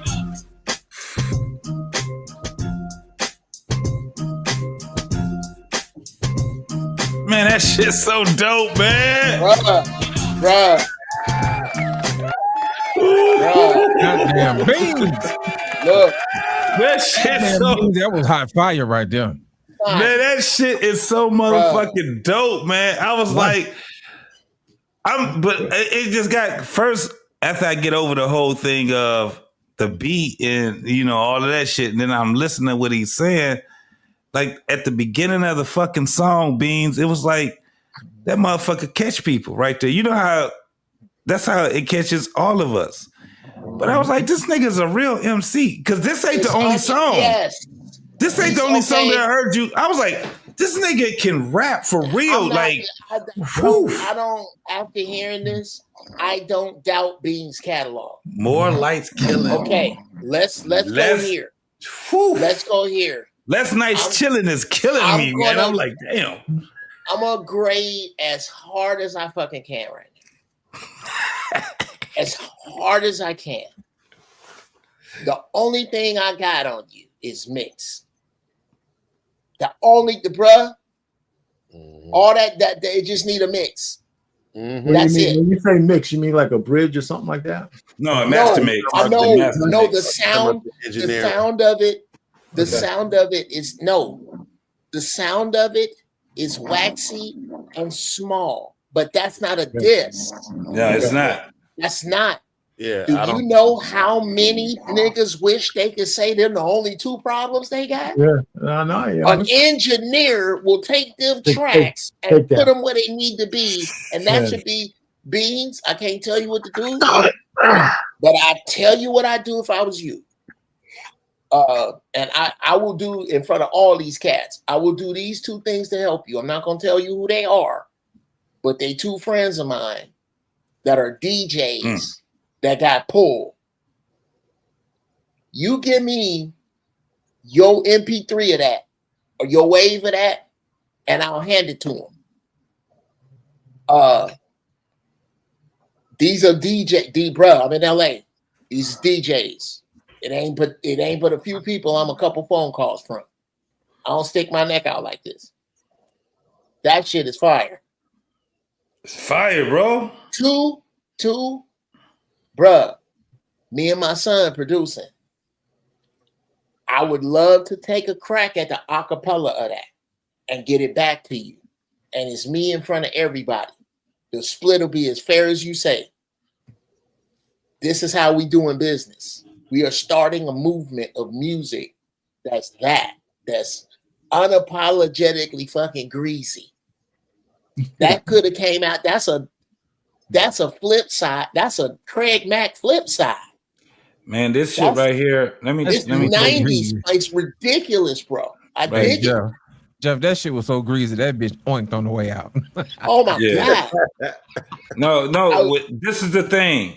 as a DJ, I'm gonna tell you, and shout out to Hamp. Hamp did this. If you heard the mix that he was doing, and he was bringing it in and out with different songs, this part right here, I got to put this part right here. This shit is crazy as fuck right here, and you don't even know what you did, Beans. But this part right here.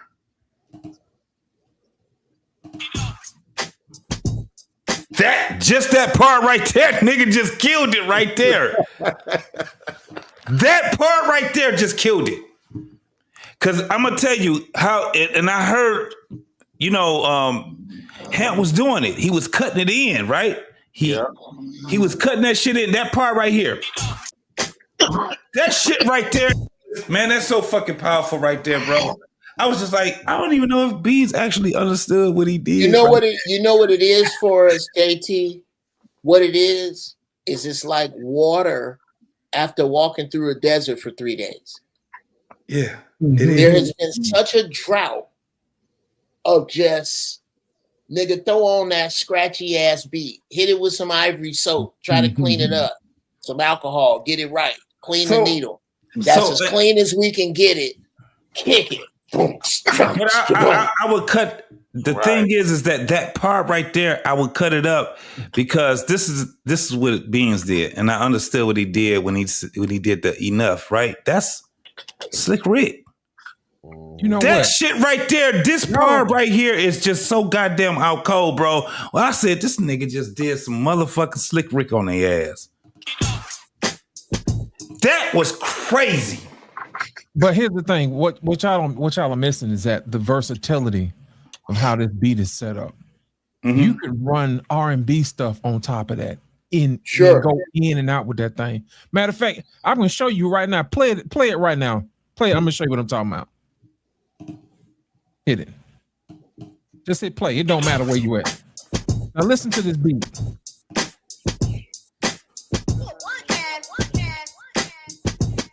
Now watch this.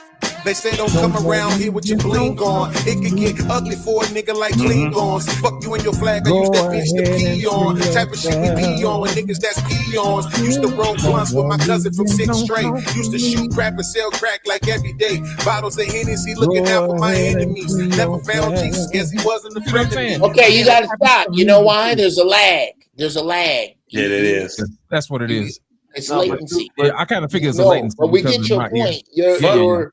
But you're right, though. It's like a multitude of things that's happening right there. Wait, hold on 1 second. Hold on 1 second. Do me a favor. I want you to do, JT. Find shit. Did I load it? It should be another song on my page. And I guarantee I know what song you're talking about because I thought that song, I think he played that one before he played this one. Yeah. Go ahead. Tell me. It should be called My Baby Love Me. Yep. So you can see, so you can see what I'm talking about. And the reason, two reasons why I want you to I don't want you to play the whole thing, but 2 reasons why I want you to play this song is because I want to validate what Lid is saying, and then I also want Jeff to see where my musical mind is at. Yeah, because this beat is basically the same BPM as the other one. Yeah. Okay. They like this was the other one. These are produced by you. Absolutely. Okay, who mixes for you? Yeah, ain't no real mix on them. Okay. Well, that's no. That makes it. That's a good thing. well, A is not the worst thing in the world, and B, you absolutely should try not to mix for the DJ Quick and Dre maybe, but you should try not to mix for yourself. You should try to let somebody else do it. Yeah, absolutely. That's why, like, if they hear it in its rawest form, that's the best thing in the world, though, man, because they can fuck with it. Got a guy. I got a guy. I just, I ain't reached out to him because I've been trying to complete the project. And sure, gotta get it done, man. In the right way, Perfection is the enemy of good. This is where let me let y'all just hear it, man. Shit, this nigga is out cold, bro. You an MC, man. That's why I called you. I said, you MC Beans, man. Fuck all that shit.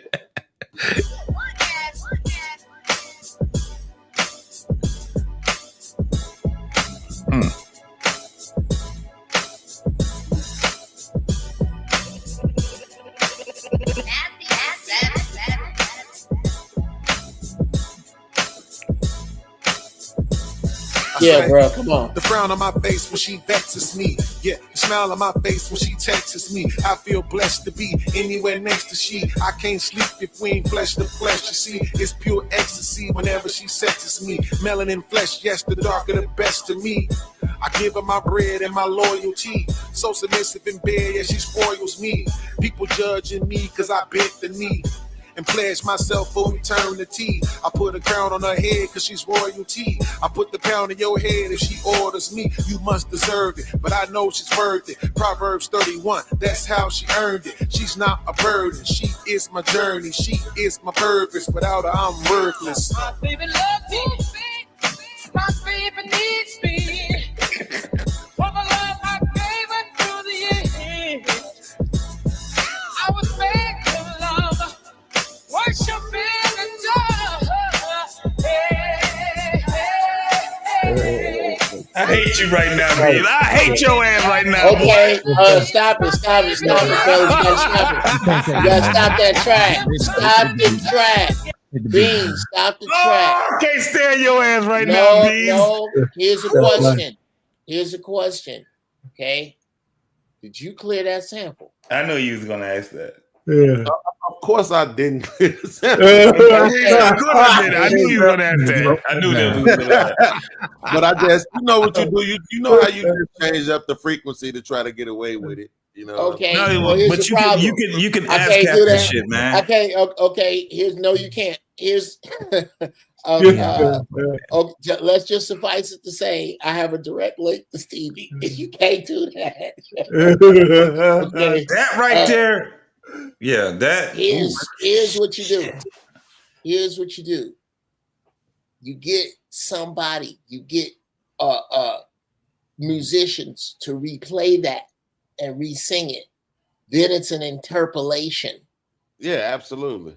If you can do that, but yeah, you probably gonna get dinged because his people is hard on this shit. Yeah, no doubt. Yeah, I mean, but Kanye was a king of that, man. Now, does that take away from the fact that too is funky like your grandpa's feet? It does not. Right. And I'm gonna tell you something else.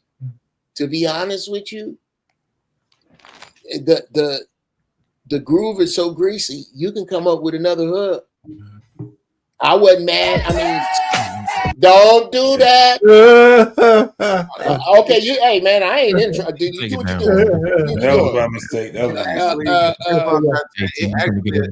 it would be okay though, right? Because that's what I'm saying. Like, you can't do it all the time. All the time, it don't work. But most of the time, you can just change the frequency on it, and then it won't get picked up. Okay, well, how would you like this? How would you like for it to become a smash underground? I'm out of here, man. Thank you. And now you got to deal with Stevie's voice. Salute, bro. Yeah. RP. Yeah. Good night, man. Good work. It doesn't matter about the frequency, brother.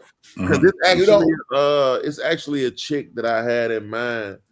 There we go. Actually doing the hook. But you know, it's like I said, man. Like in my opinion, the way I have it, the way I'm looking at it is, I think I would actually be able to clear it.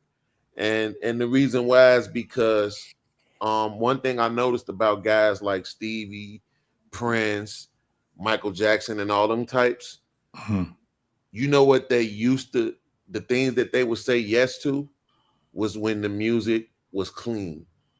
So no cursing, no disrespecting women. This is basically a love song.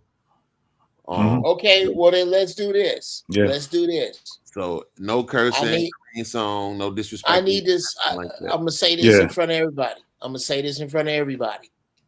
I ain't got to hear the rest. That motherfucker out cold. Send me a wave and an MP3 of this and the song I already heard. I'm gonna get this to Stevie. I'm not fucking with you. I'm saying this, the internet's forever. I can get this to Stevie. And it's all of it. So it's gonna be through one of the DJs that I get down with. So all of this is one of the things I learned. In this business, the only thing they can tell you is no. That's it, bro. And all y'all can hold me to this, bro. Y'all can hold me to this. I left my phone number in the back. I left my email in the back. Beans, I'm not fucking around. You know I'm what, not Jeff? fucking around. My son is not. We have joined forces. All the niggas I know with all the niggas he know, bruh, we coming on some Ryan Coogler shit. Yeah. I don't pop my own collar. Jeff, it's too much talent on this screen alone. Yeah. Come on, man. Come on. Listen, Beans, this is the craziest thing about it. Like just listening to it. Like That's amazing, bro. I do music and shit like that myself, but I'm like not even mastered all the way through. And the way that you cleared that shit, man, the way that you got that shit crispy like that, that's crazy. So it took a Uncle Jeff or someone else that's in there that sit back and be like, yep, we just got to get it mastered, right? Mm-hmm. Once you get it mastered, that right there, that was probably the song that I really, really liked. Hamp played it. And I was like, oh shit, if he can get this shit clear. Back it up to the beginning. You know what's crazy? Beginning of your verse. Okay. I listen to it the same way, like Jeff do though. Like that, I can't help it. You know what I mean? That's why you make the music on this level.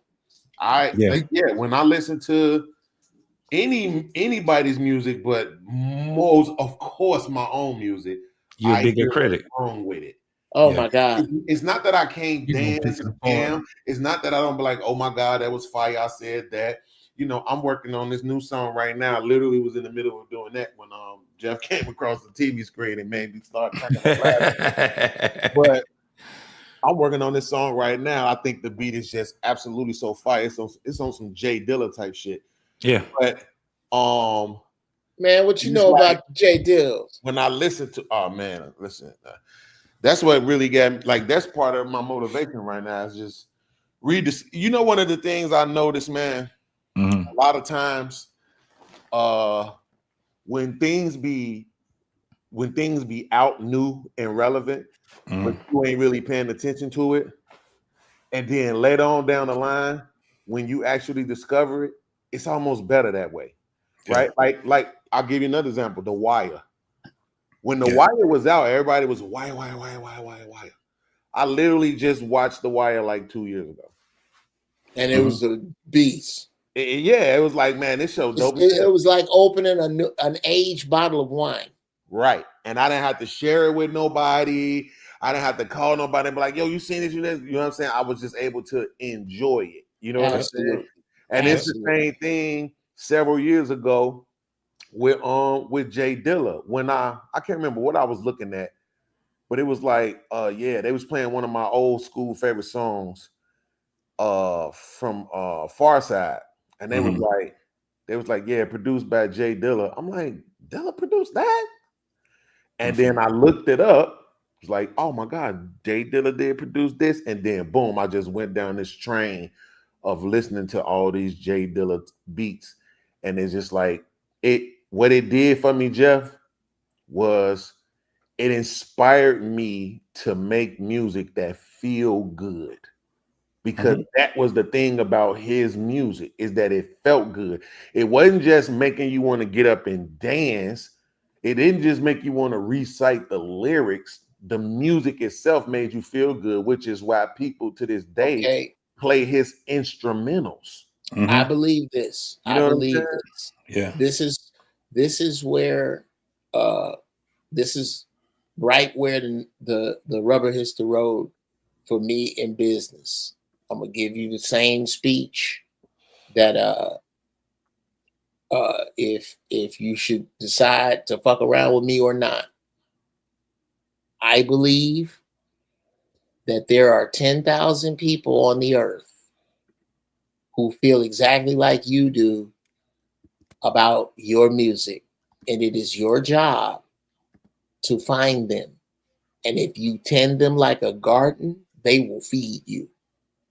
Mm-hmm. What I want to start doing is helping people get to them 10,000 people, to where you don't need a stadium, Beans.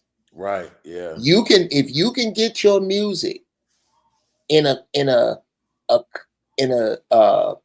combination of DistroKid and press CDs out the trunk. Mm-hmm. And because CDs is back, bro. Press up 100 CDs. Get them to niggas. Get them to the DJs where you at. Get your shit out there. But the mix got to be right first. Mm-hmm. You got to get your mix right. And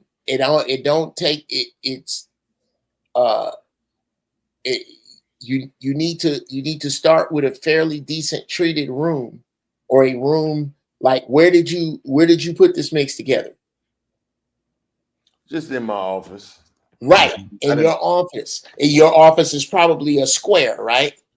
Yeah, it's smaller, yeah. Yeah. No. Don't worry about the size. It's the shape. Like bass gets caught in the corners, so you can't adequately read it. It'll make you turn it up. Or according to where you have your speakers, it'll make you read the middle wrong. That's why I'm telling you, bro. I can't knock you for that. You made this in your fucking room. That's not like a treated room where you can go in and the speakers are geometrically exactly where they're supposed to be and all that other shit. I'm getting close. My son got it. My son, I ain't gonna even drop names on his behalf. This is what I'm trying to tell you. Between the dudes he fuck with and the dudes that I fuck with, we are trying to make an entertainment path where nobody, if you ever had a hit record, in my opinion, there was enough money to, if you didn't trick it off with dope or at the track, you should never ever be hungry again. But that's not the way music was being dealt. That's not the way it was being done. Right. What my vision is for you to be able to create a buzz around your album, see where it's hot, and sell out 500 to 1,000 seat theaters in those rooms, and walk away with good bread, and nobody cheat nobody. Yeah. Ain't nobody got to be cheated. Ain't nobody got to feel funky. Here's what it says. Here's what this costs. Here's what that costs. This is what this is. This is your cut. This is our cut. This is what we agreed upon. We are not doing business like our oppressor. And everybody, ain't nobody mad. Ain't nobody mad, and ain't nobody broke. You can do business this way. Mm-hmm. And I want to, bruh. I'm gonna introduce this to the dudes I'm fucking with. Outside of that, I'm gonna give it to my DJs and see what happens. And and I'm gonna give that shit to Stevie, bro. And you don't owe me shit for that. Hold on. I said that wrong. I'm gonna give it to my DJ that is tight with the dude that fuck with Stevie 365 days a year. I'm gonna do that. And You get that one clear. If he get that one clear, but this is what I see in your body of work right now, Beans, and it's crazy as fuck. Well, I'm like, God damn, this motherfucker is actually. It's kind of like when you cook, right? A person that actually love what they do when they cook, man, that shit just always tastes good. All of it tastes good. You know what I'm saying? So I'm hearing that, like, the body of work that you presenting out, man, you kind of focused in that shit. You know, we done been listening to hip hop for so goddamn long, and rap for so goddamn long, and R&B and all this shit for so goddamn long. Sometimes you just get to a point where you be like, all right, it sound like the same shit or whatever, blah blah blah, this and that. That what you got, and I'm telling you right now, that's the one of the reasons why I know Hamp was like, nah, I gotta put you on, boy. Like, motherfuckers, when that shit felt good, that one, who did you have saying whatever they were saying at the beginning? Or not the song we got on here, but the one that I played earlier. Was that a kid or something? I gotta try it. Oh, one of them is the first one is Brittany, who used to be on Fight Club with us. Okay, yeah. And the second one is my niece. So, like, that shit matters. It is small, but it matters, man. It's like you know what I'm saying? I'm listening to the ingredients that you put in there, and like that first part of it, just being with a DJ's mind, dog. That I would be cutting that shit into every DJ would do it the same way I do it. If I was the first one that did it, every DJ would do it the same way. That shit is crazy.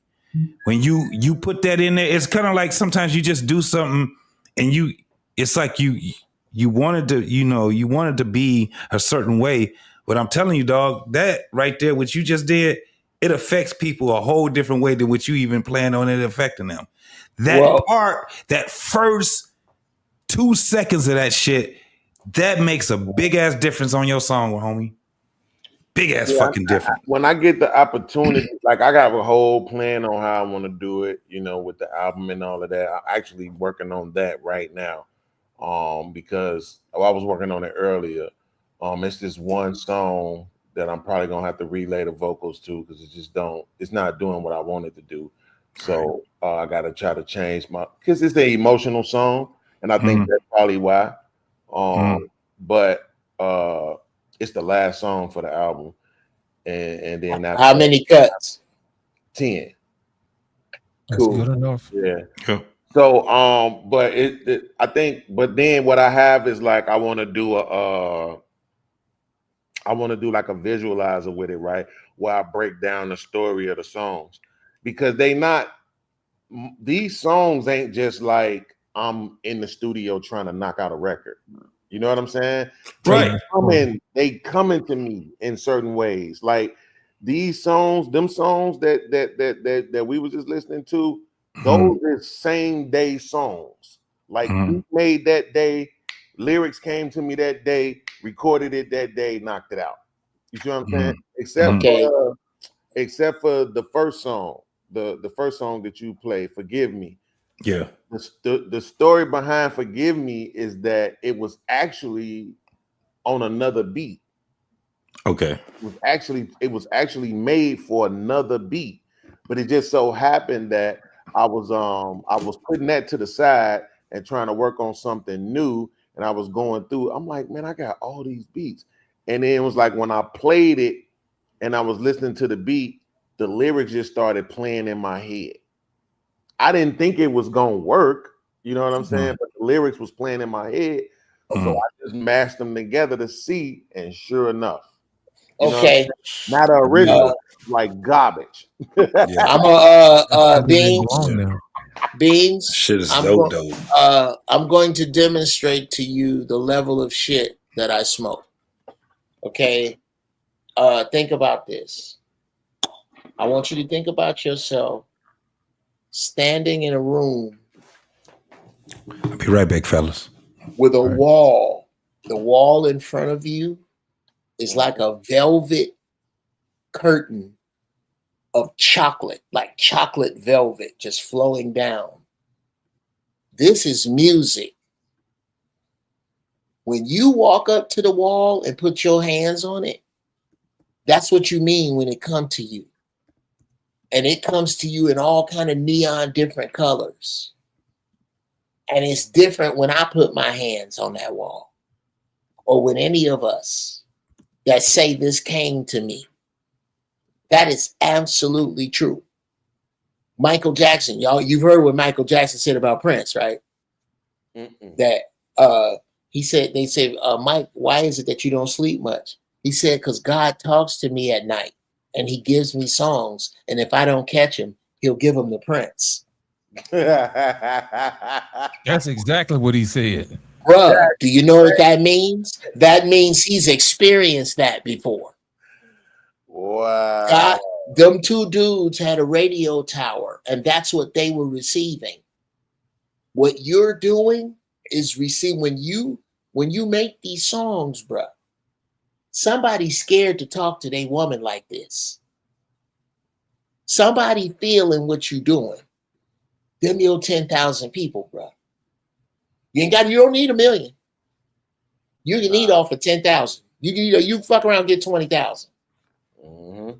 It's dudes out there, bro. It's dudes out there on the independent tip that's murdering it. They doing well, and I don't see why you can't be one of them dudes. Yeah, it's the difference between now and back in the day is, to your point, I don't have the wrong coochie ruining things for me. I can't even blame the coochie. I got to blame myself for allowing it to affect my decision making. How about that, brother? I don't have that issue no more. And then 2, I'm absolutely at this point willing to invest my own money into it. Whereas when I was younger, you looking trying to get signed and all of that shit. So, but yeah. And you don't need a gang of that. That's crazy that you just said that about Michael Jackson and Prince. It's the truth. He said that. I believe what I'm saying, but that's like the idea is kind of crazy. Because for me, the thing is, I just been in this. I'm in this zone. I'm fresh out of a relationship, so I'm in this zone. I got all this feeling and emotion and love to express. Come on. But I looked at it and I was like, man, this is really like some anti-red pill shit I'm doing right now, right? It's the opposite of what's actually going on because I'm making these songs. That's why in the song I said people judging me because I bent the knee and pledged myself for eternity, right? Like it's because the whole narrative right now is don't do that, But man, I was at the laundromat today, and it was these 2 chicks came in there. The ones that be having on like the head wraps and they look like they wearing a bed sheet. Yeah. I thought they was like some Somalians or something, but when the girl was talking, like she had like a regular nigga voice or something, it almost seemed like. But the one chick though, it was one of them, like her natural skin and everything, they don't be doing all that makeup and all that. Man, she was just glowing, nigga, and I was sitting there like, God damn, this motherfucker. Probably had on some Uncle Jeff's important decision making cream. Oh no, that's hilarious, man. But what I'm saying is this though. In that moment, right? Because I be talking all this shit about immigrants and how they need to be deported. But in that moment, you know what I'm saying? I'm like, man, it'll be dope as hell to have her as a wife. It's this other chick who come in here. She got half her back out, half her breast out, half her ass out, right? Shorty in here with a bed sheet on. You know what I'm saying? Like a bed sheet and another shirt on over that, and then got her head wrapped up. You know what I'm saying? And it's killing it. And don't care. And you could still see that ass was thanging in that motherfucker, but it's not like it was form fitting. You know how they be. You know what I'm saying? So I'm just like, this is crazy, bro. Like, well, you're an assologist, right? I'm making my music for. I'm not making my music for the thoughts. I'm not making my music for the I heard I don't know if it's true, Uncle Jeff, but I heard that the Birdman and Tony Braxton just got married and she already filed for divorce. Yeah, I heard that too. This like I'm not making my music for them. You know what I'm saying? I'm making my music for that hope for the ones out here that's actually married and doing their thing. My cousin and his wife celebrated their anniversary today. Like it's like you said, it's 10,000 people out there who still like and love women, and that's who I'm making this music for. I'm not finna make no I hate women music. I can't do it. Well, brothers ain't never stopped hating women. They just hated the behavior, man. Nah, it's some niggas that really do hate women now, bro. Like it's a lot of these niggas, bro. It's not. I won't say it's the majority, of course, but I'm saying it's a lot of these dudes now, bro. Like, and I understand where it's coming from. You know what I'm saying? But they just don't want to deal with the reality of it. Like they try to make it seem like it's just because it's the women in the street. It's like no. When this message gets to you that much, it's because you can see it in your family tree. Your mama was like this, your grandmama was like this, your auntie was like this, your sisters, your cousin. It's the women that you know and grew up with resemble this toxic stuff that you've been hearing so much about. But then you got to go out into the world And now you got to deal with it out there as well, and then that just compounds. It's a lot of dudes, bro. Come on, man. Like you can't even say nothing nice about a woman no more. You can't to co-sign what you saying. Listen to the music. The reason Smokey Robinson and Stevie Wonder and Prince, the reason their music sounds so good is because they love their mamas. Right. These new dudes, they was raised by you ain't shit because your daddy ain't shit. Right. Meet your new uncle. Right. They're not in love with her. They're scrutinizing her. They're taking her. That's why you think it's so hard to get married. They are taking her behavior and going, nah, I'm not finna have this. You're not finna rake me over the coals and take half of my shit like what I watched my uncle and my daddy go through. I'm not finna do it. And I'm gonna write about my experience with women, an experience that both sexes help cultivate. It's just that only one sex wants to take any accountability for it. Right. And that's your. I ain't gonna stunt. Yeah, that sucks too. Your music is for the rest of the people, and that these people exist. And I feel you, bro. I talk about it all the time. I don't believe that all sisters is fucked up. I refuse to believe that. I just think that the good ones don't do enough to separate themselves from the horribles. They don't. They don't. We can't tell the difference because y'all dress the same and y'all move the same. You have got to make a concerted effort to separate yourself. And this here, bro, I ain't mad, man. I ain't mad. Like I said, I got to break out because I got to get up early. Can I share my little funky ass channel? Yeah, man. Okay. And Beans, please, I'm not fucking around. I left my email and my phone number in the back chat. Whether we get down or not, I'm gonna do what I said I was gonna do. Now, anyway, this is Zero Frame, which is my company with this dude right here, my son, and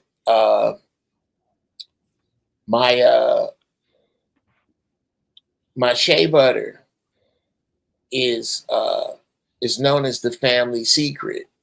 You could go and order and get this shit right now.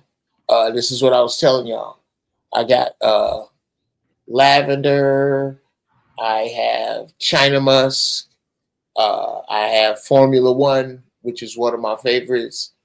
Lavender, this one here is really a lot for the ladies. A lot of ladies like that. For me, my son, is it the Formula One? It's Formula, yes, Ray. It's Formula One. I'm trying to find. There we go. Go there. Okay. And then from here, there you go, Jeff Brown. Yeah. It's that one. This is what I was telling y'all. I'm willing to take the Pepsi challenge with anybody shea butter of any other kind because I know the potency and the purity of the shit I put in my shea butter. I use the best. Everything I can find, fellas, is the best I can find. I don't cut no corners on it. I don't put no. It has an expiration date on the back, which I'd say it's good for a year, but I don't even put it that way. At the most, 7 months, 8 months, maybe. Usually about 6. If it takes you 6 months to go through this jar, use an ashy bastard. It should not take you. It did say on the average, from what I've been told, for one person, it's about 3 weeks of the best shit you find. Tell me that you can find something better to put on your skin, and I'll consider putting it in here. And that's why I say that there's There's no cornstarch to stretch it. There's no glitter because I don't know where you find glitter in nature, so I didn't put it in there. There's no coloring. There's only natural fragrance and natural ingredients: shea butter, coconut oil, jojoba oil, black castor oil, and beeswax in a particular blend that on some first year freshman college chemistry type shit I've kind of figured out, and I really do. Like I said before, and kind of choked me up. I expect people to put this on their babies. So I ain't playing around with what you're gonna put on our future. And it's called The Family Secret. Our slogan is "Welcome to the family." Wait, hold on. Did you put your link? Did you put the link in there already? Because we need to it's let me see. Let me go here. Put it in the chat. Look, my biggest thing that's all I use is shea butter, bro. Oh, bruh. I done been to the Bahamas twice this year, and I'm telling you right now, it's been hotter than a motherfucker. And guess what I don't have to do? I ain't got to put all that other bullshit on me. I go in there with shea butter on me, and at the end of the day, I don't peel, I don't burn, I don't do shit. Come on. At the end of the day, I've been using shea butter, man, for probably about 10 years, 11 years, something like that, man. Yeah. Well, me too. I've been using it, to be honest with you. Because the places I go out here, I've been using shea butter so long that once I figured out that you can make it yourself. Like I would go certain places, I get it from certain swap meets, and it'd be greasy. And it grease my clothes, or I'll have some water on my hands and put the shea butter on, and my poor ass will be standing there for 45 minutes trying to rub this shit in because I it's tested greasy, with water. if it's greasy, it's some other shit. My body, my skin absorbed that shit, bro. I'm telling you, I put that shit on me. Hey JT, hold on real quick. I just want to salute you, salute Lit. Thank y'all for sharing my music. And Uncle Jeff, I'm gonna be in touch with you. I got you. Please, bro. Hey, before you go, let me say this, and we're gonna have to speak on a lot more on it. I listened to your lyrics also, brother. Yeah.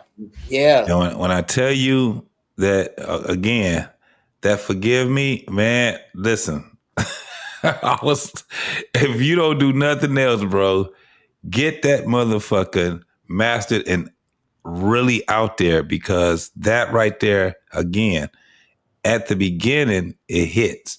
But when they start listening to what you were saying, I was like, God damn. It sounded like I was just listening to your ass on the podcast, because you don't change your tone. You don't change anything. It sounds like you.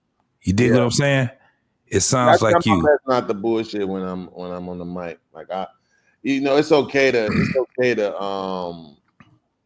what do they call it, Jeff? When you take liberties with your music, embellish. Yeah. But I try not to just be a straight up liar, though. You know what I mean? So I try to always, come from where I'm really thinking what I'm really saying. Things I've actually experienced, either first person or second person. And so yeah, but I gotta finish this mix because I'm tired. I still have my laundry up. But go ahead, man. Get your work on, bro. I just wanna ask Uncle Jeff one last thing, just random. Did you used to be on Speedy's Corner? Oh yeah, Speedy, bro. Speedy. Let me explain something to you. Me and Speedy go back this far. When nobody knew, none of us, to include Jamie Foxx. And Speedy and Jamie been tight since at least 1989. Yep. Yeah, because Speedy is my man. You and Speedy spoke on it on the Foxhole. I remember. Oh yeah, man. Me and Speedy. Yep. One of Speedy is a winner of the Bay Area Black Comedy Competition, but not 1993, because I whooped his ass that year. And we go back and forth about that. That's my cat right there. Yeah. Bruh, if I don't know, if I've been out here fucking around with this game since 1987, if I don't know nobody out here, that's why I don't flex on it. It ain't a flex, nigga. These are your neighbors. These are your co-workers. That's like you flexing on the nigga that work down in fucking accounting. Yeah, I know that nigga. These are just regular ass. No, they ain't regular. Some of them on some freak shit. Ass niggas, man. Yeah. Stay I focused. think it's pretty. Like I said, man. We get real comfortable with people after a while. But like I just said, man, I knew because I couldn't remember if I heard you or not. Because I went back and was watching, listening, because they had uploaded like all of those Speedy Corners to YouTube. And I was listening to him years ago. I can't remember if he was on there. But just again, man, like you could say that, and I appreciate you being humble. Corey said all the time, it comes out very braggadocious, so I get tired of him saying it, which is why I can appreciate you for not saying it. But the fact that y'all came from where y'all came from, Chicago, you basically coming from the wood, the toughest area in the city, outside of them projects. You know what I'm saying, bro? Like the Taylors, where Corey is from, and the Greens, where I'm from, and y'all went to L.A. Man. Set up shop, bro. That ain't no small feat. I don't care what nobody say. I'm proud of y'all, and thank you, brother. I'm glad that I even had the chance to even rap with you, get into it with you, debate with you, agree with you, everything, man. Yeah, man. For real, bro. I just want to tell you that, bro, because I don't think we tell each other that enough. Yeah. Well, Beans, right back at you. Let me tell you this. God requires that I look across at you. Okay. Mm-hmm. In order to look down at you, I have to take my eyes off of where he needs them for blessings. So I don't get into that bullshit. I don't believe in none of that shit. We gonna all be dead in 100 years. Come on. Do you know what star is spelled backwards? Rats, nigga. I have never, bro. I have never got into. I used to do this all the time. I'll be rolling in the comedy club and I'll see a young comic that the people at the door is treating like a wet food stamp. And I go, nah, fuck it. Come on, man, roll with me. He in here with me. Now, you gonna tell me I can't come in here? I know the owner of this club. Yeah. The owner of this club used to manage me. Are you really? We gonna play this game right now? You just gonna be a big nigga on his mama's couch tomorrow. Please get out the way. And bruh, that's that. I would not tell you. I would not be, bruh. Ask around about Jeff Brown. Ask around about my reputation. I would not. When I tell you that I'm gonna bust my ass to get this to Stevie, I'm gonna bust my ass to get this to Stevie. I can't promise. I'm not telling you Stevie Wonder gonna call you and tell you. I'm not telling you I need anything from that. I'm telling you on the strength of how dope this is. I can help you. That I can help you, and just because you black and a man and you from the city, bruh. That's a lot. This is the small hat people do this all the time. Goddamn time. Yeah. All the time. This shouldn't be. Beans, what I'm doing for you should not be uncommon. Yep. Yeah. It shouldn't be. I'm supposed to. These is dudes. This is phone call. Yo, hey, bruh. This is funky. You got to play. Just hear it. Just hear it. On the strength of me and you hear it. Yep. And they probably gonna tell you the same thing. Oh, this shit is hot, but it need a mix. It need a mix. So absolutely.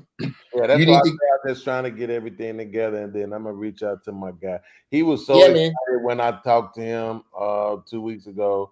When I talked to him, he's like, "Man, that's what I'm talking about. It took you long enough. All I do is go to work." Shit is fire. It's fire. It's fucking fire, Beans. Before you go, let me just say, keep doing it. Absolutely. Keep doing it, bro.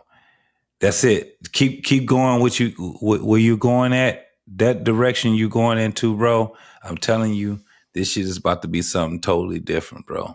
I would tell Most you definitely. also, and I gotta run myself. Yeah. Yeah, y'all go get first off. This is I meant what I said, fellas. I want you to bet $20 on me. Go get some shea butter and meet me back here with whatever you was using, JT, on one arm and my shit on the other. And if I get my face cracked, I get my face cracked, but I doubt it. I got you.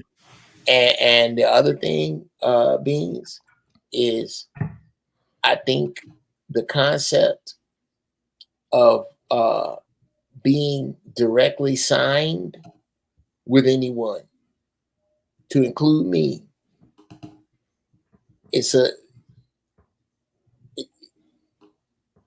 bruh, the whole world is in front of you. The whole world.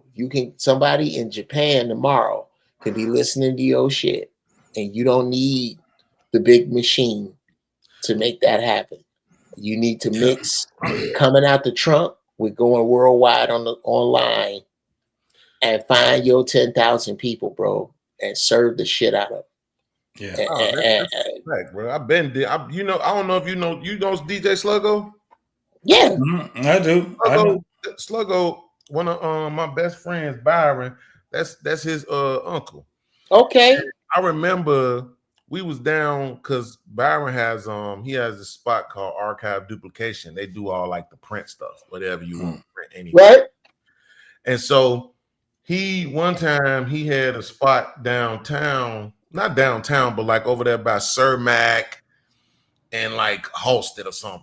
Mm-hmm. He was on one floor, his boy was on another floor, and Sluggo was on another floor.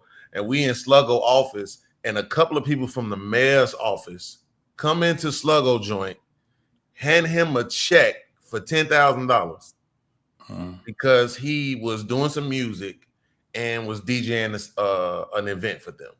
And he told, this was 2013. Mm-hmm. He said, man, the problem with y'all is y'all all think that the only way to get money is to be on the music charts. He's like, it's really not. Y'all everything y'all do, y'all think you just got to make music and it got to be on the radio and it got to be in the video. It don't. You can have music and none of these people in the street know nothing about it, and you still making money, and you doing shows and you doing this and you doing that. You know what I'm saying? So, and that's when I kind of like started thinking away from, okay, I need to be some, big rapper on screen. Why can't your love song be in a black movie? Right. There you go. That's because I'll tell you why. Because it's not mixed in a catalog. Right, yeah. I don't give a fuck what nobody say though, Beans. You get that bitch cleared. If you got to use Jeff to get it cleared, bruh, get that song is so dope, man. Hey, I gotta hurry up too because I know Tyler Perry got some new stuff coming out, right? And let's go. I just dissed him in my newest song. This one again, maybe he'll hear I did yesterday. So the line goes, things have changed. Women used to love commitment. Now it's all about college admission, career and ambition. Politics ain't usual. Life is like the worst script in a Tyler Perry musical. Right? Yeah. Right. So that's like a little. It's not really a diss. It's not a diss, but it's right. Right. Put him on notice. It's something that'll get you conversation with him, though. It'll get conversation with him. Well, it's on some how to rob type shit. Yeah. Right. Exactly. And I'm not mad at it. I'm not mad at it because I'm actually shopping a pilot right now, and one of the dudes who fell off of the writing team, I told him, bruh, Tyler Perry is poisoning your writing. You're not gonna write with me if you watch that shit. I don't. And we got into a debate about it, and I said, okay, I'm not gonna ask you for Tyler Perry's Malcolm X. That's unfair. I want you to tell me where Tyler Perry's Crooklyn is. That nigga ain't got a Crooklyn. You cannot compare him in any way, shape, or form to Spike Lee, who is a fucking asshole. You can't. Who's not an asshole though? Come on, man. It's somebody almost call me an prerequisite. asshole, nigga. They giving me a compliment. I'm just the truth is, assholes get things done. No Tina You without get it Ike. done. No Jacksons without Joe. You ain't got no Jacksons without Joe. Just don't call me a bitch. That's it. Right. Look, I take asshole over everything. You know what I'm saying? Hey, JT, I'll be honest though. The one thing I will say, because a couple of years ago, TV got real boring. And one of Tyler, I was looking for something, and they put one of Tyler Perry plays up there. So I would have just went on ahead and watched it. Man, I ended up watching all of them. All of the ones that, like, it was good. But the crazy thing about it is that it seemed like with the plays, he was doing more of an equal accountability thing, right? Because he was showing how the women be doing wrong and how the men be doing wrong. How the families be jacked up. But it seemed like with these movies and these TV shows, he just goes straight to woman, victim, man, bad. Yep. You know, It leans one side. I'm paying the bills right now. Except for in Why Did I Get Married? And Why Did I Get Married? He exposed the shit with that damn girl. What's the girl that got the twin? She was married to Michael J. White. And Tasha, wasn't it? The Tasha one that played Smith. Tasha. Now that character, Yeah. he exposed some shit with that character. Yeah. Well, it's character, not, yeah. It's not what he does. It's how. That's my issue, is that he makes these cardboard cutout characters of black people with no depth. with none, and I can't. I like his factory. I don't like his cookies. I don't watch none of that. I don't watch none of that shit though. That's on BET. None of that. That's a hell of an analogy. Me neither. I haven't. All that shit they got, man. That nigga got a lot of shit, and I don't watch it either. I'm like, no, man, I can't do it. I can't, and I don't give him a pass because of he has the wounded black female middle-aged overweight black Christian demographic on lock. That's a fact. He got him on lock, bro. Get him on lock, man. That's a fact. Smell like knee-high pantyhose and old wigs over Bro, there. do you see how easy that shit come to Uncle Jeff, bro? That shit easy, bro. Most definitely, man. This is bro. I'm a writer. That's what God made me to be. And that's the other thing, Beans. That's what I'm saying, man. I don't have no time to blow no smoke up your ass, Doc. I ain't that dude. If I didn't think your shit was dope, hey man, it's definitely dope. I would tell you, and I would tell you why, and I would be frank. I would, because I love music too much. When you disrespect music, it's like you disrespected my lady. Yeah. I can't take it. I would tell them niggas, turn that shit off. I got songs that I know you wouldn't like. You know what I'm saying? Because they songs that I don't even really like. You know what I'm saying? Okay, then why do you have them? To your grave. No. The thing is serving a purpose. So sell them. Yeah. So because it's your shit. You still make money off of it. But Beans, let me just say this before you get up out of here. Nigga, I heard your body of work, bro. I heard 6 songs out of the 10. And I said, God damn. Where? On my channel, on my page. On his channel. Okay. You go there back. And I'm gonna come on your channel, man. We're gonna speak a lot more and get more in depth into it because dog, I didn't know. I knew that you was really into producing your own music and shit like that. You've been doing it for a while, but I didn't know that, nigga, you had the you got the ingredients to actually be like, I need to be heard. Like those songs that I'm hearing now, those songs are screaming, nah, this shit needs to be heard, nigga. It's something different, man. It's a different type of ball game that you getting close to. And JT, Are you ready for it? JT, you know what it is? Beans is not a musician. Beans is a mechanic. Beans take parts from other stuff and put them together and make something funky. You ever seen them Mexicans go into a junkyard and they start pulling stuff out, and all of a sudden they fix it up and paint it up, and next thing you know, that thing jumping. That's what Beans be doing. Beans First off, watch yourself, young man. Watch yourself. That's that's one of my hobbies. Just going into the junkyard. No, that to the Mexicans.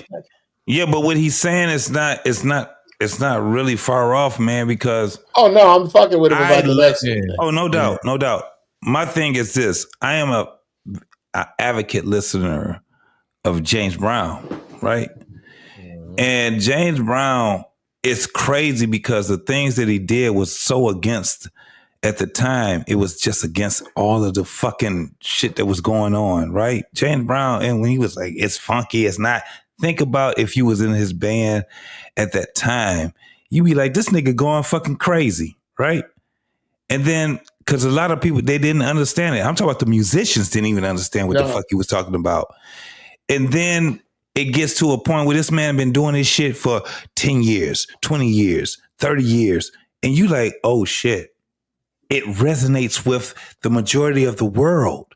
Yeah. You have to ask yourself. That's where I'm at, where my mind is. So when I'm hearing your shit, like, no, nigga, this motherfucker do he know what he just did? Of course. I'm telling you, that's why I said that the beginning of that song that I heard, I was just like, do he know what he just fucking did? JT, are you just not necessarily on those 2 seconds of the Jesus Christ? This dude, okay, well, I'm gonna need to get you past that. No, go ahead. I'm with you. The truth is not necessarily though, right? Because here's one thing that I can promise you. I can't recite those songs right now. I don't know them by heart. And then 2, I could never recreate a beat. Ever. No, that's why I'm saying what I'm saying. He couldn't do it. James Brown couldn't do it either. No, that's not true. No, listen what I'm saying. Listen what I'm saying. That's why I said. Yeah, that's why what I said with Beans. I said I don't know what the fuck you was on, but this is what I'm saying. When I was saying to Beans, I don't know what the fuck you was on at that time right there. I guarantee you can't recreate that right there. No. Because what he was doing, that shit was so spontaneous, bro. Okay. Where Here's the problem. Close to it, Here's the but problem. it ain't gonna hurt. It ain't Here's gonna work. the problem, gentlemen. Here's the problem with what you're saying. DJ Jazzy Jeff, DJ Premier, DJ Clue, Pharrell. Oh my God, Beans, I just got this. Can you meet me in Virginia Beach? Bring the stems, bring the MIDI, and let's see if we can't recreate this. If the answer is no, then you're going to be on a plane back home. But you said something. Now, this is the thing. I'm saying like this, though. I'm saying if you take them 2 songs right there, them beats. Yeah. You take those beats, right? And you go on my computer and you delete all the files. I would not be able to remake the beat again. Oh, well. I don't necessarily be knowing what be happening in the moment. Yeah, Jeff said something about the DJs, but this is the thing, Jeff. You just said something about the DJs, right? The DJs, producers and DJs, right? This is the thing that we have. And that's why I was listening to it with an ear of a DJ, not an artist, with a DJ. I have the power to take time and I can spin that shit back. You get what I'm saying? But as an artist, he had that one time. Those guys he named, they can though, right? Because we've seen if it's certain videos, like Premier and Pete Rock them and stuff, they'll show you, they'll recreate it right because they have to. This is why I'm telling you, this is, bro, with love. Okay. Don't admit that anywhere else. With love. Well, at the same time, I actually take pride in that, right? No, why? I'll tell you, I can explain it to you though, right? Like I'm not trying to change your mind, but I'm just saying. Sure. The thing is that the reason why is because these guys have files, right?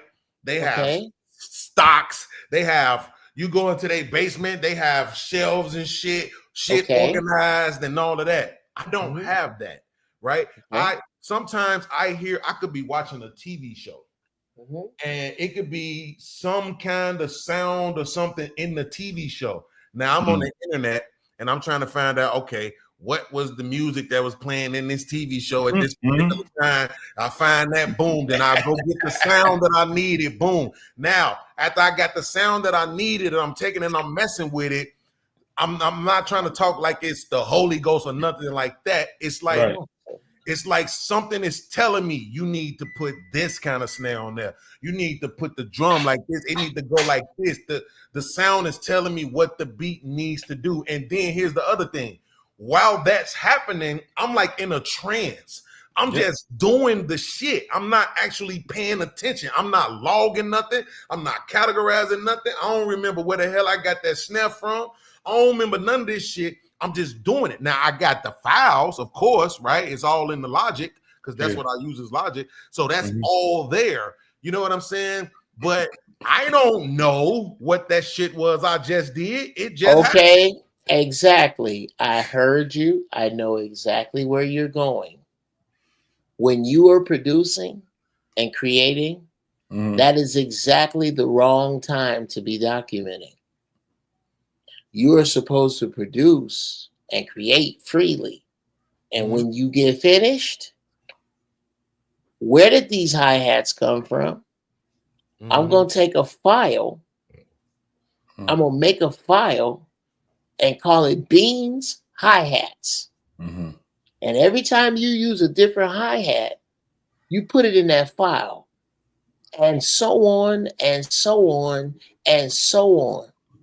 So that if you have to recreate something or you want to use it, all I'm telling you is to develop a recipe book. You in the kitchen just cooking. What you telling me is you liable to put some biscuits and bubble gum together. No, that's not what I'm telling you. No. Okay. What I'm here's is, you ever seen that movie with Denzel Washington where he was trying to protect the Bible? Yeah. On the book of Eli, The book of Eli, yeah. But it's like to the end of the movie, you realize this motherfucker can't see, right? Right. He blind in the motherfucker. You know what I'm saying? But somehow he was getting the shit done. You know what I'm saying? I am not arguing, bruh. I love you. That was kind of like what I was saying, Beans. Yeah, you're not neither of you. I know. Like that. This is the shit.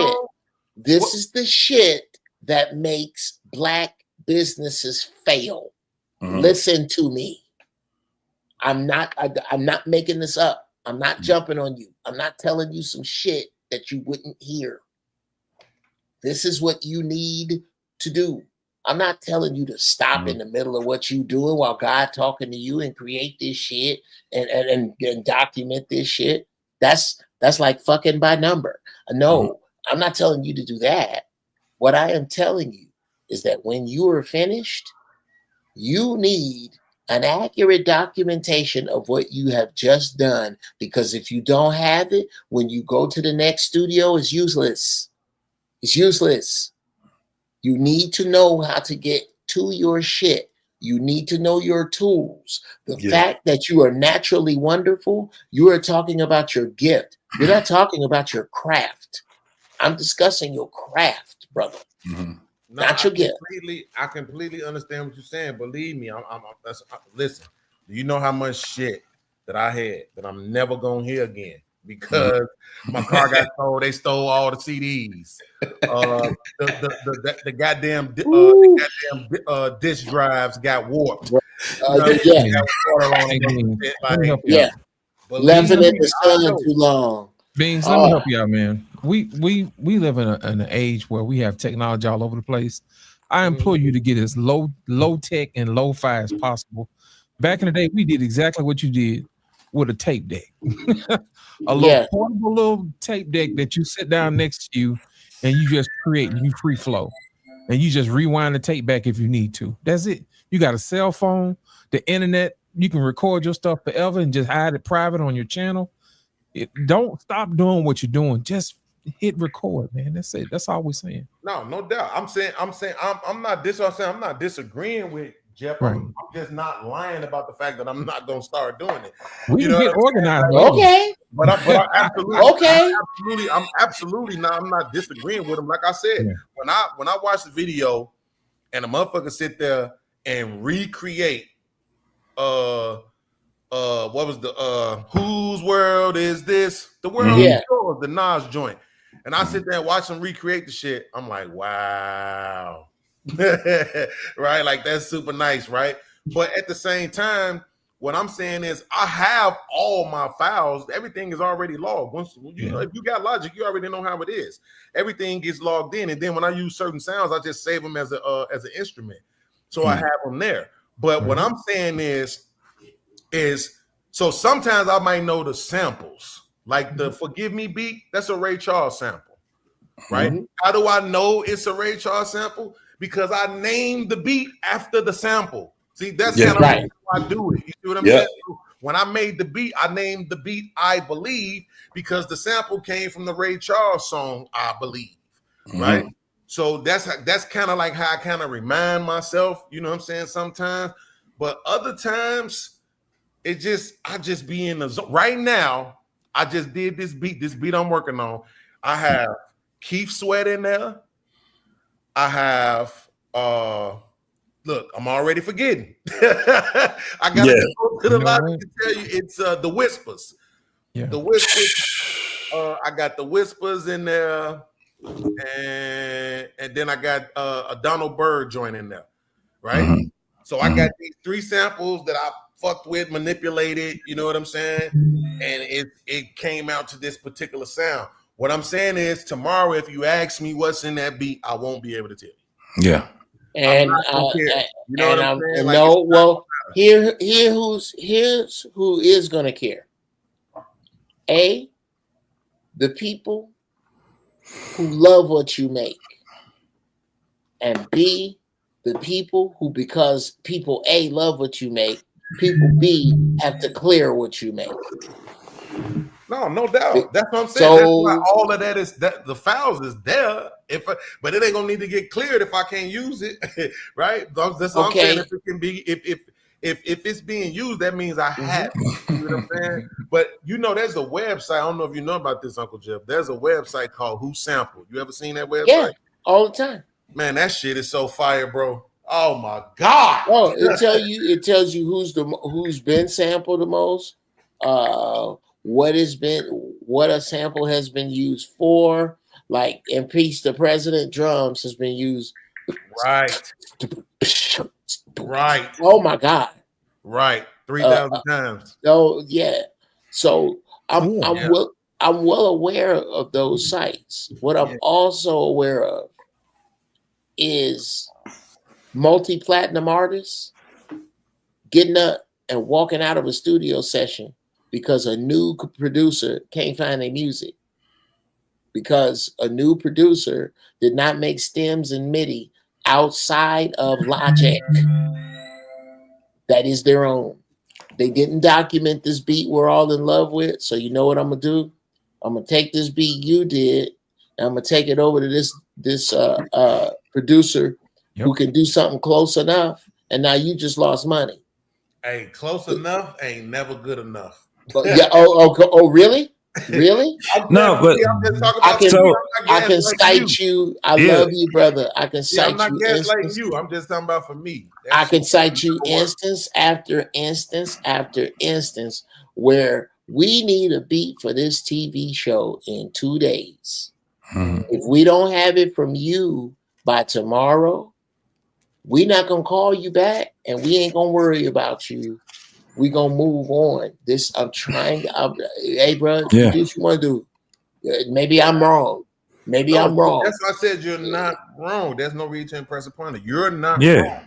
I just know me. You know what I'm saying? So I'm not gonna say change, bro. I love you. Change that about you, Beans. Please. Man, that shit is So wild. like, Beans, this is the thing. Before you get up out of here, this is the thing. Sample is one of the most best. That's top 5 websites of all time. Yeah. Whoever made that, I want to cash app you $5 if you see this. but you can get yourself in there. Like I said, I already had crowned you MC. You know what I'm saying? I was like, God damn, this nigga not the fuck rapper. Right. Nigga, you a MC. I was listening to what you were saying. Yeah. And I said, yeah, man, this nigga is putting the pepper and the salt where it's supposed to be. He putting And I the was just paint like, where it ain't. It ain't easy. Man, that shit ain't. Because I'm listening to your thoughts, and I was like, oh shit. This is not, like I said, this is coming from not only I'm more of a DJ than I am and a rapper or anything like that. I started out trying to be a rapper and shit like that. And I was okay, but I was just so, I was so great at being a DJ. You're a much better DJ, yeah. Oh man. But the thing about being a DJ was that it came to producing too. Because of the things that I did to prepare for my shows and shit like that, man, I had to remix songs myself. I had to do like you got all this shit right now. You can go on these DJ pools and stuff, and they got mashups and shit like that. I made money selling my mashups to a lot of these websites now. You know what I'm saying? I was doing this shit like in 2002, 2003, before it even became real famous for people to start doing that. I was selling my mashups because I was like, damn, this shit was like, I had them as mixtapes, and I was doing I'd do some Missy Elliott up under some damn spinners type of shit. You know what I'm saying? And motherfuckers was actually wanted to buy my shit. That's why they did it on the website, because you had DJs that was doing this shit. 5, 6 DJs used to get together, and they all would have 3, 4 sets, and they would do all these mashups and shit where you gonna do the instrumentals, you gonna do the acapellas, and then we got somebody else that's gonna do all the cutting and scratching. You had a gang of motherfuckers that used to be able to do that together. Now you got one motherfucker that's doing it now. You know what I'm saying? So that's where so when I listen to what you're saying, I'm looking at it as, nigga, I know every spot that I'm about to mark off. Now, this is a DJ that used to do wax. So I used to have to mark shit off with a crayon. Yeah. That first part of that song that you had, that's why I was like, man, you have no idea. Every DJ would do it the same fucking way, man. It's something that you did that you have no idea how big it can be. You know what I'm saying? I understand that you did it at the time where you was just like, yep, this is gonna be the come in. You know what I'm saying? But dog, that shit at that point right there, where we at right now, nah. Take that song, and I'm telling you. All right, Jeff. All right, bro. I got to break. Shit, we all about to break out. Great show, man. Great show. Absolutely. Yeah. All right, y'all. All right, man. We out. Hey, yeah, we about to get out. Let me say this one thing right here. Just take what you got right now, Beans, and run with it, bro. I swear to God. You know, you get the football and you just start running with it. Run with it. All the inspiration that you having right now, put that shit on put it on what we put it on wax, record that shit, do everything that you need to do with it. That's your calling right there, bro. I'm telling you. Motherfuckers been telling you this shit for what? 3-4 weeks now? Yeah, I had my cousin who was a DJ. He hit me and was like, yo, I need that My Baby Love Me song. Man, that shit crazy.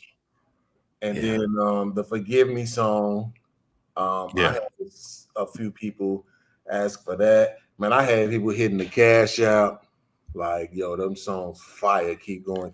Like, it's just so crazy, man. But like I said, it's for me. I don't get a big head about it. Like I said, I couldn't reproduce none of this shit. If you just took all the files away from me, I wouldn't be able to reproduce none of it. These be magical moments, man. And that's why I was trying to say, I think you can handle it right now. I like it like that. I mean, as long as I don't, my computer don't fuck up or nothing, I'm good. Facts. I got all my files, I got everything. You know what I'm saying? But I'm saying as far as like, it just be magical moments, bro. I don't sit down and try to force music. I think you can handle it right now, though, Beans. I'm gonna tell you something. The only thing I do force is trying to write.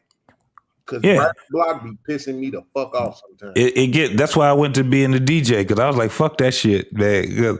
I did some shit that was magical, and then I couldn't find it no more. So right. I was like, fuck, I'll be a DJ. Fuck that shit. I produce and all that shit. But no, at the end of the day, you'll be able to find it once you clear your mind. And that's why I understood when rappers used to say they don't listen to anybody for a long fucking time. They just listen to themselves. It's one thing about listening to rappers and they inspire you, but once you don't get the inspiration and you don't want to sound like nobody else, when I tell you Beans, I put this on everything I love, homie. You sound like the nigga on the podcast. Like when you play your shit, niggas be like, yep, that's him. You know what I'm saying? Even with the lyrics and everything that you put out there. Like I said, I was listening to your shit. I was like, this nigga done sat back and read a fucking dictionary or something. I don't know what the fuck he did, but he on some other shit right now. So keep doing that. Keep going right where you at right there. And don't listen to a whole bunch of shit.